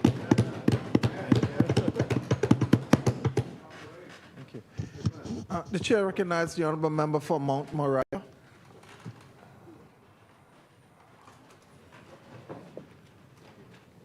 Deputy Speaker, my distinguished colleagues, Bahamians at home and abroad, my beloved Mount Moriah, the men and women of the gallery, the exemplary staff of the Ministry of Finance, the Minister of Finance, I bid you all a good evening.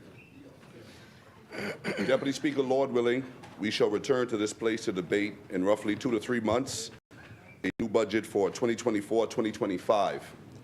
Bearing that in mind, I will keep this contribution, as some say, short and sweet. Before I proceed, I must continually thank the people of Mount Moriah for the privilege to serve our community and country and to speak on behalf of the residents of Mount Moriah. Deputy Speaker, I must confess, as it relates to Mount Moriah and it was love at first sight. However, I report to the Minister of Immigration that on the 16th of September 2021, that it was not a marriage of convenience, and from all accounts, we will be together for the long haul. The people of Mount Moriah, Deputy Speaker, collectively decided on that fateful day to carry me, a newcomer, on their shoulders across the finish line to demonstrate to the then powers that be, once again, loud and clear, that political power does not belong to the haughty or arrogant, but resides solely within the hearts and minds, and of course, the thumbprints of those chosen people of God, the Bahamian people, and of course, the apple of God's eyes, the people of Mount Moriah. Equally, Madam Speaker, I stand here ever grateful to our Prime Minister for entrusting this shepherd boy with the monumental task of serving our country, men and women, at ground zero. Deputy Speaker, I have discovered that in my father's vineyard you must bloom where you are planted. I have also learned during the past 2.5 years that there is no greater service than to serve those who are in need, those who are striving, and those who are on their way to secure a piece of the Davis-led administration economic pie. Deputy Speaker, I am proud to report to the people of Mount Moriah that this Davis administration's economic pie has matriculated into the highways and byways, into every nook and cranny of our society. It has found those who were outside looking in. What we have done in this place through these budgetary exercises is to provide economic relief. The very policies that sustain and advance families are inextricably linked to the line items found in this very budget. We have delivered relief in a dignifying manner because, Deputy Speaker, it is not always what you do, but how you do it. Deputy Speaker, this Davis administration remains the biggest tent, and that is because our leader is the provider-in-chief and not a divider-in-chief. Deputy Speaker, leaders lead, and on all sides, this side and the side opposite, would agree, even if tacitly or quietly, that the Prime Minister demonstrated without question that he is the first amongst equals and that his policies and initiatives have made the lives of ordinary Bahamians better. Madam Speaker, when we entered this place in 2021, we didn't play forget. Our commitments etched in our blueprint for change rings loud and clear, and is evidenced by this budget for security and progress. We remembered, Deputy Speaker. With all due respect, the budget for security and progress feels like the forget-me-not budget. We didn't forget the Bahamian people. We didn't forget Yellow Elder Gardens, Stapleton Gardens, and Millennium Gardens. We didn't forget the people of Golden Gates, the people of Nabi, the people of Bain and Grantstown, nor did we forget Seabreeze, or Pinewood, or Nassau Village. How could we forget, Deputy Speaker? Our tent, Deputy Speaker, is bursting at the seams with those that truly believe in what my esteemed colleagues are doing at the cabinet level, what my esteemed colleagues are doing at the chairmanships level, what my esteemed colleagues are doing in the Senate. They believe in our dynamic duo of the greatest Prime Minister of the modern era, the Honorable Philip Edward Brave Davis, and our prodigious Deputy Prime Minister I. Chester Cooper are doing. And more importantly, they believe because they are being led by the hand of God. Deputy Speaker, we are doing the people's business. This is serious business, Deputy Speaker. The public truly believes that these budget exercises have something in store for them and their families. I know this because I speak to them. But don't just take this member's word for it, Deputy Speaker. The taxi drivers will confirm this. So will the many public servants that have experienced the benefits of this administration's focus-driven approach. The doctors, the nurses, police officers, prison officers, defense force officers, immigration officers, teachers, janitress, lifeguards, school bus drivers, lunch vendors, security officers, grounds and beautification workers, and the list goes on and on and on. Deputy Speaker, before I put pen to paper, I gave considerable consideration to the transformation that has occurred under this PLP administration. And what I have gathered from each line item of this budget and reallocation exercise is a common theme. And that theme, Deputy Speaker, is great things just don't happen. As I drove around, I can see the impact that the record-breaking number of 9 million tourists is having on our economy. And I thought to myself again, Deputy Speaker, great things just don't happen. When I think about the numerous labor agreements executed, I thought to myself, Fort Charlotte, great things just don't happen. We increased minimum wage and pensions. And again, I said to myself, being in Grantstown, great things just don't happen. I thought about Parks and Beaches finally relocating to its new headquarters. I thought about Parks and Beaches for the first time ever having a fleet of new vehicles for the staff to properly carry out their work. I thought about Parks and Beaches Board resolving to finally expand to operate to the Family Islands through the creation of a Family Island division to help Andros, Nabi, Eleuthera, and Michael. Again, I thought to myself, Central and South Eleuthera, great things just don't happen. I thought about the immigration officers who were finally confirmed. I thought about our children receiving free breakfast at the public schools. I thought about the golden yoke for security.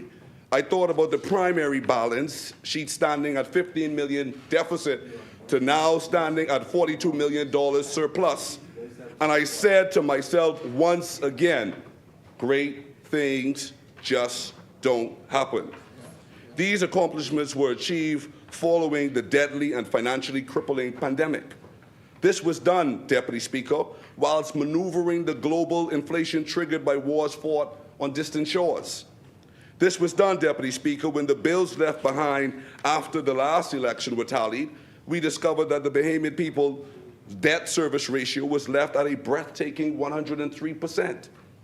Deputy Speaker, our policies have redefined what we are accustomed to seeing in this place. The Davis administration shortened the period for Dorian survivors to claim life insurance for those they lost. to get their lives back in order. We did that right here. We didn't play forget, Deputy Speaker. I've heard a wise man in this place once say, it's not what you do, but how you do it. Manners and respect, dignity and honor, humility and service, Deputy Speaker. These are great things, Deputy Speaker, are they not? There are those who want to talk about travel. Let's talk about it. 9 million tourists arriving at our shores. That's travel. Let's talk about it. Airports throughout the Commonwealth are being redeveloped throughout the family of islands. That's travel.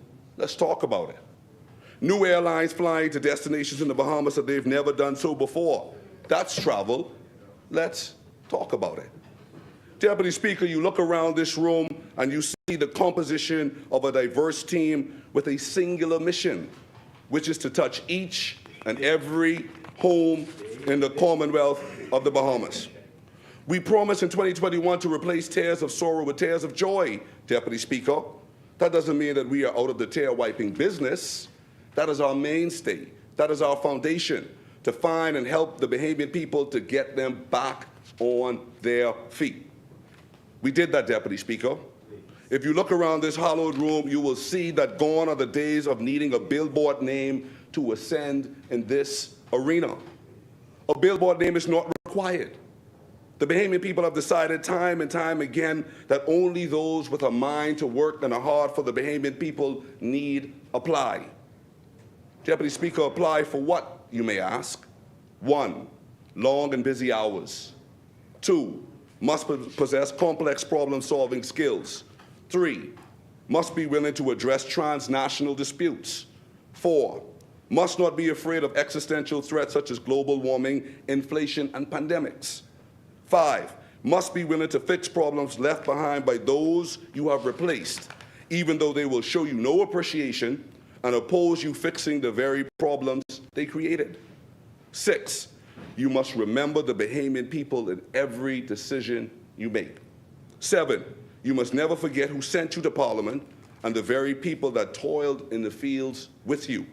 8, you must always remember that pride cometh before the fall.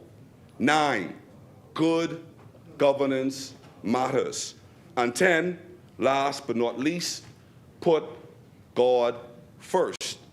Deputy Speaker, let me say it is truly a privilege to be afforded the opportunity to contribute to the discussions which invariably impact every single facet of our society, of course, every single household in Mount Moriah. And as I look around our country, I have witnessed the transformation of not only our government institutions, but I have seen an incredible paradigm shift in the way we govern and the way we respond to the needs of our people, the aspirations of our people, and how we harness the ingenuity of our people. Deputy Speaker, we do not measure every success with dollars and cents. We are well-rounded in our policies. For instance, we put some respect on sailing by making it the national sport. 2, we have commenced construction of community centers on which Mount Moriah will be one of those as well. 3, we have renewed the hope for low-income families for home ownership. 4, we have doubled our efforts for food security, started by the Central and South Eleuthera with the Golden Yoke. 5, we are now a respected voice around the international table. And 6, the Prime Minister is fighting the greatest threat to our survival as a people and as a nation. That is a threat of global warming. There is no exaggeration there. What you find in this budget is solutions to big problems. We didn't cause global warming, of course not. But we must face it head on. How do we face it? By sending an email? Or by sending the leader of the greatest little nation on God's green earth to fight our battles abroad? That is what leaders do. What does this have to do with the budget? Well, we can put our heads in the sand and pretend like nothing is happening, but one thing is for sure. You can pay now or you can pay later. But if we do something now, you won't have to pay a heftier price than not doing something at all. That is why our ministers are moving about. They are tackling big issues, Deputy Speaker. The old people say you talk some and you keep some. And I did promise to keep it short and sweet, as we will be debating the substantive budget very soon, in 2 months. So I will keep some in my back pocket for that time. But before I close, I would like to publicly thank Minister Sayers for the work that he did whilst at the Ministry of Works. I think you did a phenomenal job during your tenure, sir. I would also like to recognize Minister Clay Sweeting for carrying on the mantle. I think he's doing a fantastic job. I would also like to congratulate Leon Lundy for ascending into the cabinet. He is a wonderful addition, and teamwork makes the dream work. I would also like to say rest in peace. I would also like to say rest in peace to Ricardo Roll, AKA Slick Rick.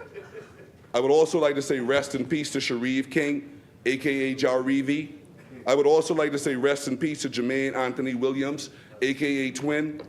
Rest in peace to all that we have lost in Mount Moriah. Last but not least, I want to say to the young men that we together, the young men in Mount Moriah, that we together have proven the naysayers wrong on the 16th of September 2021.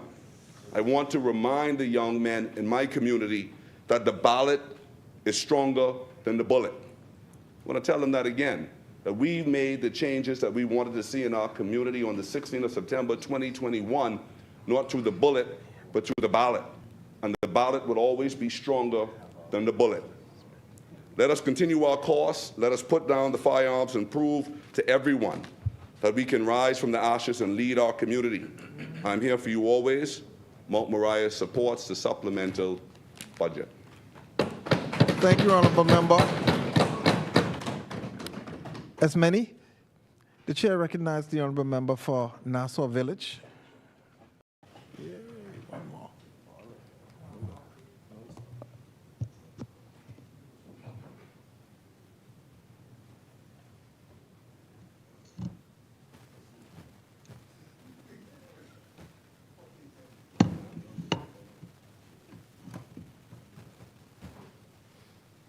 Mr. Deputy Speaker, I rise today on behalf of the hard-working constituents of Nassau Village, who continue to trust this government's stewardship and this Prime Minister, the Honorable Philip Braves Davis' leadership of our country. Mr. Deputy, as I stand before this honorable House, I speak on behalf of the everyday Bahamian, the young Bahamians who dream and desires of a better tomorrow are given to this particular government. You see, Mr. Deputy, I think it is more important to accurately set the stage for my analysis of the midterm budget. So in that spirit, Mr. Deputy, I will briefly conduct some constituency matters before delving into the main matter before us. We have arrived at upper class bell course of the Nassau Village Community Center, Mr. Deputy. The Nassau Village Community Center will stand as the most sophisticated and technologically advanced government structure to date. And I repeat that. The Nassau Village Community Center will stand as the most sophisticated and technologically advanced government structure to date. You know, I try. That's a big thing, right? Mr. Deputy, there's so much more to come, but like my colleague said and the Prime Minister said, you talk some, you keep some. As we go on, last evening, we hosted our community constituency meeting, where the Honorable Minister of Works and Family Island Affairs came and presented on the infrastructural upgrades. Now, the Honorable Clay Sweeting, I want to convey thanks once again publicly to you for coming and speaking to the constituency. A few persons said, we look alike. I said, you're my light-skinned brother, man. So we're practically twins. It's truly a pleasure to have you, and we welcome each and every one of my colleagues just to visit. Mr. Deputy, I would also like to recognize my constituent, Mr. Raphael Munnings, Sr., Mr. Funky Nassau. He is a constituent of Nassau Village and a close friend of mine. I thank you for coming. Yes. Mr. Deputy, as I walk the streets of Nassau Village, I like to use an analogy because most persons ask you, well, what is it like governing a nation? As we sat here for hours on end, it's apparent that some of our colleagues have lost what it means to really govern a nation. And I always liken it to the sport of sports racing. You see, Mr. Deputy, sports racing, race car racing. The pace is relentless, right, Mr. Deputy? One has to always avoid obstacles and competitors. And yet the expectations of the viewers is that their driver must win at the end of the day. Similarly, Mr. Deputy, time whizzes by when you're the government. And you have to make it count. That's what constituents care about, making it count while you're there. And keeping the country prosperous despite the challenges. Keeping the country safe despite the challenges. Mr. Deputy, Bahamians look to us as the government to win the race and win every day as their drivers. I can safely say, Mr. Deputy, that this government has skilled hands behind the wheel in the person of the Honorable Philip Brave Davis, and not a moment to lose when it comes to saving this nation. Mr. Deputy, Bahamians look to us to make the most of our term. This particular mid-year budget emerges as our strategic pit stop. Here we adjust, Mr. Deputy. Here we recalibrate, ensuring our nation is primed to surge ahead. The budget is not merely a fiscal document. It is a testament to our commitment to adapt, a testament to our commitment to improve and accelerate towards our objectives. Mr. Deputy, as Parliamentary Secretary in the Ministry of Foreign Affairs, I would also like to speak to one particular budgetary item that I feel might have been inadvertently looked over in the media.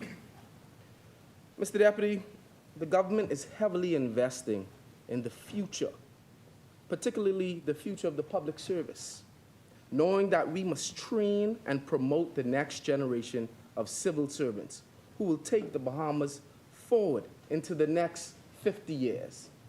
As a young member of Parliament, youngest member of Parliament, I think it's imperative that whenever I stand to my feet, I speak specifically about succession planning in government and what do we hope to achieve as the governing party.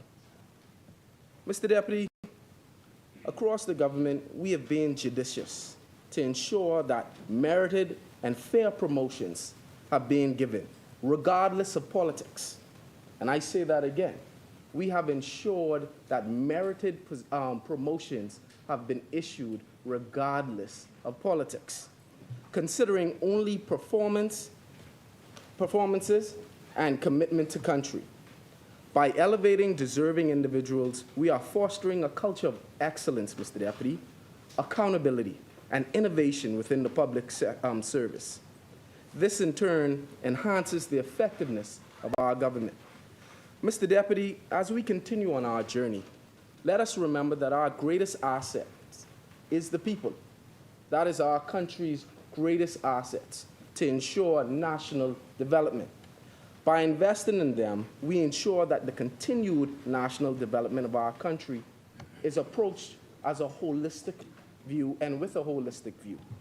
Mr. Deputy, I wish to extend congratulations to all of the Ministry of Foreign Affairs staff who have tirelessly worked. We hear about the Ministry of Foreign Affairs staff who recently returned from Haiti. We know about the Ministry of Foreign Affairs staff at the Passport Office, the staff at Goodman's Bay Corporate Center, the staff at the consulate, and all of the satellite missions and embassies and high commissions abroad who work tirelessly to ensure that the Bahamas is always adequately represented. And I thank them for their continued and tireless service. Mr. Deputy, it is with this vision that we approach the mid-year budget. Not just a fiscal document, but a blueprint for a thriving, secure, and prosperous future for all Bahamians. For example, Mr. Deputy, our diplomatic engagements have demanded significant investment. But let us be clear, these expenditures were not just necessary, they were instrumental in achieving monumental victories for the Bahamas. A prime example of this is our successful navigation of the European Union's financial blacklisting and delisting, a testament to our strategic and deliberate international diplomacy. These victories are investments in our sovereignty, enhancing our standing, and securing our future prosperity on the world stage. Mr. Deputy, when we turn to the core of our mid-year budget, we notice that it is crafted with precision to uphold our commitment to strengthening national security, bolstering economic security, and fortifying personal security. We have delivered on Bahamian ownership, Mr. Deputy, of our economy. We are investing in our people's potential. We are combating crime rigorously. We are alleviating the cost of living and asserting our dignity and resolve internationally. Mr. Deputy, without belaboring the point, without belaboring the point and the House, with what is already known by Bahamians at large, I would like to congratulate once again the member for Central and South Eleuthera on his Golden Yoke program while he was the substantive Minister of Agriculture. You see, Mr. Deputy, I make reference to this because as I speak with my constituents, the little things matter. To note that you could go inside the supermarket store or convenience store and eggs significantly drop overnight is a testament to our government's foresight to ensure not only food security, super value.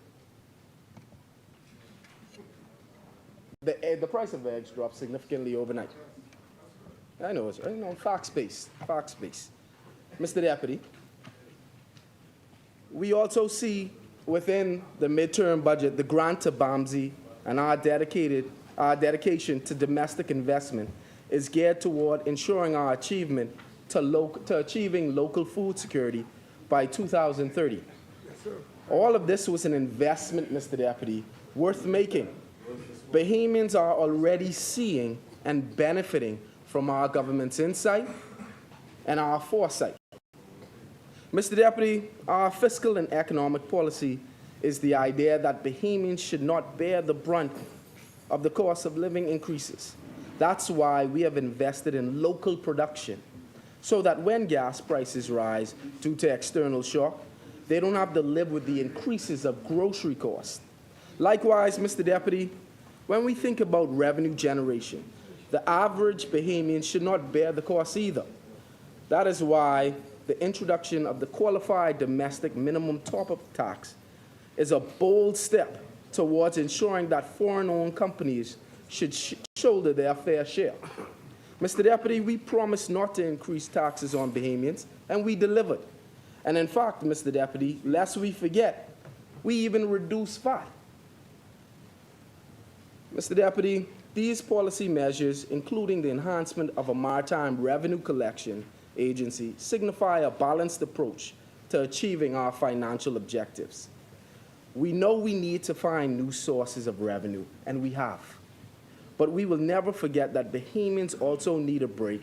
And I am of the view, Mr. Deputy, that is one side of the story that needs to be told concerning these new measures.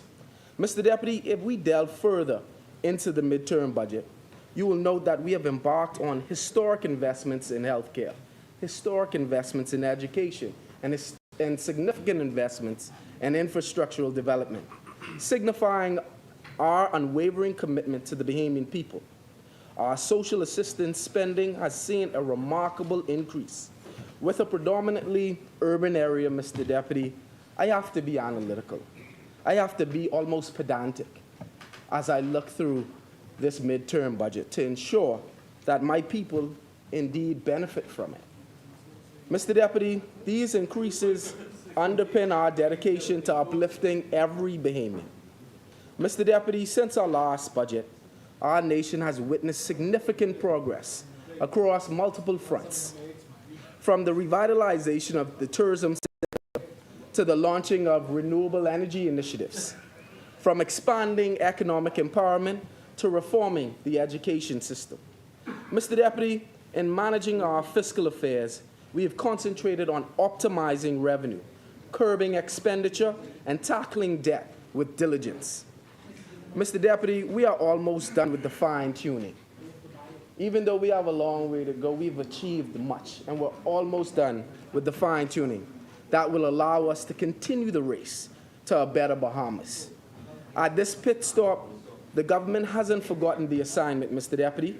We have not forgotten the objective, and we are revving up for more major victories for the Bahamas and for Bahamians at large in the future.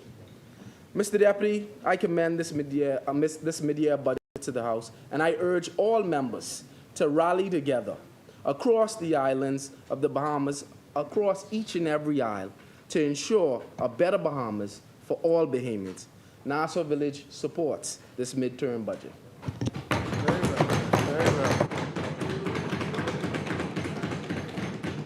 Thank you, Honorable Member.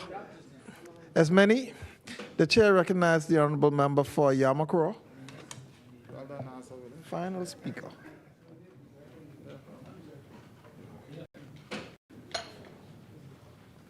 Good evening, Mr. Deputy. Thank you for recognizing me. I do rise again in this honorable place on behalf of the great constituency of Yamakroa.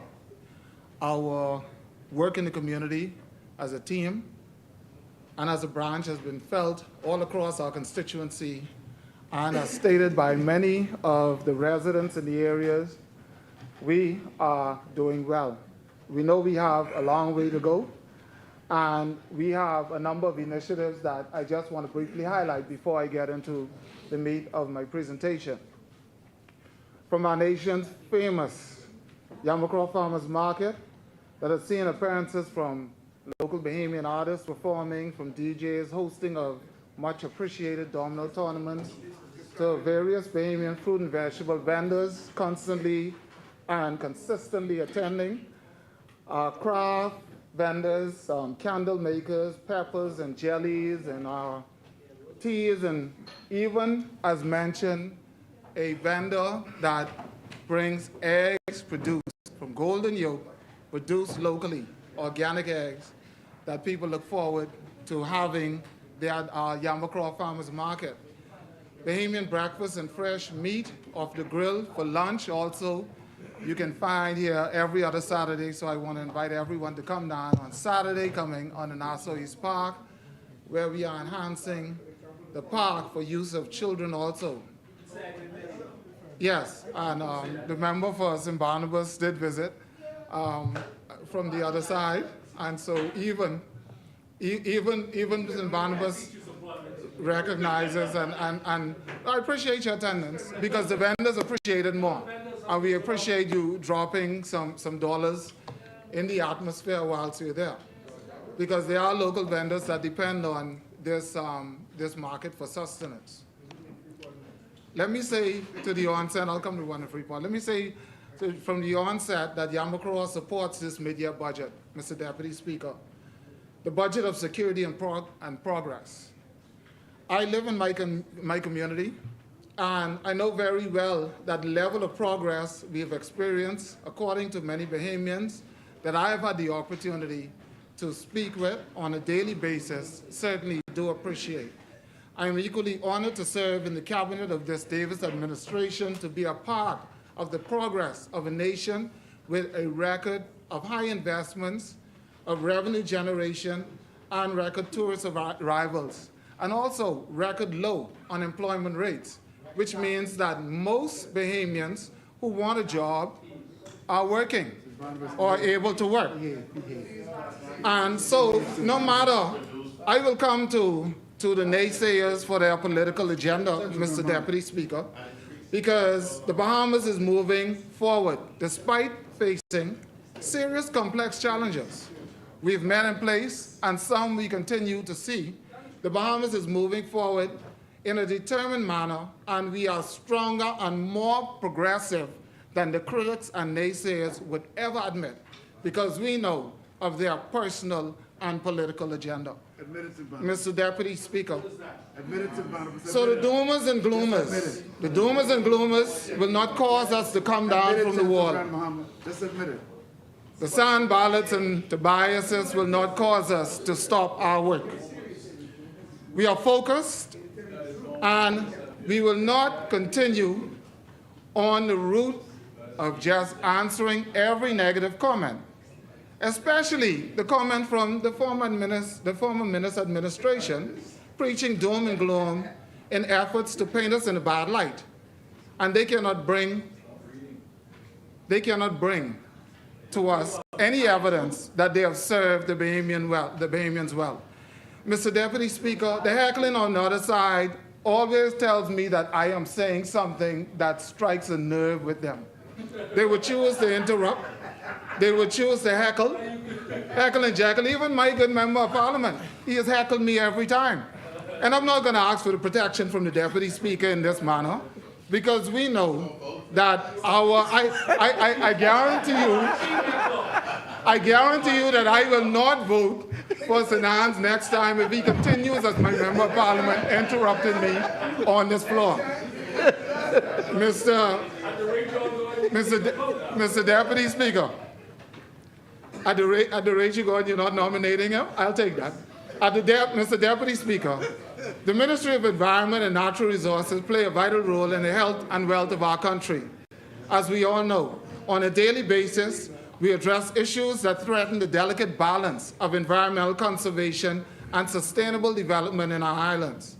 The dumping, littering, recent instances of unregulated land clearing and construction, particularly the destruction of our mangroves and native trees, cast a shadow over our environmental stewardship. It is very concerning to witness these actions, compounded by the fact that they are being carried out so boldly in an illegal manner.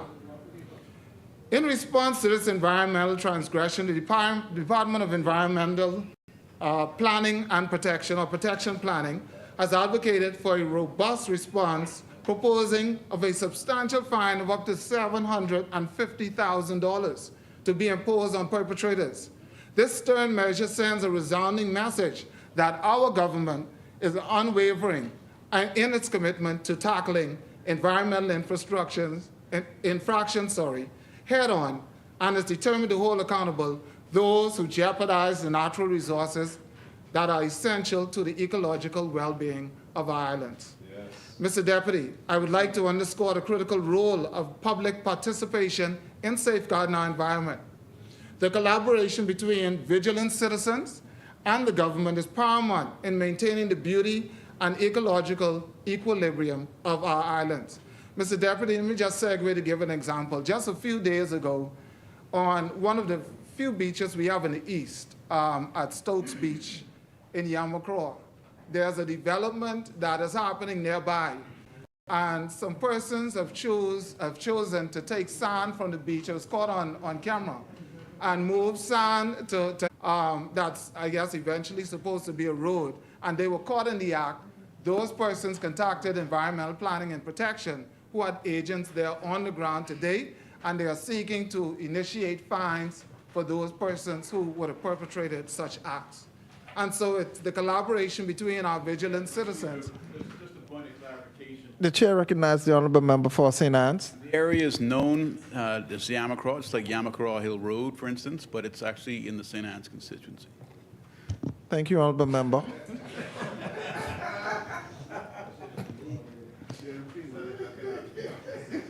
Mr. Deputy. Thank you, Mr. Deputy. Thank you. Mr. Deputy, by encouraging citizens to report suspicious activities, especially in environmentally sensitive areas, we empower a collective effort to preserve the environmental treasures that define the uniqueness of the Bahamas. Now he's got his space station. Shifting to more uplifting developments, I am pleased to share updates on the Bahamas' Pine Island project. The Bahamas' Pine Islands project, which is a commendable multi-year initiative designed to augment the productivity of our forest areas. With an expenditure surpassing $600,000 in the past fiscal year, this project not only contributes to the sustainability of our pine and coppice forests, but also empowers local communities. The successful establishment of a greenhouse on Auckland serves as a tangible testament to a positive impact of such projects, showcasing the potential for environmental conservation and economic growth to coexist harmoniously. Mr. Deputy Speaker, furthermore, the Integrated Landscape Management Project, executed through the UNEP and implemented by the DEPP, represents a significant stride in addressing land degradation, ensuring food security, and bolstering our climate resilience. In a substantial investment of $20 million, this project exemplifies the commitment to adopting sustainable agriculture practices and promoting climate-resilient food production across various islands, a crucial step forward to a more resilient and secure future. Mr. Deputy Speaker, the aftermath of Hurricane Dorian, as we know, serves as a poignant reminder of the vulnerability of our islands, especially to extreme weather events. The widespread damage to pine forests and mangrove wetlands demands urgent action. Collaborative efforts with the Food and Agriculture Organization, or the FAO, have provided valuable insights leading to the commendable decision to salvage hurricane-damaged pine trees, not only as an economic recovery measure, but also a responsible approach to environmental restoration. I commend our ministry, the Ministry of Environment and Natural Resources, headed by our Senior Minister, Vaughan Miller, member for Golden Isles, who sits in support. The ministry is forward-thinking and support the introduction of a new Forestry Act, which is a visionary initiative aimed at identifying and managing our forestry resources effectively. This legislative endeavor seeks to strike a delicate balance between conservation and economic development, recognizing the importance of proper management and regeneration of damaged forests for the well-being of our islands. Our commitment to environmental protection and sustainable development stands unshaken. Despite the challenges we face, the initiatives and legislative measures outlined today underscore an unwavering determination to forge resilient and ecological sound future for our Bahamas. Mr. Deputy, the international community, through the United Nations, is urging the Bahamas to expand its network of conservation zones, emphasizing the critical importance of preserving our country's rich biodiversity and natural resources. While this call aligns with global efforts to combat environmental degradation and promote sustainability, it does pose significant financial challenges for our nation. The United Nations push for increased conservation zones underscores the urgency of protecting our ecosystems and safeguarding the unique flora and fauna that contribute to the ecological balance of our islands. However, the associated cost of establishing and maintaining these zones present a considerable hurdle for the Bahamas.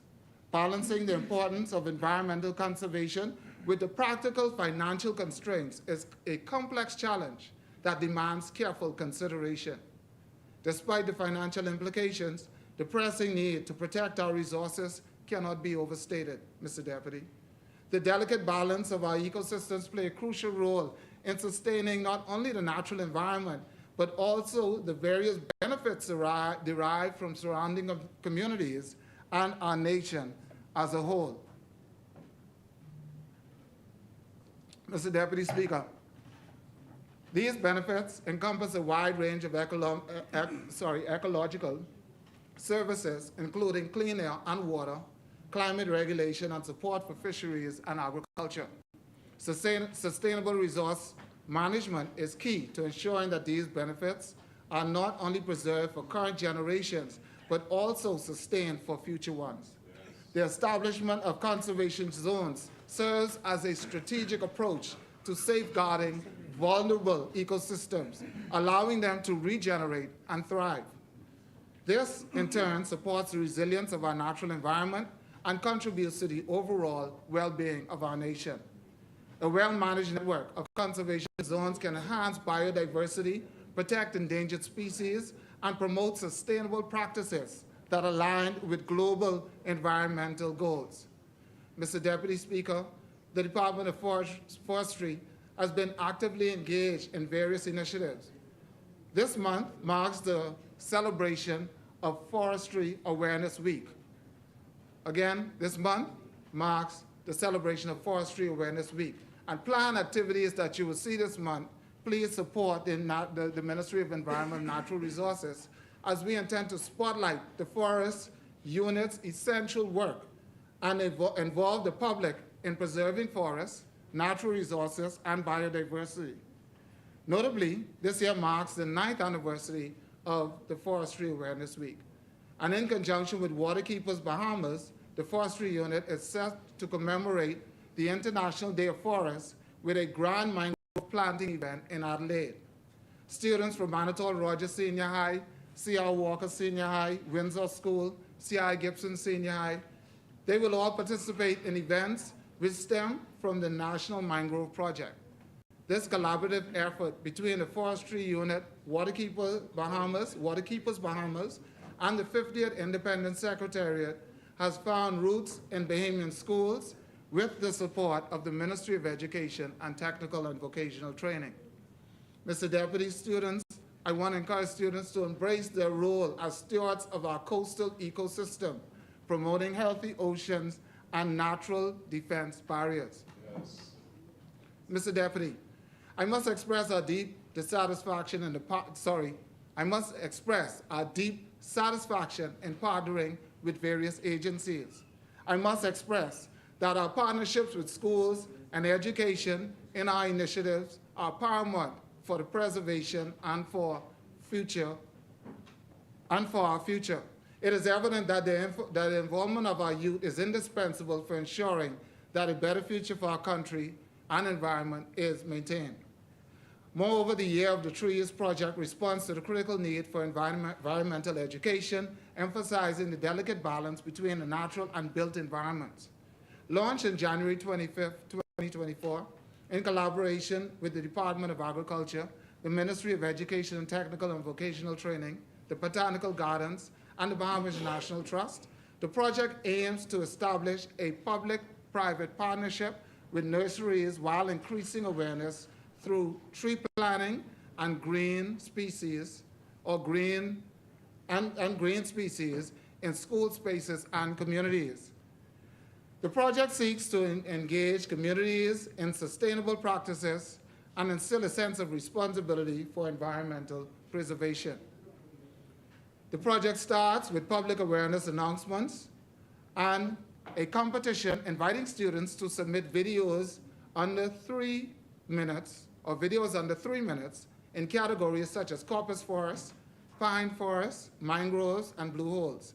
Winners in each category in this competition will receive a microforest at their school community garden, and also we encourage other partners who have shown interest to substantively reward our winners. The submission deadline is March 15, 2024, and interested individuals can find more information by emailing bahamasforestry@gmail.com. Mr. Deputy, one other initiative before I move to Department of Environmental Health is the Green Fridays Initiative, and we know that Friday is coming. So the Green Fridays Initiative 2024 is another initiative that has a crucial role for the forest in exploring innovative ways for conservation solutions. Leading up to Forestry Awareness Week, every Friday sees tree planting on various islands. This initiative aims to promote community engagement, foster better relationships between the public and forestry unit, heighten awareness of the connection between forest restoration, and actively involve the public in preserving the forests and natural resources. Planting have already been done in Andros, Grand Bahama, and New Providence, with future planning scheduled for Abaco, Arklands, Crooked Island, and of course we must add Cat Island, Exuma, and Eleuthera. Green Friday serves as a powerful reminder of our collective responsibility to protect and nurture our environment, embodying the spirit of environmental stewardship and promoting greener, more sustainable future for our country. and now to DHS. And I'm going to try to wrap this up in 5 minutes, Mr. Deputy. I would say more in our mid-year budget, in our annual budget, and also the minister also has some highlights to make in his presentation. The persistent escalating concerns regarding the daily complaints of inadequate garbage collection has prompted urgent action. It is disheartening to note that the system appears to have been broken down, sometimes leading to a substantial backlog in uncollected trash, especially in New Providence. Despite the implementation of monitors to oversee and enhance the efficiency of garbage collection services, the issue in some areas persists, casting a shadow over the effectiveness of the current mechanism in place, and also of areas that are being taken care of successfully.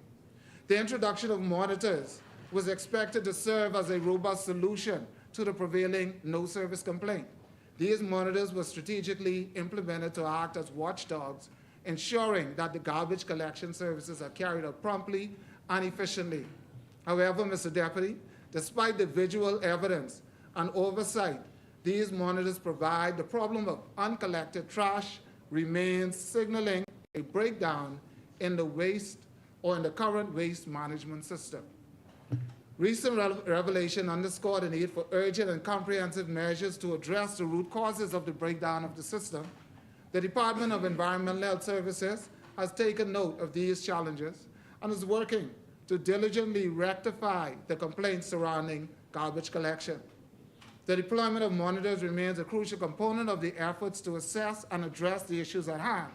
These monitors will serve, the new monitors will serve as a means of scrutinizing the collection process and identifying bottlenecks and ensuring that waste management system operates with the efficiency and reliability expected by the public.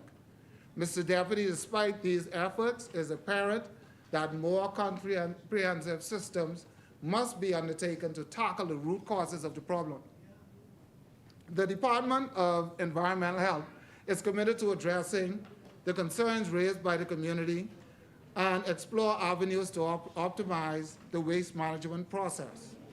Collaborative efforts between the government service providers and the community will be essential in establishing a sustainable and effective garbage collection system.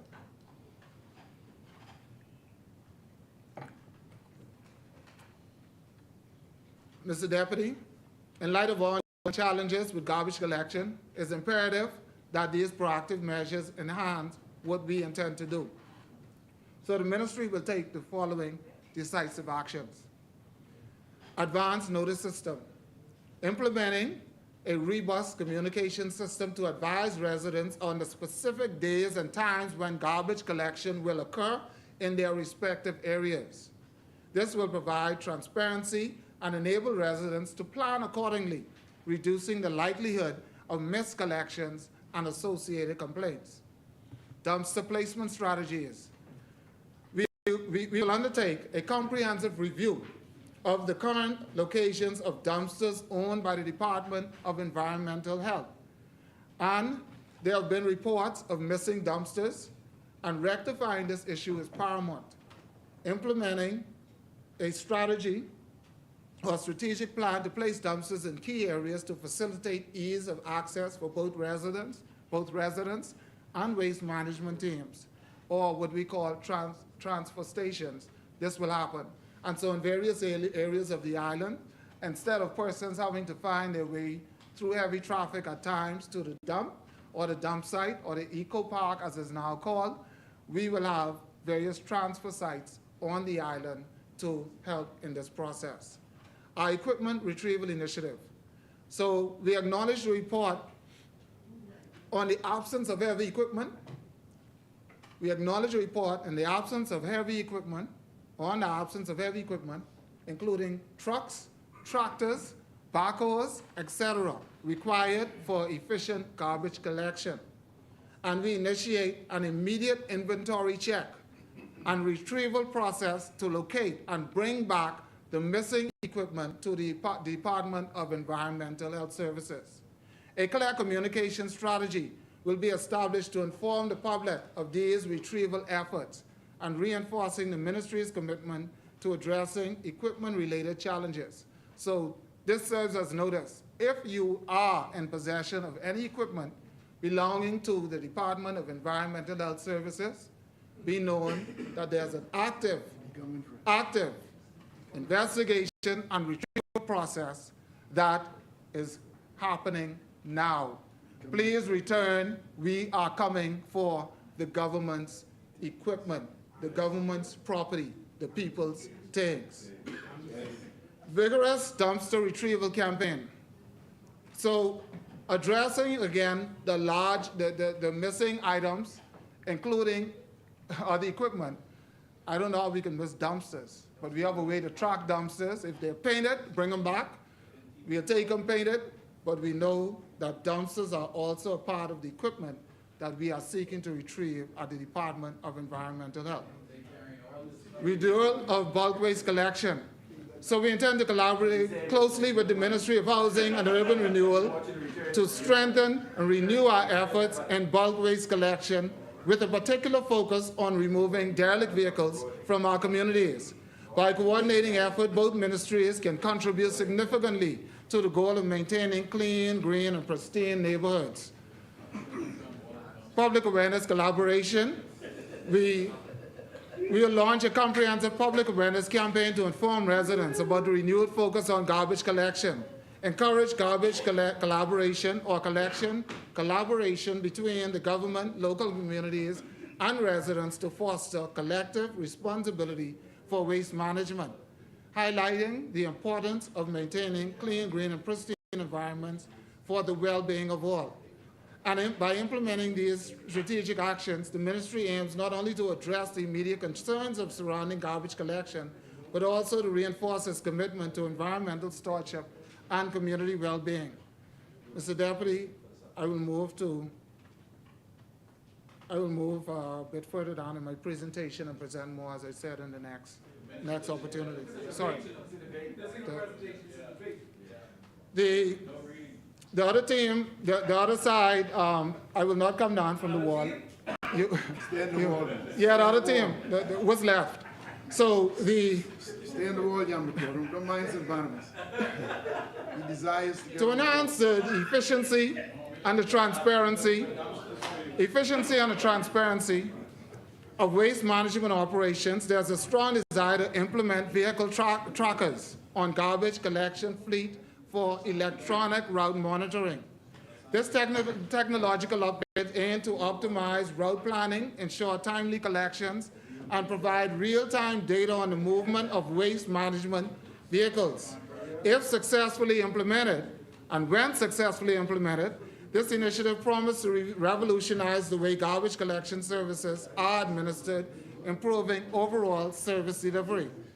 Myself, along with my senior minister, the Honorable Vaughan P. Miller, recognizing the importance of this technological advancement, has scheduled a meeting with the truckers next week.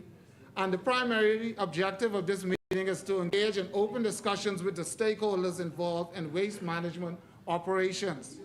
The minister aims to communicate a vision, and we will implement vehicle tractors, address concerns and queries from truckers, and collectively strategize on successful execution of this technological enhancement.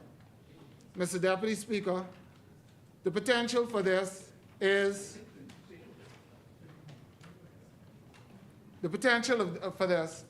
enormous, because we feel that this is not only moving us to the 21st century, but the present use of GPS systems have enhanced the way other countries do business and do government work.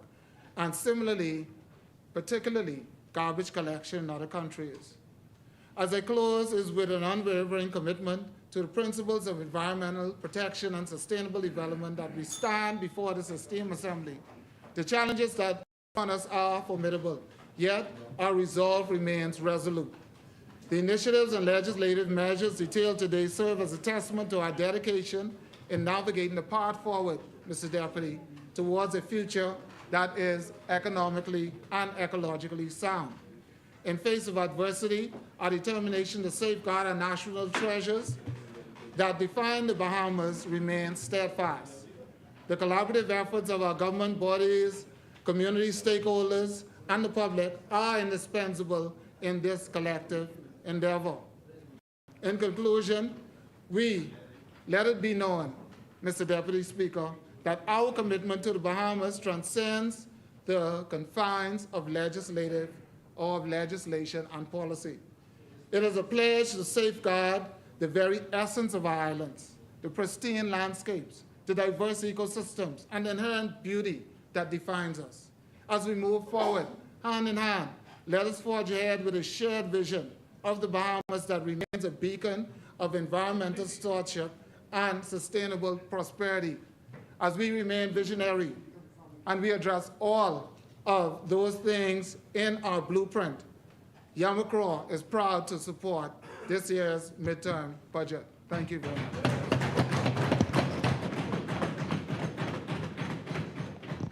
Thank you, Honorable Member. The chair recognizes the Honorable Member for Central Grand Bahama. Huh? DPM start tomorrow.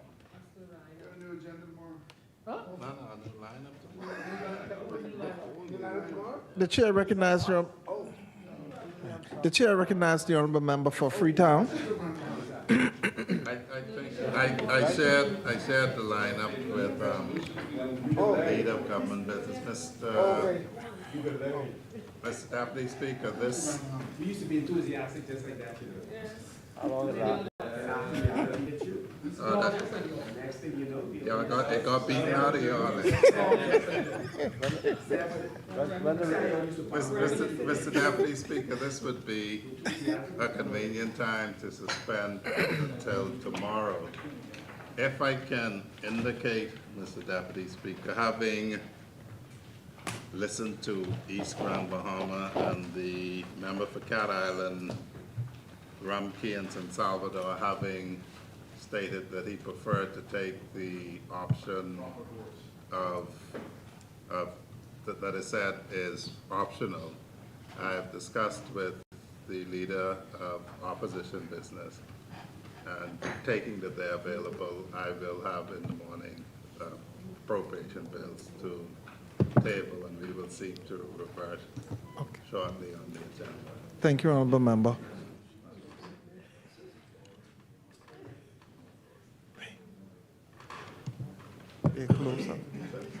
I vote for suspension until tomorrow at 10 a.m. It has been moved. It has been moved and seconded that the business of the House be suspended until tomorrow morning at 10 a.m. As many as are in favor will remain seated. Those opposed will stand. The motion is carried. The business of the House stands suspended until 10 a.m. All right.